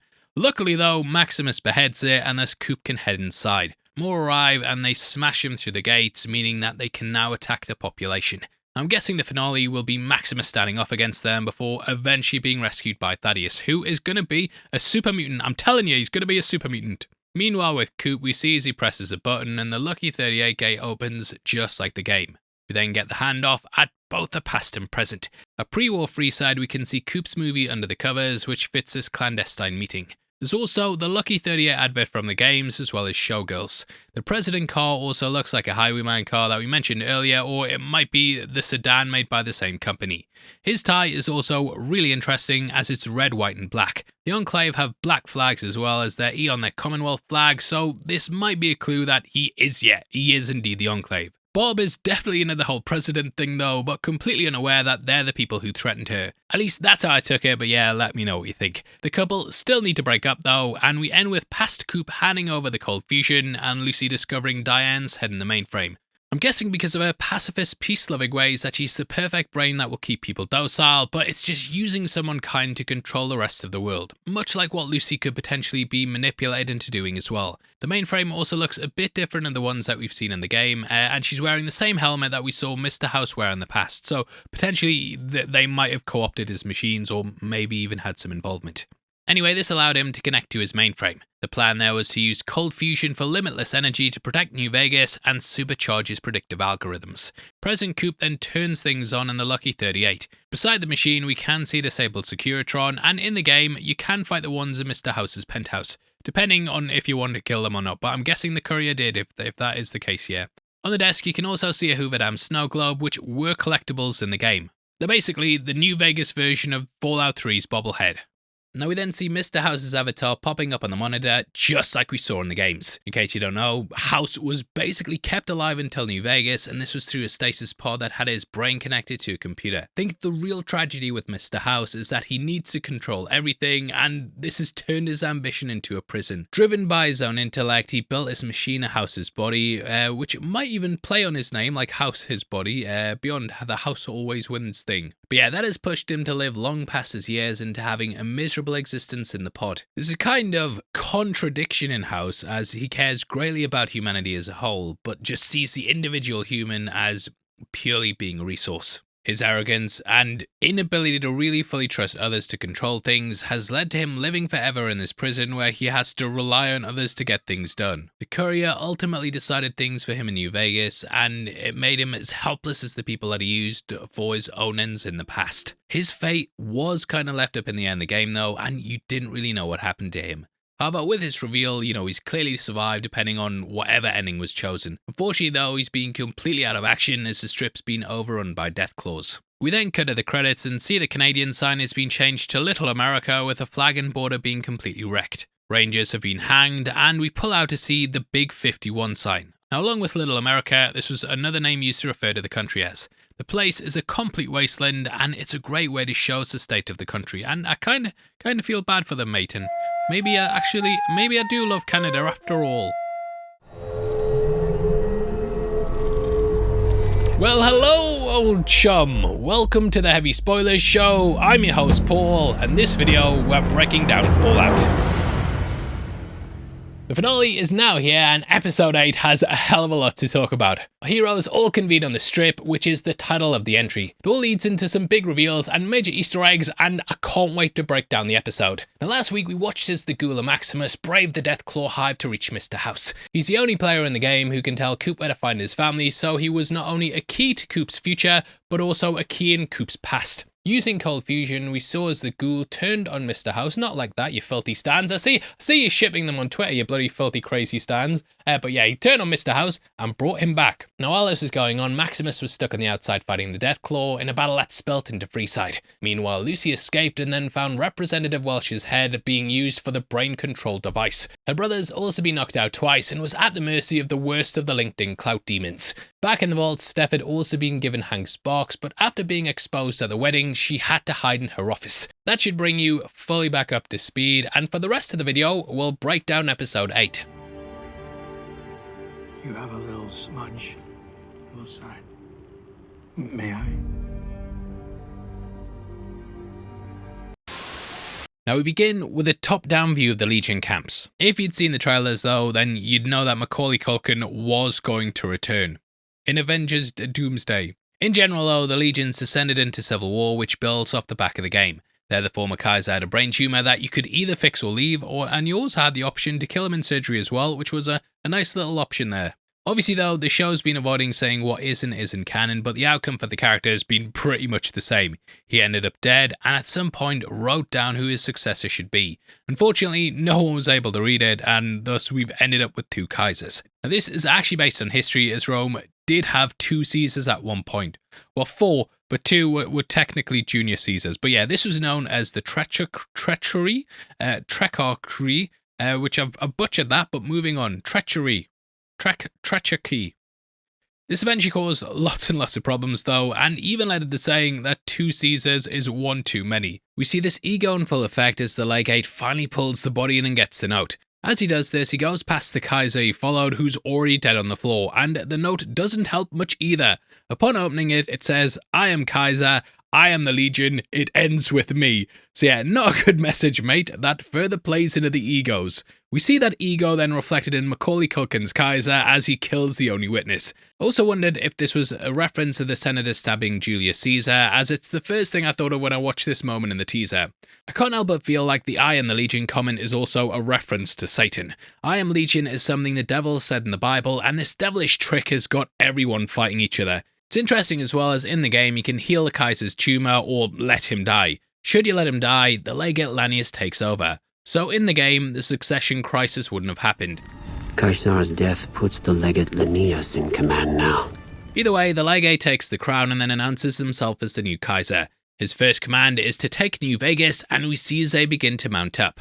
Now we have spoken about the multiple endings in the game, and there's of course one where the Legion reigns supreme, in that they actually took over New Vegas and the Strip and basically enslaved everyone, which is an ending that we could get from this. The new Kaiser then says they will build a palace, Kaiser's Palace, which is a cheeky joke referencing the real-life casino. At this point, we then get to the title, which is displayed in a Pip-Boy screen with the rad sound effect. It's in that classic green text, and I don't think they've actually done this one before, which is weird because we've had so many variations. It of course also plays massively into the next scene, and we rejoin Coop at the Lucky 38. The house always wins, and he's alive once more. It's the same thing that he said to Coop in the past, and is the name of House's questline in the game. He talks about what some of the players have done over the years and how he's been poisoned, shot and stabbed. I did wonder if the poisoning was referring to the method where you can leave him to die in his chamber exposed to microbes, but I think this is just kind of a generic thing because of how many things the courier and, well, people in the Wasteland could have done to him. The monitor in the top left is similar to the in-game map, and on the right we get one that looks like the local map. In the game he also had cameras showing him the Lucky 38, but that has all changed now. When you zoom in, you can also see a map of North America as well. He then tries to lock down the cold fusion, but Coop is quick and gets his gun in. Firing it would create a blast so powerful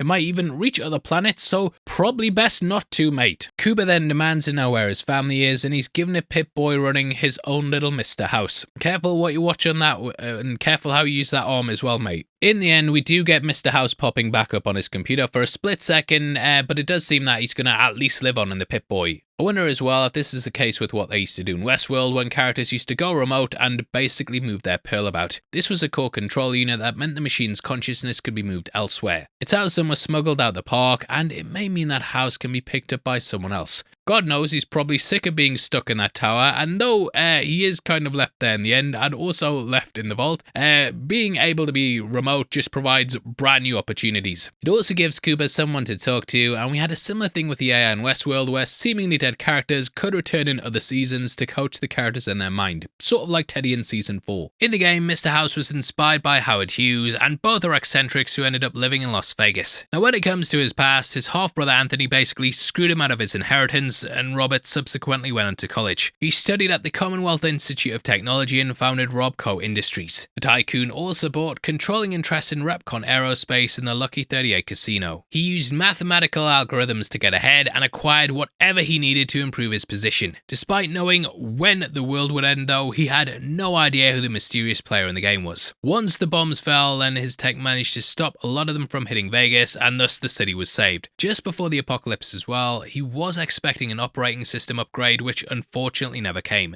As such, he had to make do with a post-war inferior version. He was then put in stasis and controlled his computer systems from his pod in the Lucky 38. Waking up from stasis in 2138, he then went about securing New Vegas. It's here that he then created the structure of the 5 families that all worked for him. It's obviously playing off how the Mafia built Vegas, which was touched upon in The Godfather and Casino. After searching for the chip, Benny then stole it from the courier who was tasked with delivering it to Mr. House. Now, depending on who you sided with, you could choose to give him the chip and upgrade his Securitrons and secure the Mojave for him, or the Legion, or the NCR. Coop is then told that everyone works for Mr. House eventually. This is an interaction that is just like the New Vegas game. Mr. House gives you missions throughout the game, from taking out rival factions to getting the platinum chip needed to upgrade his Securitrons. Even at one point it tells you that you have to subscribe. Here though, Coop is just like the courier, having brought House what he needs and now being told that everyone works for him. That is indeed true, as well as he controlled the families of New Vegas and ruled supremely. Everyone here is a victim of his machinations, and this was all fueled by his predictive algorithm. We then jump back outside of the strip and see the events unfolding from Maximus's point of view. The Deathclaws are starting to pour in, and Thaddius arrives not very well armed, disarmed, bearing arms. That last one was alright, to be fair. Maximus's weapons then activate, and he tells everyone to get inside as we hear It's a Good Day by Perry Como. This includes poor Thaddius, who thankfully survives until the end of the season. I mean, on one hand, no pun intended there, he didn't have to fight the strongest beast in the Wasteland, but on the other hand, he did lose his fapping arm, and that's the one that he also uses to hit the thumbs up with. However, that did give us an insight into what he could actually be turning into. After taking the weird serum from the chicken lover, most fans assumed that he turned into a ghoul. Thaddius also thought he was a ghoul as well, and even tried to hit it off with Coop. However, after showing him the mouth on his neck, even Coop was ready to shut down that theory time, and we also said that he could be a super mutant, but that was wrong as well. But I will admit, I'm a terrible YouTuber. With his arm falling off though, it gives us the best insight into what he's turning into. And that might be a centaur. Yeah, they're creepy and gross, and it might be the worst possible fate for Thaddius. Now, they were created by the Master, who mixed all sorts of creatures, including humans, into a vat of FEV. Centaurs are like guard dogs, and sometimes they're also seen with super mutants. It is a very, very tragic fate for Thaddius, who's incredibly likable, but I think he's just going beyond being a super mutant. And look, I'll admit I was wrong. I do think he could still team up with the Ron Perlman super mutant though, but in terms of being a super mutant, heavy spoilers was wrong. But in a way, I was right because I admitted it, and I'm such a likable guy myself. As the weapons activate, he then says hot dog, which is the same thing that Xander Harkness said before he got his head smashed in. It's a bit MCU, and the rockets aren't on the back in the games, although you can add mods to the armor, and I could have used this a few times myself. This feels like the Bethesda published Doom though, as the weapons remind me of the Doomslayer's suit as opposed to Fallout. I do wonder if it's also a stand-in for the Fat Man launcher, which is what I would personally use against a horde of Deathclaws. The barman from the Wrangler also doesn't want to help and continues this idea of not caring who's in charge as long as they don't charge him taxes. Either way, Maximus then stands up and battles the beast single-handedly, Single-handedly, Thaddius, Move this man! The people have survived all these years despite only being separated by an easily destroyed fence. Now they're just hiding in buildings though, and even taking bets on the fight's outcome, which feels very, very Vegas-y. The scene does kind of become like a Western staple where the town citizens hide while a shootout or duel's happening in the centre. Game fans will also notice that this is similar to Fallout 4, and in that game, after waking up from stasis, the main character heads to Concord to try and find their son. Naturally, you get roped into a fight to kill off some raiders, and after acquiring some power armor, a Deathclaw bursts out from the sewers and you need to kill it with a minigun. Last week they talked about how you always end up where you started, and to be fair, things have kinda come full circle. He was once a kid looking up to someone wearing power armor and then even got it on it himself. However, his view of the Brotherhood was vastly shaken when he wore the armor himself. Now though, he's once again showing what it really means and that we can be heroes just for one day. I think it's all about accepting responsibility though, and trying to improve the Wasteland beyond just handing over cold fusion and hoping that it sorts itself out. Maximus's entire arc this season's revolved around him simply just being a weapon and a kind of blunt instrument that just gets pointed at things and told to destroy them. Here though, he's making the choice to save someone instead of just being a puppet. Had he not gone to the Lucky 38, the gate would still be intact and the Deathclaws wouldn't have noticed the huge settlement on the other side. So again, this is showing he is more than just a grunt and willing to make a tough choice and put his life on the line. Picking up from last week, we then rejoin Lucy. And the mainframe implants new ideas in their heads. Now, getting Representative Welsh to do this actually makes a lot of sense. She's a politician who couldn't be bored and even tried to infiltrate the Lucky 38 corporate party. Pre-war, there were lots of protests over corporations ruling the world as opposed to elected officials. Hank explained to Lucy that both pre- and post-war governments all had their own problems, from high taxes to expansionist tendencies. Hank's now shown Lucy though how the chip can turn the most savage Legion soldiers into a docile office worker. And maybe it can turn a Screen Crush viewer into a heavy spoilers fan. We've cracked it! I believe that Hank was inspired by Mr. House though and followed his ideology but took it to the next step. If everyone's docile, then there's no variables that will cause war, famine, or suffering. As such, humanity can then be easily predicted by a mathematical algorithm. When meeting Cooper in the toilet, House mentioned how everyone's trying to solve the same problems at the same time with a multitude of solutions. So I expect that House recruited Hank just like he tried to do with Cooper, as their ideals are almost the same. Like, even the stuff with Welsh's head is similar to House. There his body's in stasis and his mind's connected to a computer using the same helmet that Welsh has. We then get a good look at the logistics of the chip. I did wonder if this was also a sort of Matrix thing where a mainframe controls the delusion. However, it appears that Welsh's head is just used to program the chips, ready to be attached to a Wastelander. Welsh constantly says "kill me," which also feels like a nod to the Alien series. Characters constantly said that if they'd been impregnated by facehuggers, and one of the Ripley clones also said it in the lab in Alien Resurrection, and it's something my editors constantly say every fucking day. It's also similar to Bud from Season 1 being prominent in early flashbacks only to end up as a robo-brain. Except he did seem to choose that fate. It's so grim though that even after the apocalypse there's a Vault-Tec device left like this. Lucy initially tries to act chipper and says they can patch her up, but in the end she finally puts her out her misery. Interestingly, she uses a crowbar, which is something that House mentioned was used to attack him earlier on.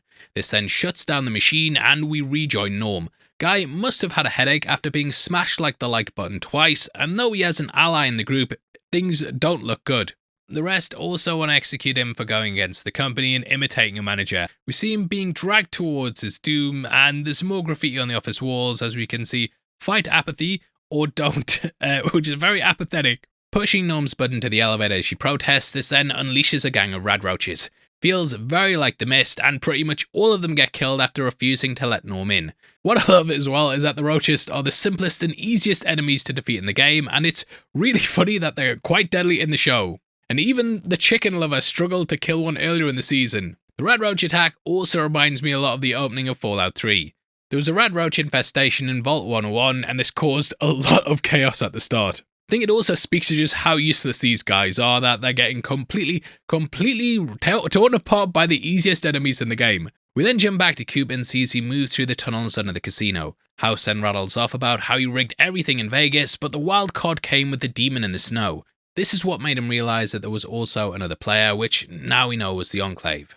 Now, the President of the United States actually went missing 6 months before the bombs fell. Presumably, now that he has cold fusion, he'll depart for the Poseidon oil rig. That was an Enclave HQ based on the west coast that was pretty much safe from the blasts. There was also the White Springs bunker where members of the Enclave stayed, but they were cut off from the rest of the world.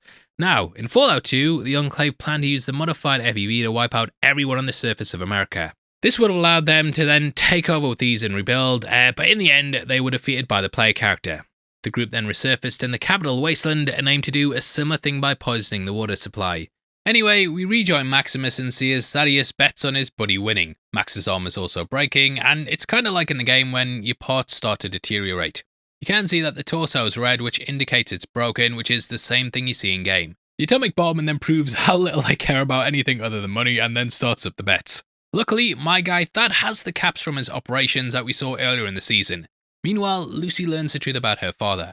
Hank did say he was in someone else's stomping ground in Vegas, and we learn he's been an Enclave acolyte. The Enclave were actually the ones who sent the Deathclaws to Vegas, and my headcanon is that it was actually thriving post-Fallout New Vegas, and like Shady Sands, the Enclave didn't fucking like it. Hank then explains that both he and House wanted to create robots, but had a little bit more personality. In the game, House had to rely on people to do his bidding outside of the strip, and this included machines. If you side with Mr. House in the end, he appears to you in a Securitron after the final battle, which is something that reminded me of him following Coop around on the Pip-Boy. Now when it comes to Hank and his plan, this is where Welch came in, as she was well-meaning and sweet. It's pretty much how he raised his daughter, and I did even wonder if he might replace Welch with Lucy. I mean, I wondered it. But yeah, it turns out that Welch has an ISTP personality type. That stands for introverted, sensing, thinking, and perceiving, and they're basically known as being self-motivated, non-judgmental people that always hit the thumbs up. But yeah, because of this, it's not necessarily her political ideas that are put into people's heads, but simply her personality type. At this point, House berates Coop for handing over Cold Fusion, and it's at this point we cut to the airport. Coop and Bob are heading back home, and this is via McCarran. Now this is actually the same place that the president used to arrive in Las Vegas. It was based on the real-life McCarran Airport in Las Vegas, but since the game's release, the airport's been renamed to Harry Reid. In the game, it was home to the NCR and even featured a quick and cheap way to reach the strip, which basically involved bypassing the wealth check at the gate. Bob then references going to Bakersfield again, and Cooper did suggest quitting acting and moving there in Season 1. Post-war, this became the site of the Necropolis, which is a major location of ghouls. Vault 12 was actually used there as an experiment to see what happens if a vault door didn't close, and I do wonder if it did cross my mind if that's how Cooper got infected, but moving on. There's also the mention of Colorado, which is where Bob seems to have ended up. The Legion did manage to conquer gangs and tribes in the state, and a promo for the show, it did mention the president possibly living under the mountain, which could be Season 3. This might be at the Chine Mountain Complex though, which is a real-life bunker and command center that was featured in Fallout Tactics Brotherhood of Steel. So I wonder if Bob learned more about the Enclave and then went there while Coop went to Bakersfield. Hank then arrives with Steph, and we learn the former proposed. What is a Vegas trip without an impromptu wedding? It's clear that Steph's just marrying her way to the top though, and we've seen her constantly moving vaults, getting weddings together, and murdering to get where she wants. I love how Ain't That a Kick in the Head also plays in the background by Dean Martin, and yeah, just perfectly explains how she got in the vaults. This of course is also a song that featured in New Vegas, and since then, it's been kicked into my head. Knowing Steph as well, she probably manipulated things in the vault and obviously woke up after Hank, but then whether she moved about or the love just fell apart once they realised it wasn't real, all things that they could explore in Season 3. But yeah, it does fill things in and adds an even weirder relationship to the vaults. Now this is obviously quite the bombshell as well, as Hank also married Rose, aka Lucy's mother. Now I do kind of think that maybe both Steph and Hank went into Vault 21 and were unfrozen at different times, and while Steph was on ice, Hank married the Vault-born Rose, who then gave birth to Lucy and Norm. Lucy, of course, then went on to become best friends with Steph, which is a bit weird to think about, and her dad's secret first wife was her best friend all the time, which is a great twist and also a great use of the timelines. Coop and Bob then walk past his Vault-Tec billboard, which says, "You never know, and don't wait until it's too late," which is very reminiscent of the one from Fallout 3. There's also a poster for Maxis the Magician, with these posters appearing throughout the game. They then walk past another poster with Bobby Apartment that also says "You never know." These not only represent the two sides in this war, but the omens kind of play into Cooper's ignorance and how he put faith in people doing the right thing. But you never know whether it was the right choice until it's too late, which obviously plays into Cooper's whole story. Throughout the seasons, we've obviously known that he does get divorced from Bob and is also exposed as a pinko. This was all simply the Enclave discrediting him, and I do wonder if he's going to see the president in Season 3 and maybe make amends for the mistake that he made in the past. We know the Enclave are secretly controlling Vault-Tec, as Coop essentially stole the Cold Fusion and then unknowingly gave it right back, which fits in perfectly with the themes of trust and free will. He thought that he couldn't trust the companies, so he trusted the government, thinking they can't be as bad as wanting to cause the apocalypse, but they're all the same thing. It was all just an illusion, and evil people at the top are ruling everything. But yeah, to stop him digging further, he's exposed, similar to the other actors in the McCarthy era. He's arrested by the Un-American Activities Committee, which is something that existed in real life and arrested a lot of actors during the Red Scare. Meanwhile, as this is going on, Hank shows Lucy the miniaturized device. Fallout famously has no miniaturization, so I don't know if fans are going to be annoyed or what, but realistically, I can see why they did this. He then talks about the little scar being the only indicator, and this becomes such a great reveal later on. For now though, he just wants his little girl back, but Lucy of course resists and calls him insane. The Legion guy who grabbed her then returns and repeats his previous actions to support his new master. Think for season 3, there's going to be lots of suspicions. Westworld's obviously had stuff in the past where it's like, is this guy a robot? Is this person not a robot? But that also ties in perfectly with Fallout as well. Fallout 4 had a heavy focus on finding out who was a robot and who wasn't. The Institute used synths to replace people in Spy on the surface, and I think we're going to get a very similar thing with the device and how Hank sets it off. Hank's plan here, just in general, is very, very similar, and he wants to control people on the surface as they basically thought themselves superior and humanity's only hope. Much like Hank's thinking and reasoning. Now, if you want to support the channel and look good doing it, then definitely check out our merch store right below the video. There we have our full range of Fallout shirts, from our Brotherhood one to our Atomic Claw one, our Ghoul one, and also our pinup one. We also have lots of big discounts on them, and the more you buy, the more money that you save. Makes a massive difference to the channel as well, and thank you to everyone who's picked one up. Cooper then arrives at the management vault. It looms large in the foreground, and I love how he looks small and almost ant-like in front of it. It's different to how we saw when Hank arrived, and there he looked up and it looked like he owned the place. For Coop though, it's almost like he's just intimidated by the presence here. Our boy's hoping for a reunion with his family, which also means another face-off against his biggest fan. Coop not only drugged Hank to steal Cold Fusion, but last time they met, Hank received a scar across his face.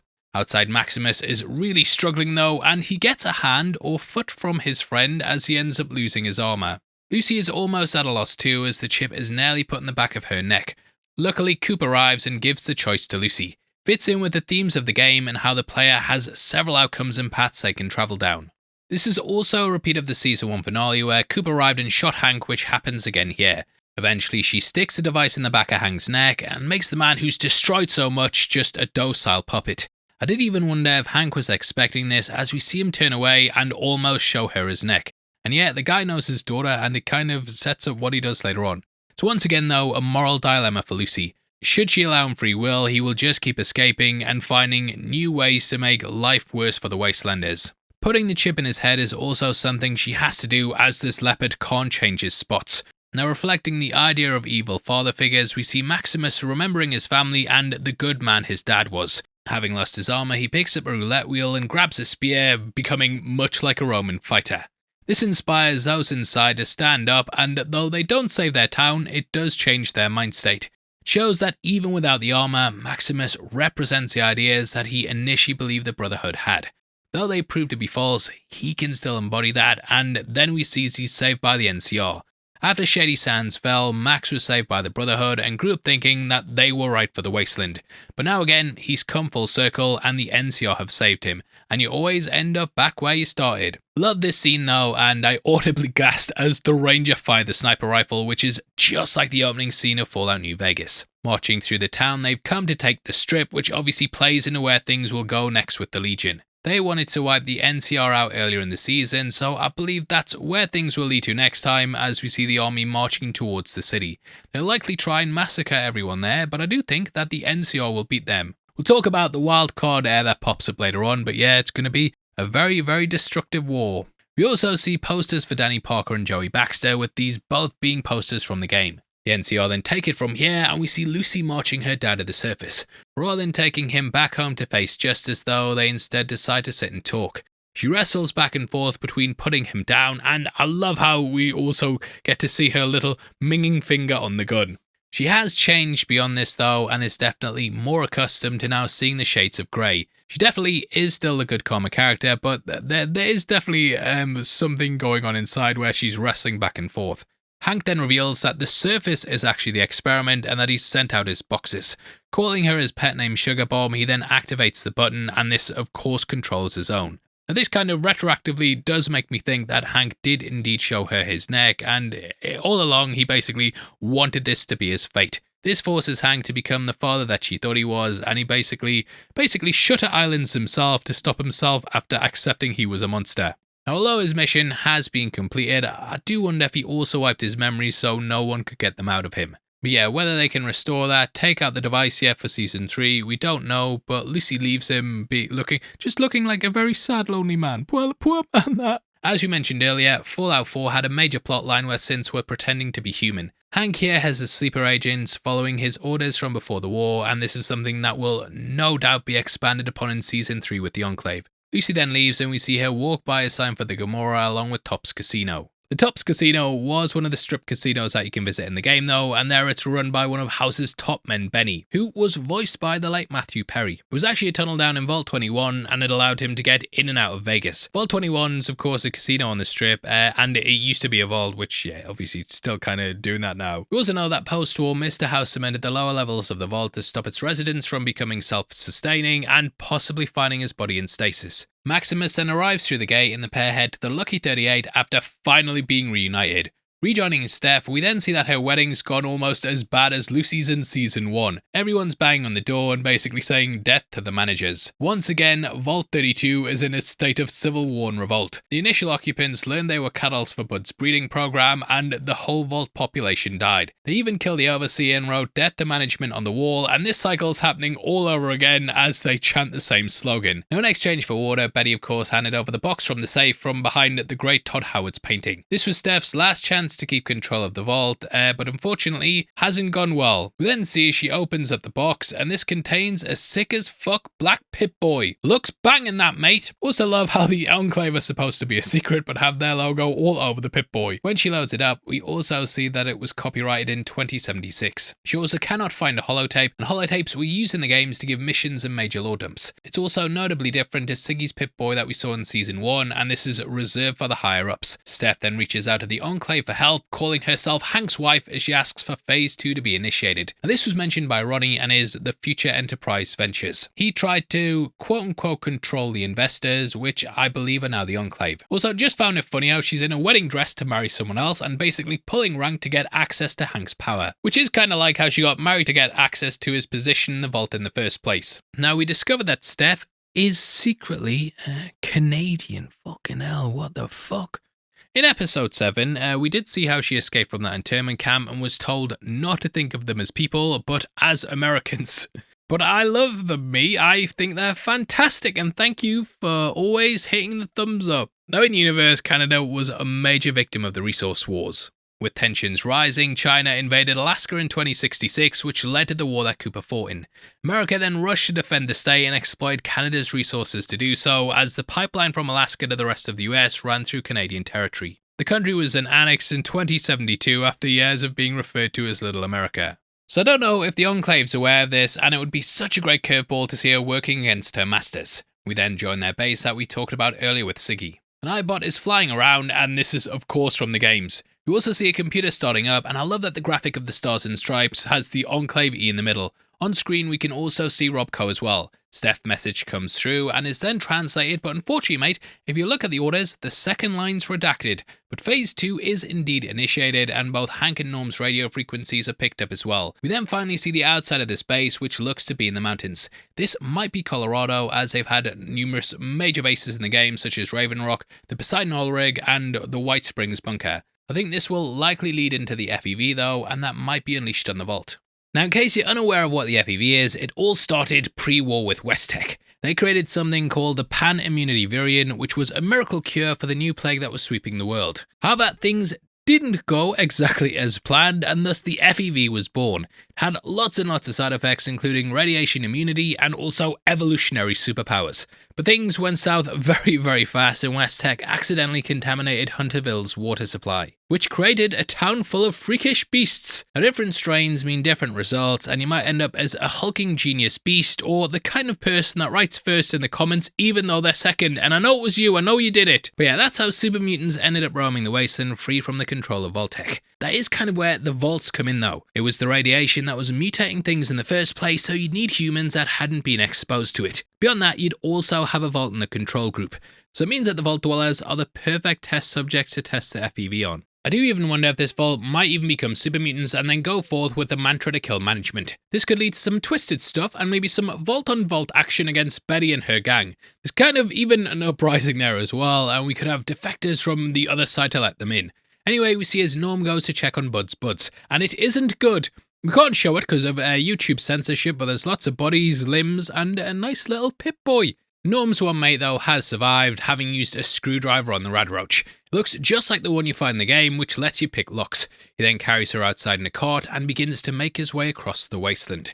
Outside we can also see a Vault-Tec salesman truck which we saw earlier in the season. Expect Marjune will return and be furious at her Radroach farms destroyed. Coop then makes his way to where his daughter and wife are located. In the past we then see Coop take the call, and this is a warning from Mr. House. Turns out Coop was hoodwinked and he's not brought the world the safety he thought. To make matters worse, he comes across the chamber and finds that his daughter and wife are missing. Also, love how the phones are all ringing at once, which calls back to House saying that he rigged everything in Vegas. Now, Coop's story is very reminiscent of Fallout 4, where you search for your missing son, while Lucy's is like Fallout 3, where you look for your father. In Fallout 4, the Institute stole your son to help with stabilizing their Gen 3 synth program as he was infected by radiation. Here though, it looks like Bob just left of her own accord. Season 1 of course opened with Coop at a birthday party as the bombs fell. It was a shocking opening, and over the course of Season 1 and 2, we wonder how he got separated. He was with Janie when the end of the world began, but at some point he ended up alone and ghoulified. We also saw how in the past he uncovered the apocalypse was somehow being manufactured. As they say, you always end up back where you started, and we see as Bob's gone to Colorado. We have mentioned Vault Zero from Fallout Tactics, and this was the nucleus of all vaults and spied on every single one of them. So if Steph is indeed asking for the FEV to be spread into Vault 32 and 33, then it would be authorized from the central source. So I do wonder if the place Siggy escaped from was indeed Vault Zero, or it could be the Enclave Vault Research Control, which was mentioned in Fallout 2. Now, though this is a bit of a gut punch, we actually see what happened with them. Cooper took the fall to cover for Bob, and the note seems like she knew that Coop would arrive eventually. It's an invitation, and it's pretty clear they got divorced so Bob could save face. House then calls him an idiot for betting on hope, which is what he did with the president and later the vaults. However, Hope carries him through once more, and he leaves House behind and decides to head to Colorado. I love the way that they just kind of told us for 2 seasons that they got divorced and everyone was assuming like things ended badly. However, it shows why Coop's been looking for them all this time and has never let him go because, yeah, the love was clearly there still. Meanwhile, at 38, Lucy and Maximus then come across House's control room. I love as they look out over the wasteland and we can see the sign for casino just says sin. The Legion are arriving though, and with them they bring war, and war never changes. Now as they march we can see a billboard for Sunset Sarsaparilla as well as one for the Ultralux. But welcome to the Wasteland, and Lucy and the pair then hold hands and look out in a moment that feels very reminiscent of Fight Club. To the song This Is Worth Fighting For by the Ink Spots, we see the characters resolute in the fact that they know they've done the right thing, even if it leads to loss. House also flashes on screen for a second, so I do wonder if they'll be able to get him back or maybe reconnect the Pip-Boy from the vault. His body must still be in the casino as well, so I do wonder if this will come into play in Season 3. Also says signal lost, but in the game it just says connection lost, which looking back at that, does make sense that he wasn't actually dead, it was just the connection that got severed. Looking out over the wasteland, we then also join Coop in Dogmeat. Not sure how he got him back, but he has rejoined him from the strip. We then get the credits and see lots of posters for the NCR. They're very reminiscent of the ones used in World War II as well, including the loose lip sync ships one that we see in the middle. We also have warnings about eating irradiated food and one for women of the NCR. There's also one about how the NCR bring democracy, and it highlights how they now currently own the strip. These posters were also featured in the game, and yeah, just nice seeing them in the credits. As we pull out, we then see their flag and the Atomic Wrangler sign as well as one advertising free vials for ghouls. This keeps them from going feral, and it's what they gave to Coop earlier in the season. Rodriguez also mentioned the rights for ghouls was something very important to the NCR, and it also makes sense as you wouldn't want to make more feral ghouls. There's also a stand to join the NCR, and we pull out to see they've fortified the strip. However, there's also signs that the Legion have occupied the land as well. As we go past the entrance, we see several crucifixes as well as their flags. I think this hints to how the land will be carved up and split into a no man's land that basically leads to the Civil War situation they had at the camps. Looking at the history of war, you know, we have stuff like Stalingrad where they literally carved up the land the same way. At points, opposing sides were even fighting over rooms, and I feel like that's going to be a big thing in Season 3. Where hope lies though is in the Rocky, which is a sign we get as we close those credits out. That's where Coop's headed next, and I hope he gets his daughter and wife back. This kind of reframes everything though, and explains why Bob was cool with Janie going with him to the party in the first place. Scarily on the board is also a super mutant meat bag. The Ron Perlman super mutant did say that a war was coming against their creator, so with Coop heading towards the Enclave, I expect that will be expanded upon in Season 3. Quintus, the Unifier, is dead. Quintus, the Destroyer, is born.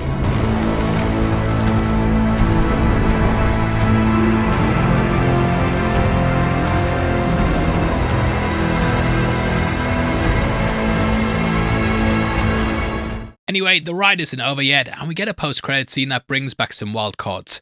The Brotherhood civil war is still ongoing, with us seeing how bloody it's been this far.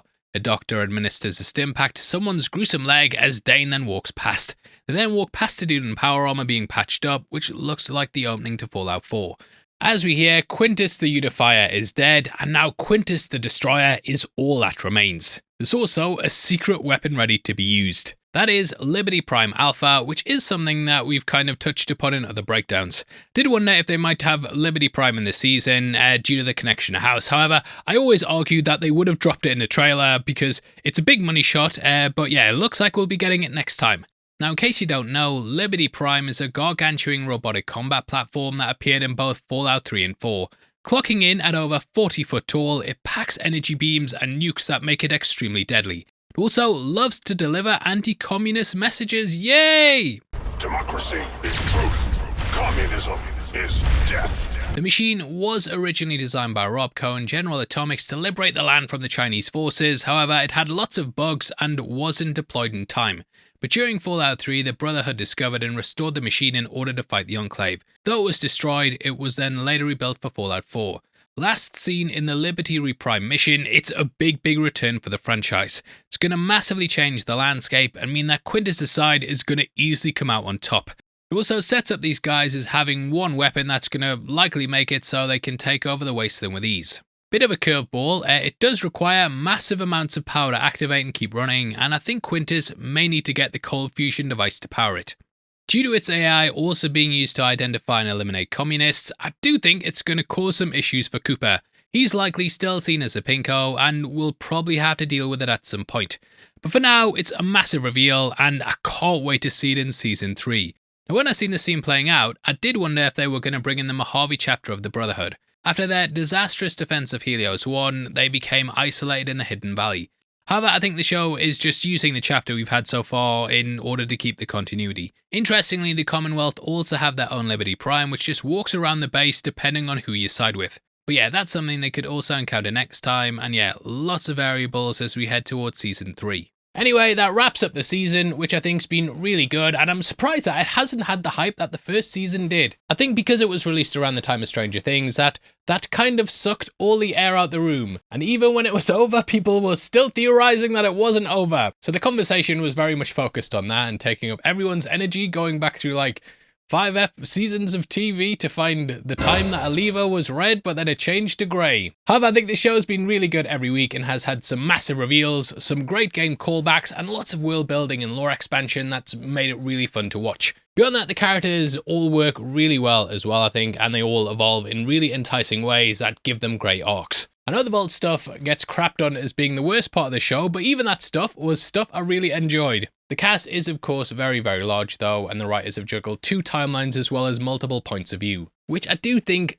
can sometimes be a detriment. There's some characters who get storylines and a lot of focus in an episode, and then you don't see them again for like 2 or 3 weeks. I think because of this, it felt a lot less focused than the first season, but that might be because that was dropped as a binge. This viewed weekly has meant that the discussion on Twitter and Reddit has been very fun to watch and take part in, as theories are crafted each and every week and fans spot niche Easter eggs that you wouldn't necessarily get the time to focus on if it was just all dumped on the same day. I think the real victim of the big cast though is New Vegas as a whole. We never really got a deep dive into a post-game timeline with the Legion, NCR and the Cons. What made the game so beloved is the depth of their characters, the player decisions, and the story outcomes because of it. The show writers deliberately made it Vegas to what the new Vegas canon ending was, and I get what they were going for by showing that no one won, but it also left things, I don't know, a bit underdeveloped, if that makes sense. Because they don't have an outcome from that, we're not really able to delve down each pathway and explore what that would have been, or take things in a concrete direction, because they're constantly like,